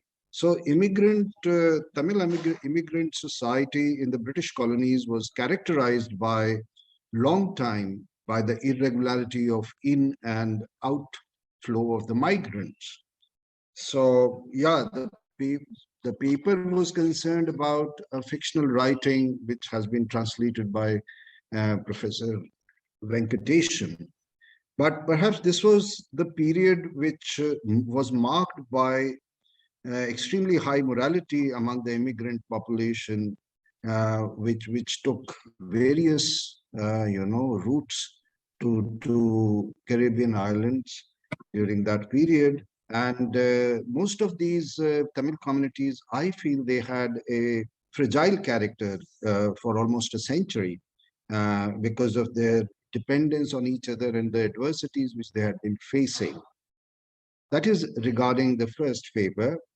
As far as the second one is concerned, yes, of course, I was interested in this second paper to listen more intently because myself, I delve into the diaspora, Indian diaspora in Australia. Sometimes I do look at them with keen interest. And my own writer, Professor Frank Moorhouse, he belongs to Maori tribe of New Zealand. And I had worked on him. So of course, looking at, and I was familiar with Ralph Crane and a couple of other professors at the University of Auckland, and we were closely associated. Well, I think you mentioned about, the argument initiated with something to do with cultural festivals. Now yes, Diwali. Diwali and all those things. Now, Pacific festivals, they both have local manifestations and they are historically based interconnected network of kinship and exchange and visible celebration in the Pacificness. So the migrants who have gone there and now they're writing about both cultures, India as well as New Zealand. And I feel that within festivalized spaces, transcultural notions of Pacific cultures are celebrated and affirmed in the way that static museum display understanding of traditional, which cannot be otherwise. So, of course, I would love to read these three novels which you have talked about, these three books. And well, thank you very much for a wonderful presentation. Now I open the session for questions. So please, the participants are requested to extend their queries or questions. You are most welcome. Though we are running behind the schedule, I'm sure. And I was told that they have to wind up, and one participant couldn't make a presentation finally. Anyway, thank you very much, Professor Nilofer Barucha and Kirti, for roping me in. And it was really interesting and enlightening for me to listen to these two scholars. And thank you very much. Please, the session is open for questions. I have made my observations. Yeah. Yeah, if you have. May I come in? Yes, May I? yes, ma'am, please. Thank you. I have read the 6 Yards of Silk, and now I would like to read the Man Who Cannot See. But I think this idea of, it's not a question, it's just something that I would like to say. This question of returning to India, I think it's coming up in some diasporic novels. I have seen it in Nima Shah's from Uganda. Well, she lives in England now, she's publishing from England, but her novel is set in Uganda. And in that novel, there is this idea of return to India. There are two brothers, one of them decides to return to India. So there is maybe something coming up, is a new feature coming up in diasporic writings, a kind of return to the well to drink more, a kind of return to the source. So that's it. That's an observation I wanted to make. Thank you very much, Professor Janet Wilson. Could I just briefly reply? I think that's a good observation.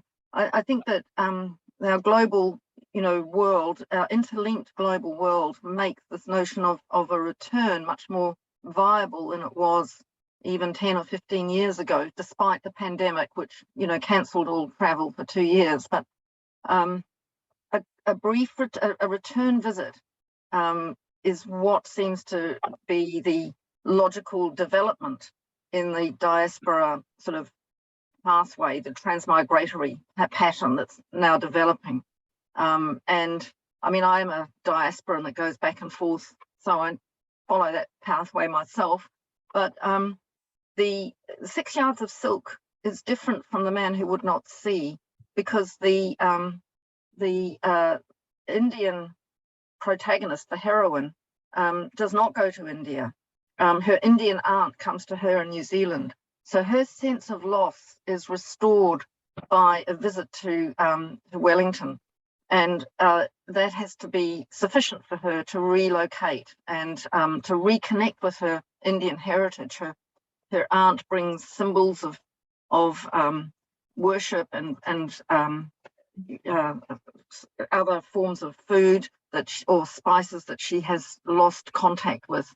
And that's how those two novels differ in their sense of movement and location.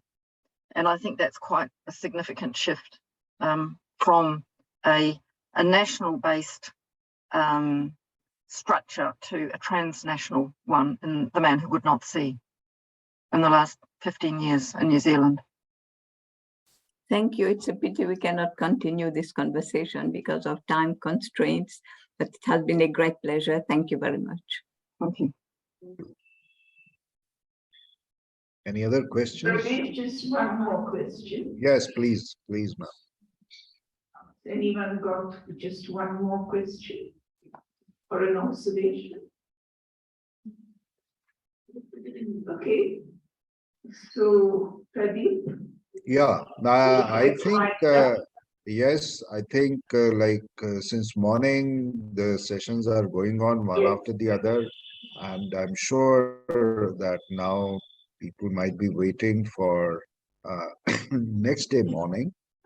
And I'm thankful and honored that at least I could come in and I could say a few things. But it was indeed a pleasure to listen to both the speakers, Professor Venkatesan and Janet Wilson, because these are the areas which I had not thought about, but yes, now I've started thinking about. The man who could not see it reminded me of King Lear. And I don't know, like whether that has something to do with it. But yes, that man also could not see. Anyway, but yes, diasporic identity is often viewed as in-betweenness. And there is always a space for here and there. And that is how the writers, they have talked about for their transculturalism and other things. But thank you very much for today's session. It has been indeed a pleasure, and honestly speaking, I gained so much, and there were many takeoff points to work upon, not only for me, but also for other researchers who are attending this conference. And I wish you all the best for all the researchers who are part of this conference. This has been really, really very fruitful for us. Thank you very much, Professor Wilson and Professor Vidya Venkatesan. Thank you. Thank you very much, Professor Trika. It's been a pleasure. Thank you. Pleasure. Great pleasure. Okay, so we have just one more session today, and that is being chaired by Professor Vidya Venkatesan, and the two speakers are one offline, Mrs. Suryakanti Gayan. So I request Mrs. Suryakanti Gayan to come to the head of the table.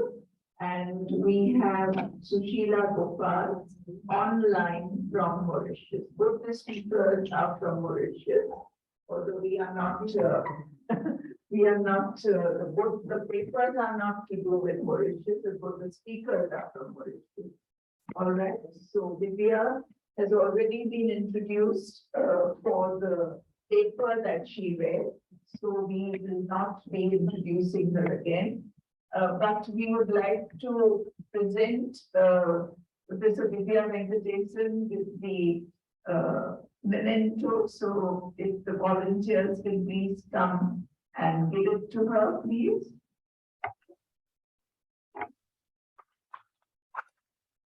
And if Mrs. Suryakanti Dayan can come up here, please. And a memento for her as well before we start. And we are very grateful to her for coming in person all the way from Mauritius to present her paper. Thank you so much.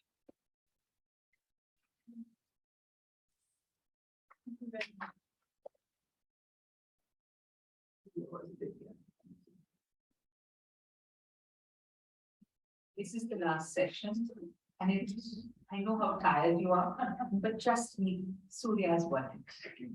So let me first express my gratitude. Surya, you came.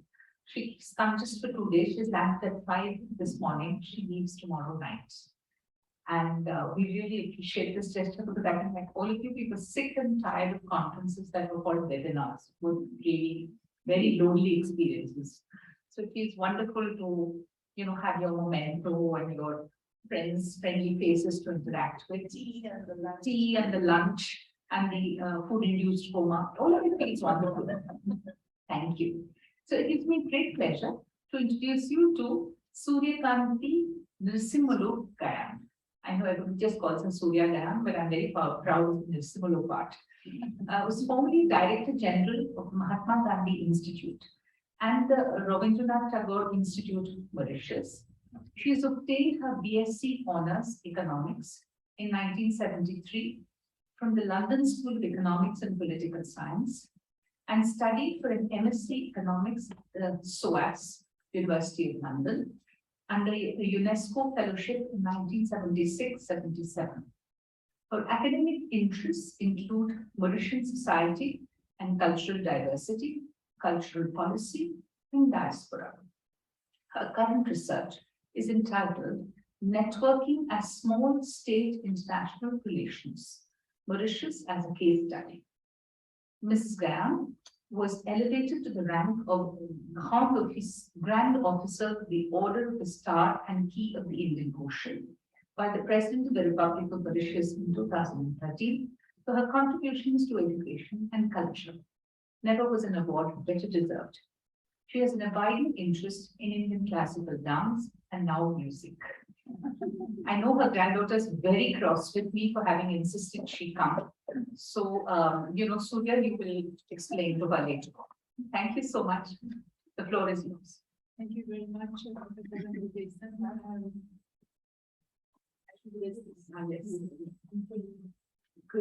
Yes, I don't have a very good voice. I'm afraid after traveling all night and nearly lost my voice. Professor Jason, thank you very much for your introduction. You made me feel like I have to go under the table and go into hiding. I will hardly be able to live up to that introduction. Professor Neuroferro, thank you very much for the invitation, the welcome, the hospitality. Everything is perfect.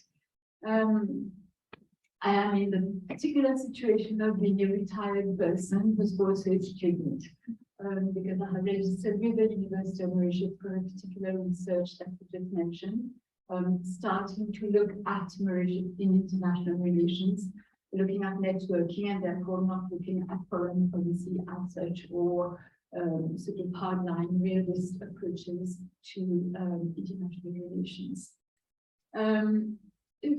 What I'm going to do today, or this evening rather, is something like an exercise in thinking aloud about the theme of Mauritius and diaspora and international relations. It's really the thinking which is in the making. And I hope you will bear with me for this, because it's going to be sort of loose ends that I shall later on try to put together. I'll start with a preamble, which is a quotation from a work that has been done by a former colleague of mine, Dr. Amina Janangir-Choudhury.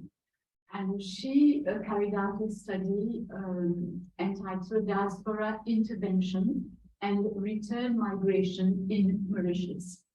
So I'm starting with a quote that concerns Mauritians abroad, who constitute a Mauritian diaspora with specific experiences, whether they are based in the UK, in France, in Canada, in South Africa, in Australia, and some I think in New Zealand as well. I quote, and she speaks, "I was impressed by the strong feeling of connectedness with the homeland and with friends and relatives left behind. Being an immigrant in another country generates novel feelings and reactions, often balancing between feelings of separation from home and the excitement of discovering the wide world." End of quote. I think this quote encapsulates the diasporic experience across the board, whether it is Mauritians abroad, Indians having left for Mauritius, the old diaspora, the more recent 20th century diaspora as well. And perhaps incidentally, I might mention from the discussion that was taking place a moment ago after the panel in which you spoke, Vidya, this idea of return to India. It acquires a kind of reality and concreteness when possibly it is the more recent migrants are concerned. Whereas for the old diaspora, the 19th century diaspora of indentured workers, those who could return, returned. If we take the case of Mauritius, there were about 454,000 Indian migrants to Mauritius from 1829 until, say, 1922, but the bulk of them had already come back 1888. Now, out of those 454,000, about 150,000, so about a third actually returned, which is a significant number, and this hasn't been sufficiently examined, let's suppose, to understand the factors that brought them back at the end of the contract. And the remaining two-thirds suffered with a deep sense of nostalgia, a deep and very, very strong sense of belonging, but not with any concrete plan of a return back to India. We were there to settle, and that was it. So much by way of introduction, or rather as a preamble. I would like to say a few words about myself as an introduction to situate the fact that I am constantly conscious of speaking from a number of different influences that are there at the back of my mind, whether I'm talking about Mauritius, whether I'm talking about India, whether it's about film or dance or international relations. On my father's side, they immigrated to Mauritius in the 1880s from the Visakhapatnam region of Andhra, and they settled in Mauritius. And my father became a sugarcane planter himself. My uncles studied in, my father's brothers studied in the UK to become professionals. I was the first girl in the family to actually complete secondary schooling and go abroad for studies. On my mother's side, her grandparents, maternal grandparents, emigrated also from the Visakhapatnam region, but they went to Natal. And my own maternal grandmother was born in a place called Verulam in Natal, a very small place apparently. And then her family, she had another sister, and the family relocated from Natal and went to Nairobi. And then from Nairobi, they came to Mauritius, and that's how my maternal grandfather and grandmother met. And they went back to Nairobi. My mother was born in Nairobi. So just to tell you how much of traveling and relocation actually took place within the story of one family. Now we can imagine if we project this on the 215,000 Mauritians who came, or rather Indians who came to Mauritius, how diverse and how complex the story is. So when speaking about the diasporic experience, we have to bear in mind that we have to speak in a way that makes sense so that we can generalize and discuss. But the experiences are extremely, extremely diversified.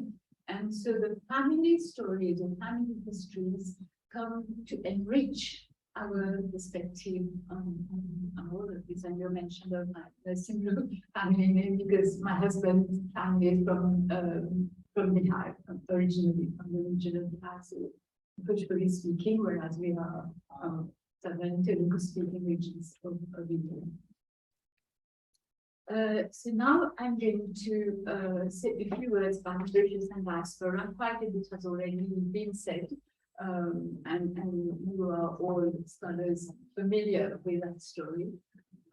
Professor Murdy, I think this morning also referred to the image workers in Mauritius and the curious experience that represented. I should pass through a bit of reading now. As Mauritians, we have tended to grapple, I think, in recent speeches, discourses, and academic work, and in policy and formulations, with two concepts that try to capture the diversity of the people. And the one is multiculturalism, and the other is diaspora.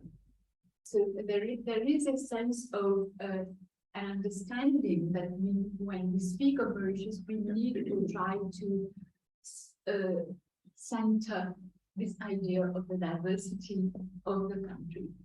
And so discussions of diaspora try to take into account that there are diverse migration experiences, whether we're talking of people from North India, South India, China, and the French-speaking white population of Mauritius relates to France in a very, very special way.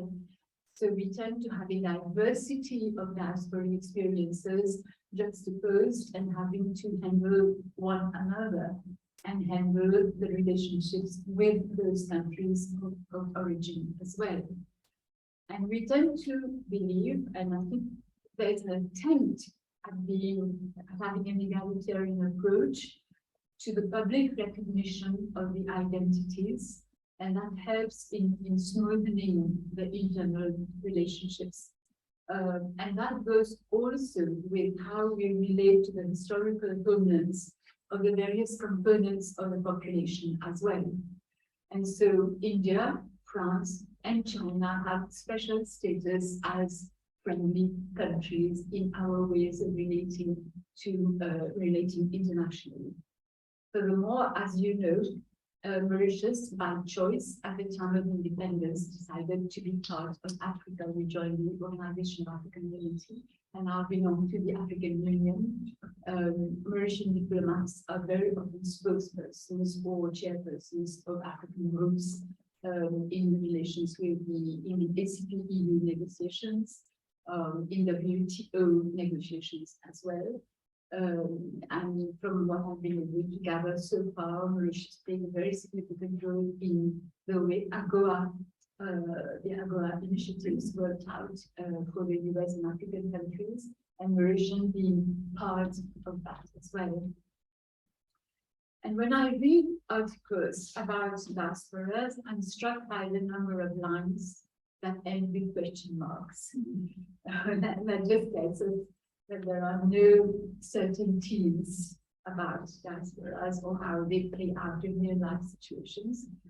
And I set against Cohen's original ideal types that have been worked out, and the many refinements that have been made to those over the decades of scholarly discussion. So when I'm speaking of diaspora or diasporas with relation to the Mauritian population, I'm very conscious of the conceptual issues that arise out of this.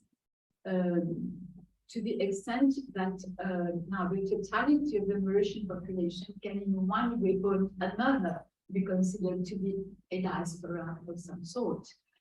Now, given that there is no indigenous population in Mauritius, given that people of Indian origin constitute the demographic majority, we are in a situation where there is a diaspora that is not living as a minority in the country of migration. We actually have a majority, but that does display characteristics, cultural, social, psychological, and behavioral, that demonstrate a diasporic belonging. And this, I think, poses a particular dilemma when it comes to how the Mauritian government deals with India and deals with other countries, because that identity translates, it transpires. And I take an example in a little while after these introductory comments. And we have to there consider how the construction of dominant and non-dominant identities work out, and how they ramify with the concept of diaspora. And this is an especially complex question in the case of people of Indian origin in Mauritius. I shall not revisit the clear distinctions that take place in Mauritius in terms of religion, in terms of caste, in terms of regions of origin, in terms of languages of aspiration, the languages of the ancestors, that provide great complexity to Indo-Mauritian identities. But it's important to reflect on how far an ethnic majority with political power, but constituted perhaps culturally within the dominant framework of Western civilization and colonial heritage, how it deals with all these roads in order to be able to continue functioning as a democratic country and a democratic space. We have to mention also that as Mauritians, we take it for granted that each one of us ascribes to an identity that throws us back to a country of origin, as I said, India, especially the particular regions that are today, that are present in Bihar, Tamil Nadu, Andhra Pradesh, Telangana, Maharashtra. and then China and France. Now, interestingly, in the case of the fairly large Creole minority, it appears to some observers that this particular component of the Mauritian population is developing an identity discourse that is inspired and empowered by Black consciousness in the United States, as much as, if not more than, it is inspired by the idea of an African homeland, a homeland consciousness. Although the history and the memory of slavery constitute a very major locus of identity formation. In addition, we have to factor in the experiences of the Mauritian diaspora that I referred to in the quotation from Amina Jahangir. And the above are both self-assumed and ascribed identities. So in order to reflect on Mauritius and its international relations, first of all, we have to remember that Mauritius belongs to a variety of international groupings, whether it is the Commonwealth, the Francophonie, the African Union, but also a number of sub-regional organizations of the African region, including SADC and COMESA, and then the IORA, the Mauritian Association. So there is a look towards the east. And so there is a constant sort of balancing of policy and of prise de position, of stance on international matters that has to handle all of these at the same time. And we find ourselves sometimes in rather delicate situations. So I will illustrate with an incident that occurred that led to a controversy, which is just a few weeks old. It sort of unfolded in the last, maybe the last week of, last 2 weeks of July and the beginning of August. So it's a very recent occurrence.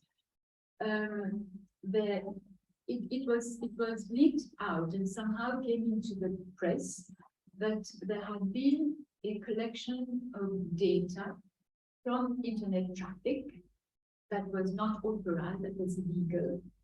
And somehow there was no clear explanation as to how it had happened or who had authorized it. But in the wake of this, the CEO of Mauritius Telecom resigned and made a certain number of public statements about requests that he had received from government that he couldn't comply with. That sort of unfolded into a number of counter accusations and surmises. And somehow, in the course of that controversy, on the one hand, it appeared that there was a team of Indian technicians who handled the extracting of data. And on the other, there was speculation about whether the Mauritian authorities and the Indian authorities have actually discussed the matter, and at the highest level. And inevitably, that already had caused stir. And then about a week later, I think, one Mauritian, I'm speaking of everything that actually appeared in the press. Okay? I'm not revealing anything that's confidential or secretive. One minister speaking to the media said that the technological infrastructure of the deployment of Mauritius Telecom internet services was almost totally from Huawei. And so he hinted that there might be some kind of sneaking of information that might have been carried out. And understandably, therefore, there was a need to look into the matter. Now, that, of course, created further reactions. And the Chinese ambassador took a few days before he finally spoke to one of the private radio channels and said that it's easy to blame China. And went on to say a few things like China is not interested in the Indian Ocean, and that is a statement that one can take with a very big pinch of salt. But it's an illustration of how two major world global players find themselves at loggerheads on other arenas, and then this gets played out in tiny Mauritius in the Western Indian Ocean, and we as a country, we as a state, must be able to handle this. What struck me was that for 50 years since independence, there has been a real fine-tuning of balancing between how we deal with, what words are used in talking about India, in talking about China, talking about France. And it seems that on this occasion, either one has been caught off guard, or one has departed from the balancing, which makes sense for a very small country that needs to relate with the outside world in very meaningful ways, because we have no other resources. And so my questioning is to probe into what may be the factors that have caused a kind of mismatch. I can't remember what one could use in English for a kind of sliding, slippage, or sliding away from a well-formed policy of balance, and what the implications are, what the fallback is going to be, and how this is going to be affecting our relations with those countries. But it also raised for me the additional question of how far Mauritius will continue to look at countries like India and China as they grow in their own assertiveness on the international forum and fora. How far Mauritius will continue to view these countries as the countries of diasporic connections, and how far, as part of the African perspective on international affairs, are we going to be embracing more and more a kind of autonomous approach to the challenges which countries like China and India pose in a totally new global configuration. So these are the questions that I am grappling with, which I wanted to share with you. I haven't gone further into all of these for the time being. Perhaps I can mention two other examples, and these concern territory. You are familiar with the way the Chagos Archipelago and the Diego Garcia in particular were taken over by Britain and then leased to the United States. Now, this has been a real struggle, and we can say that Mauritius has been proud, to be able to obtain from the International Court of Justice, after all, an opinion that supported the Mauritian stand. Now, when we look at Indian interests in Aganida, when we look at French claims on Trovière, but also on Saint-Mandon, then we also have to ask the question of how do we as a nation build our consciousness of our territory, because we are a multi-insular country. Revealed has some degree of autonomy, but it is part of the Republic of Mauritius. So how will this understanding of territory play out, in particular when we have these powers in the Indian Ocean vying with one another in order to have access to the African market, in order to have the shipping channels, and are we therefore going to rebuild our international relations in a more autonomous way vis-a-vis the big countries which are manifesting their own interest in that part of the world. I think this was the last point I wanted to make, asking myself the question marks on the issues of diaspora, territory, and identity. So I shall end with a quote. It's a very old article. I think it was published in 2008 by somebody from the University of Edinburgh, Chris Ogden.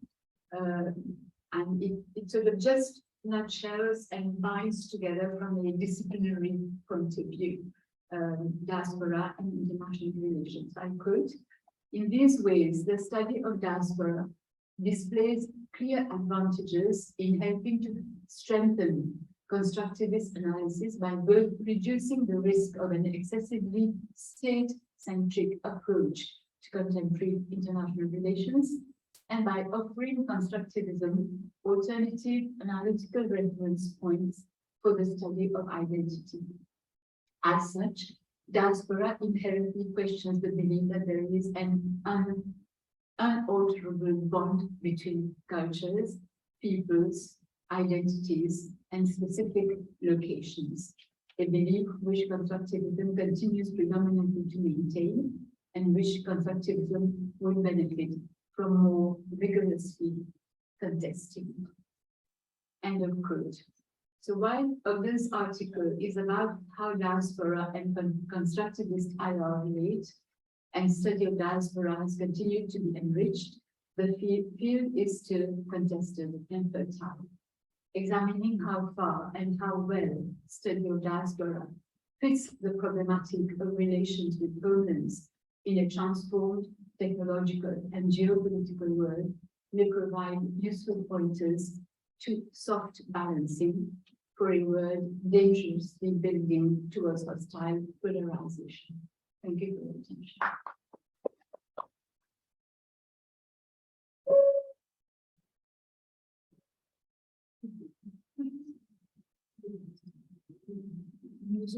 Oh, yes.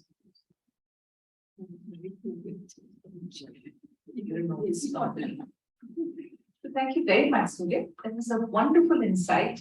And Surya and I have had many discussions, not as scholarly as the one she presented, but it was just my take as somebody interested in diaspora, as we always approach this Mauritius as, you know, we're the mother country, we're the center, and you're the periphery. We're the metropolis, and, you know, and we were just speaking even 2 weeks ago about how it's about time India changed her role and said that, you know, how do you perceive us?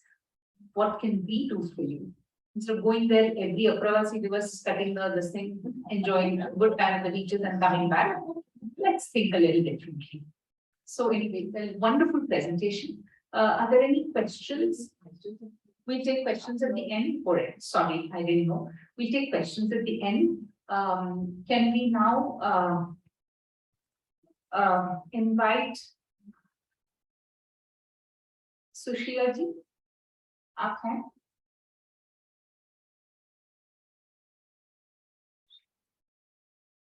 I'll just ask them.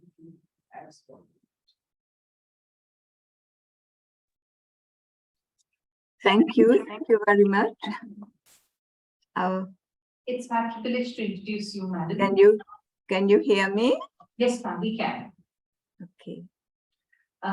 Sushila Gopal is a Mauritian of North Indian origin. She has been educated in Mauritius, England, and India. Her research for PhD was on contemporary poetry written by women. Then she moved to post-colonial literature.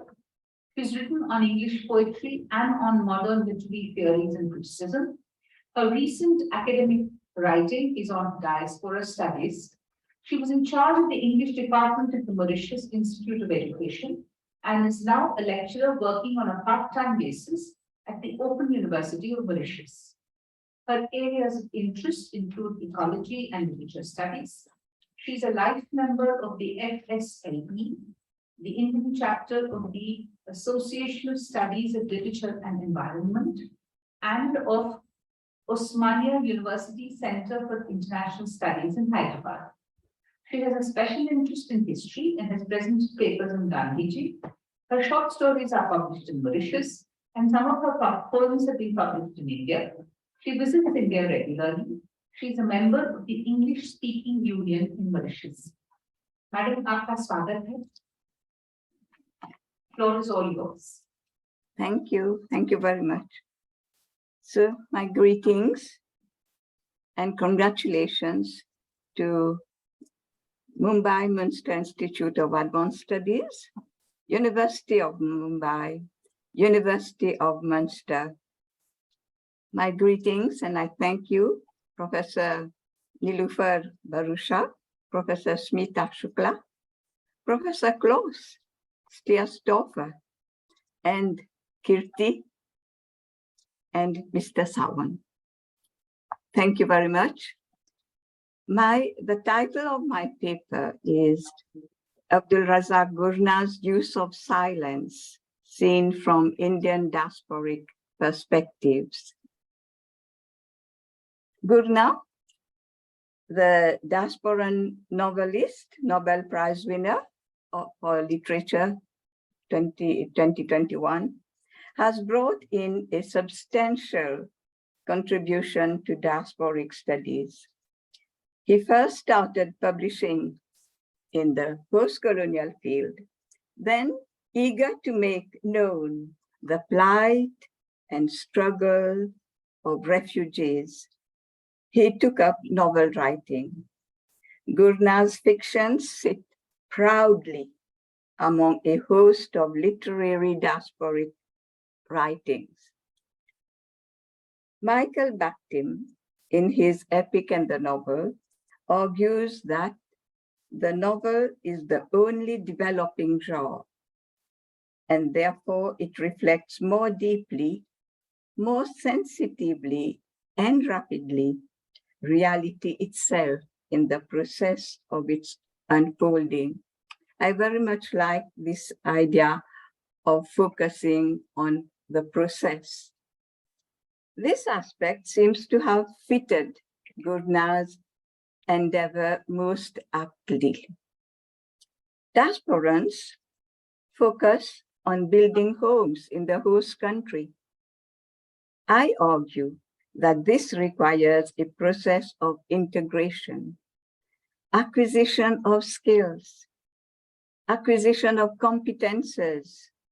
These are needed for progress in the adopted country. Generally, in diasporic novels, the emphasis is on the milestones covered or planned by diasporans, but the process is not sufficiently exposed. Diasporic novelists have produced literary fictions of great value. However, one finds that though the poetics of their novels center on characterization, excuse me, as is expected in literary fiction, they are also often plot-driven. So the characters, negotiations with hybridity, and their efforts in settling down, in building up their careers, are very often not central. I take now the Indian diasporic perspective.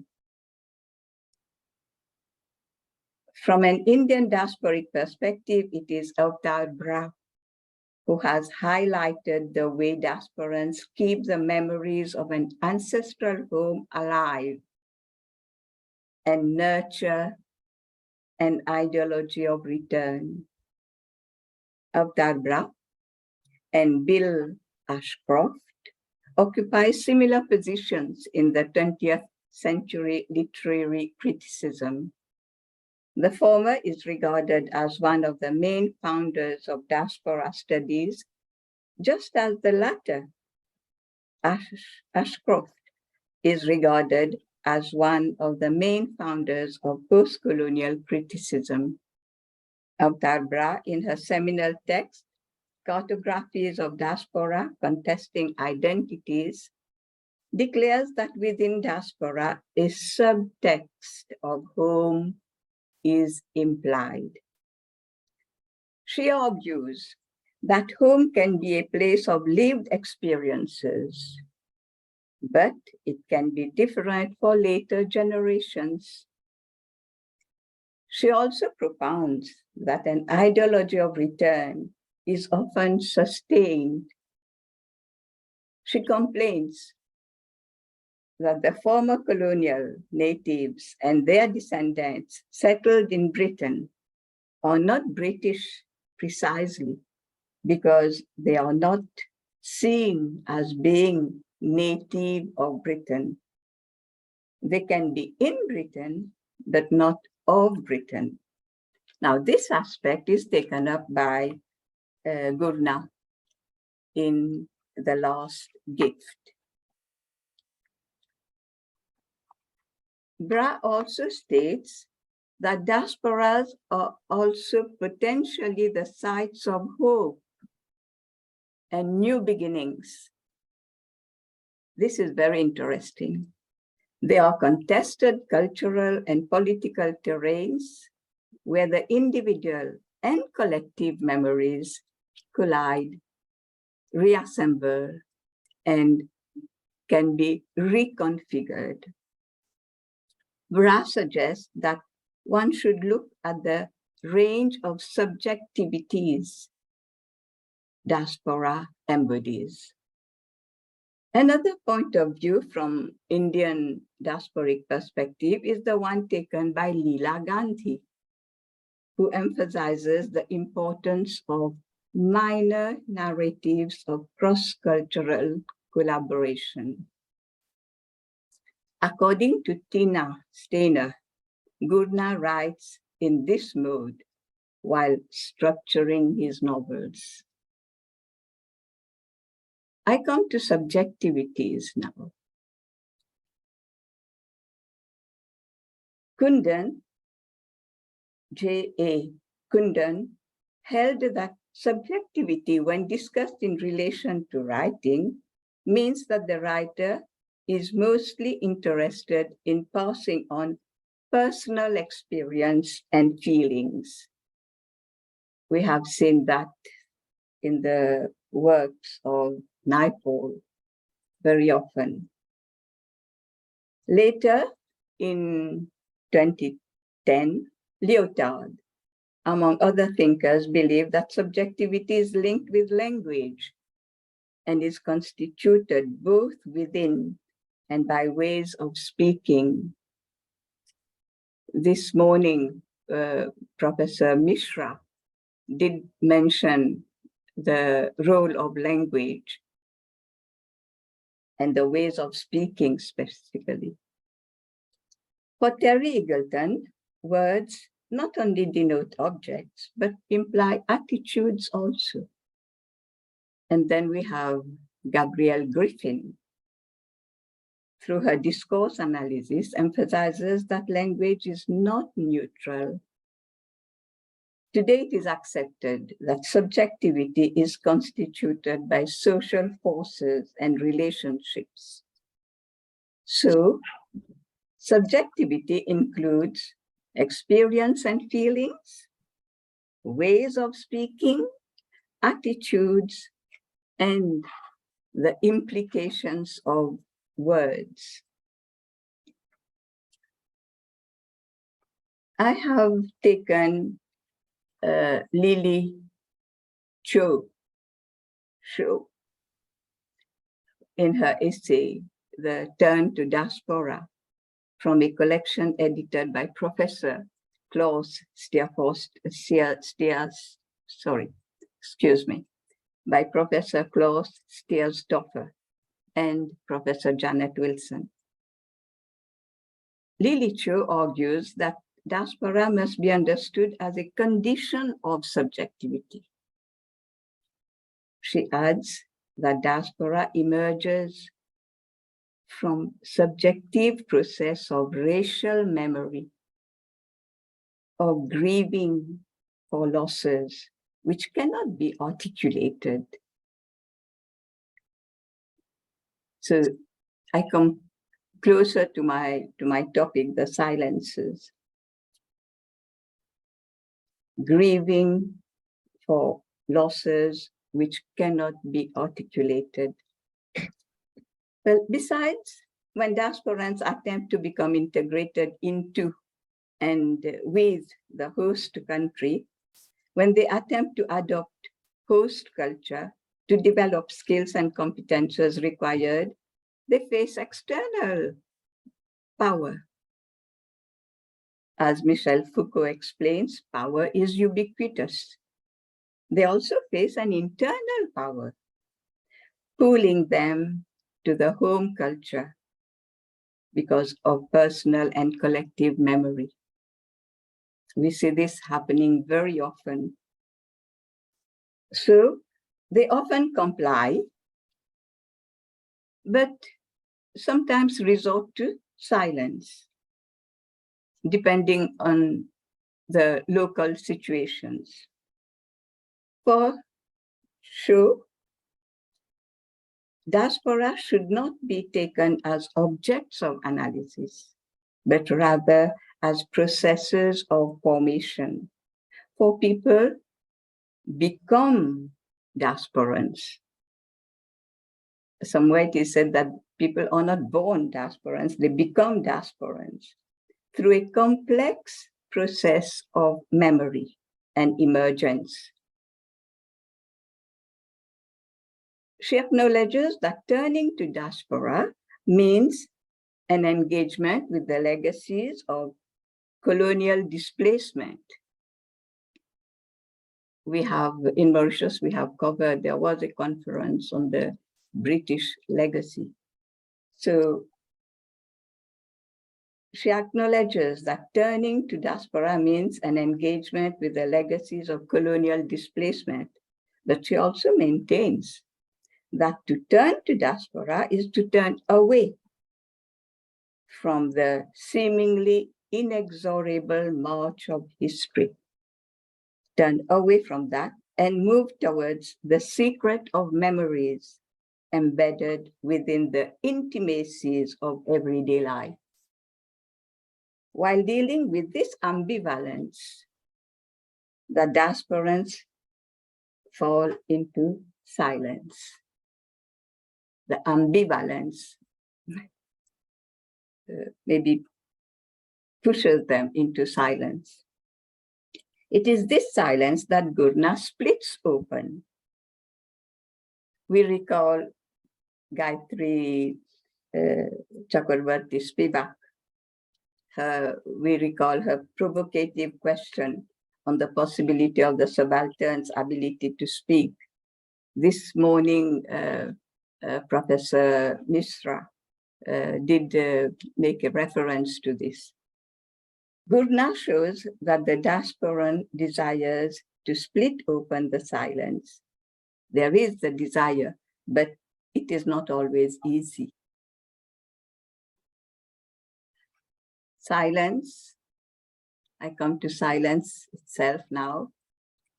Silence, well, in feminism, women have often been exhorted to break silence. In post-colonial literature, silence has often been associated with connivance, as we see in Gugi's A Grain of Wheat. In the life of diasporans, silence is maybe omnipresent. It turns them into keepers of secrets. It gains in resonance and also in eloquence. Gurna's strategy in his use of silence is linked with his particularity as a novelist. Neither does he adopt an objective perspective, nor does he focus mainly on plots in his diasporic novels. He develops characterization. and he digs into subjectivity of his characters. We come to know the characters through their thoughts rather than their actions. Thoughts precede actions. He focuses on the way his characters struggle through difficult situations, all the thoughts that come before. He focuses on the narrative device. He uses his narrative device is storytelling, and he thus embeds silence within his storytelling device. And I think this is what makes his novel so interesting, because the silence is embedded and we want to know. So we move from one story to another. According to C.C. Hell, Marie-Louise Pratt, the author of Art of Contact Zone, uses the term contact to highlight the area through which power between the colonizer and the colonized can be seen. For her, this contact zone becomes an ambivalent and complex space. I think earlier somebody did mention the space, Homi Bhabha's space. An ambivalent and complex space, particularly suitable for displaying the constructed nature of the subject. Hell also has recourse to Paul Ricoeur, the French philosopher, who believes that exchange of memories and forgiveness can foster better cultural cooperation in the world. Hell points out that Gurnaz projects these possibilities in his novels by using strategic silence as a tool in his storytelling. Thus, in the hands of Gurnaz, silence acquires a performative function. It becomes an intercultural dialogue, and it can also be a discursive platform for cultural mutual understanding. I mentioned in my abstract 2 novels. I have liked Gurnaz so much that I have got all his novels, but didn't have time to go through them. So I took 2 novels, The Last Gift and Afterlives. In The Last Gift, the narrator protagonist, in the 3rd sentence of the novel, just imagine the 3rd sentence of the novel, says, "It was late in the day when it happened, returning home from work, but it was also late in the day altogether." Metaphorical meanings and the silence and the not finding it easy to open this silence, this becomes a leitmotif in the novel. It was late as he had resorted to silence regarding his homeland and the circumstances in which he left. He has maintained a silence over this matter during 43 years. And maybe in reality, many diasporans carry such silence and transmit such silences to their generations. Well, in The Last Gift, he was often silent. His children found his silences daunting. The silences made them afraid of him. This silence has affected his children because his daughter can only say, "My father is from East Africa," when questioned about her origins by her boyfriend's uncle Digby. In afterlives, Hamza, the soldier formerly enrolled in the German army, knows and went to answer only with a nod. It was during World War II. He does so when a British officer asks him whether he can read in German. We look at the context, World War II. He does so when a British officer asks him whether he can read German. He hesitates. Hamza's son, the young Ilyas, is drawn to silence. It is a silence that worries his mother, Afia. However, in afterlives, it is the silence that surrounds the relationship between Hamza and the Oberleutnant, the German officer. It is this silence which is overwhelming. The Oberleutnant used to become silent for long periods.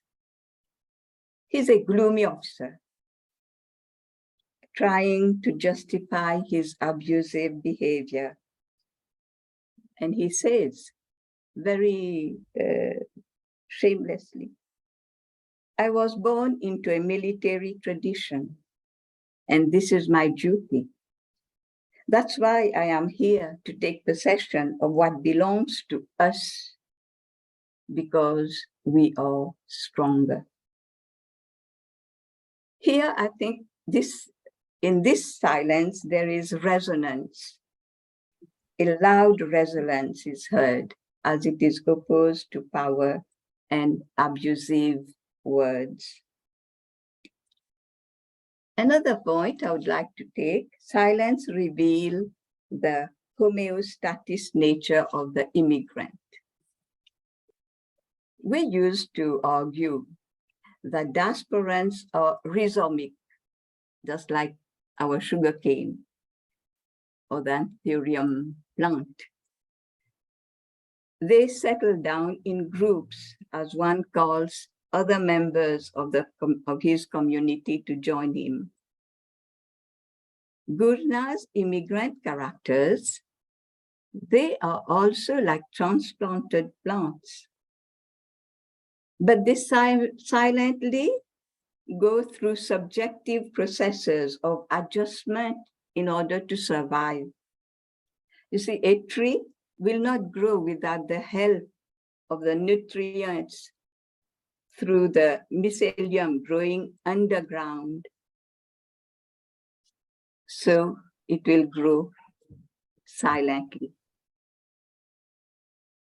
To conclude, I would like to say that Gurna's use of silence seen from an Indian diasporic perspective helps in reinforcing the non-vindicative attitude reflected in his novels. His novels transpire a calm. Subjectivity brings to the surface the process of diasporans' integration into the host country through non-violent means. And I think this links up with India's independence anniversary of 75th year of independence. Manil Suri, for those who would like to take up this topic, Manil Suri in his work Amnesty also reveals the process, but it is through his stream of consciousness, whereas Gurna works through storytelling. Thank you.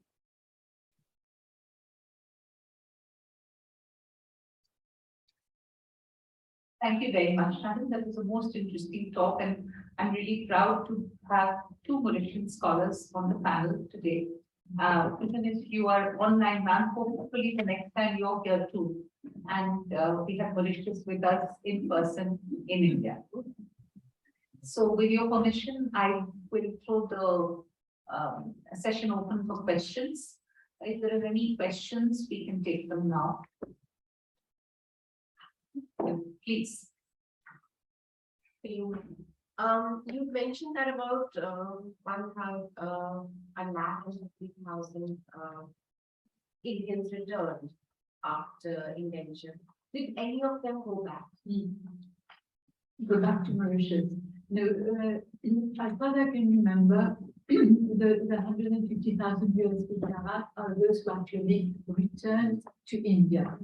Otherwise, the statistics and the records do contain information about those who came back and then returned. They were returnees and they were classified as old migrants. And in many cases, they came back because they were being sort of commissioned by the employers to identify other groups willing to migrate to Mauritius. So they were taking them back and became, in a way, sort of intermediaries between the recruiting agent and the employer. So that 150,000 of those who actually permanently came back to India.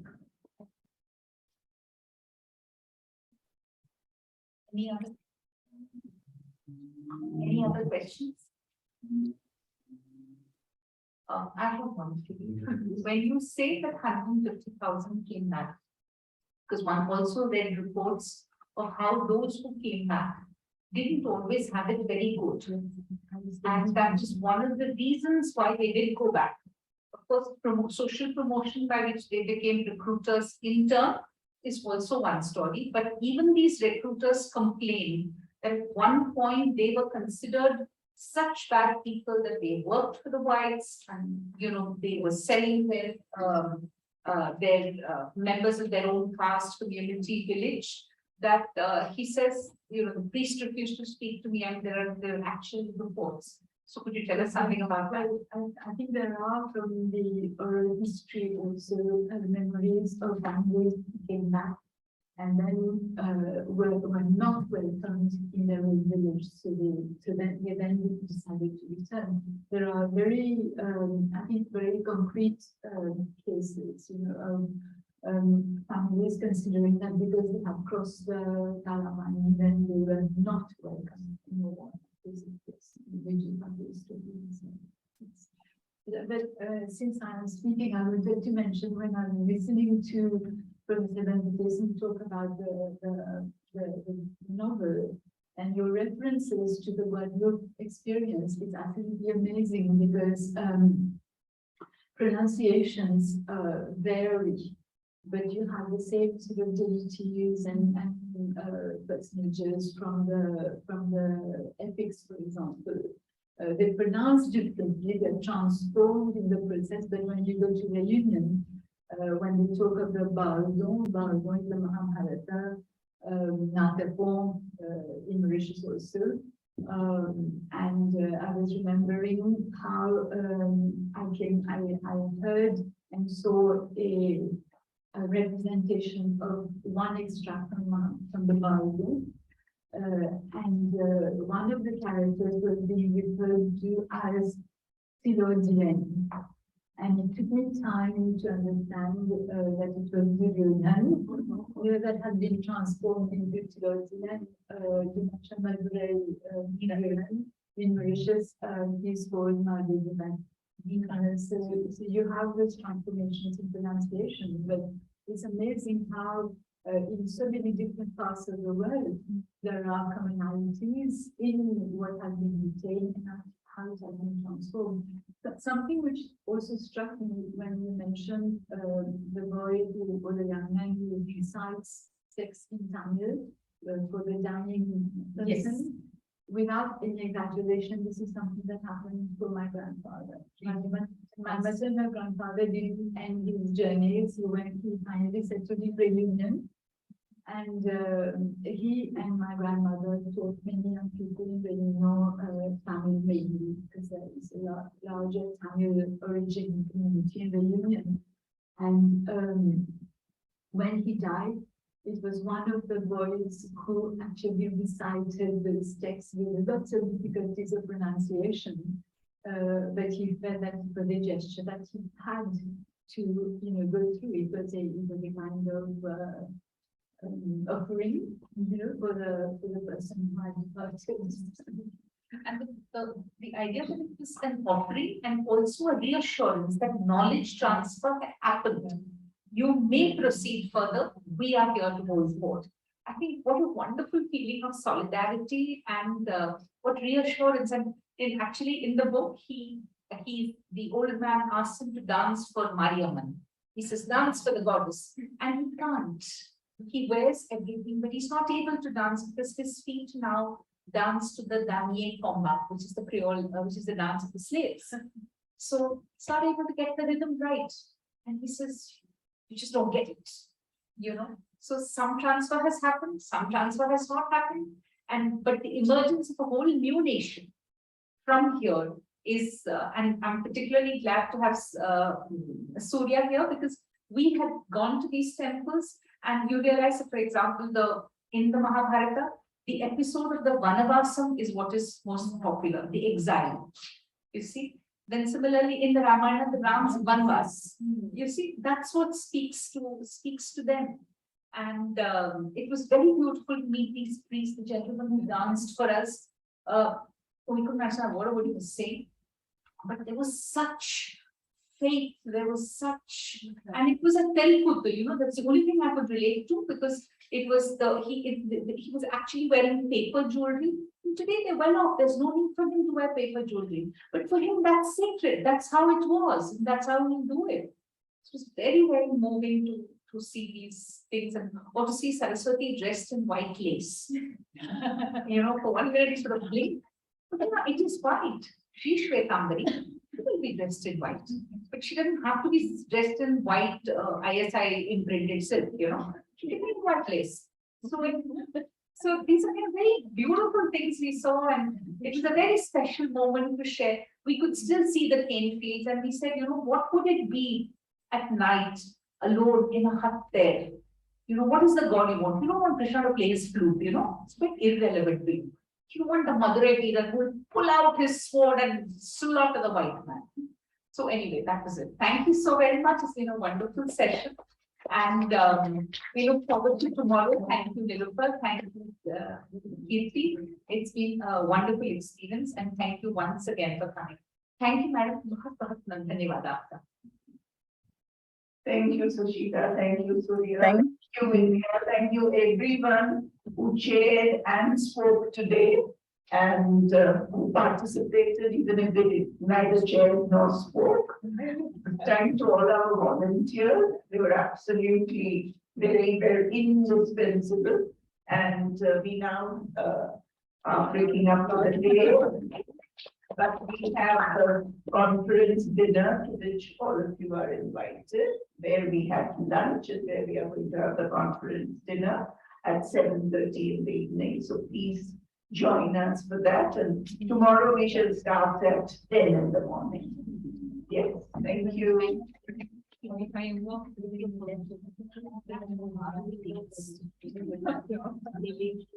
Needs to have these sweets. Yeah, because in my car,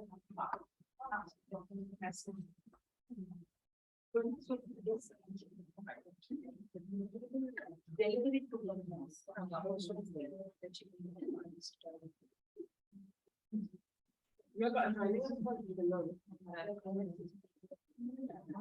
so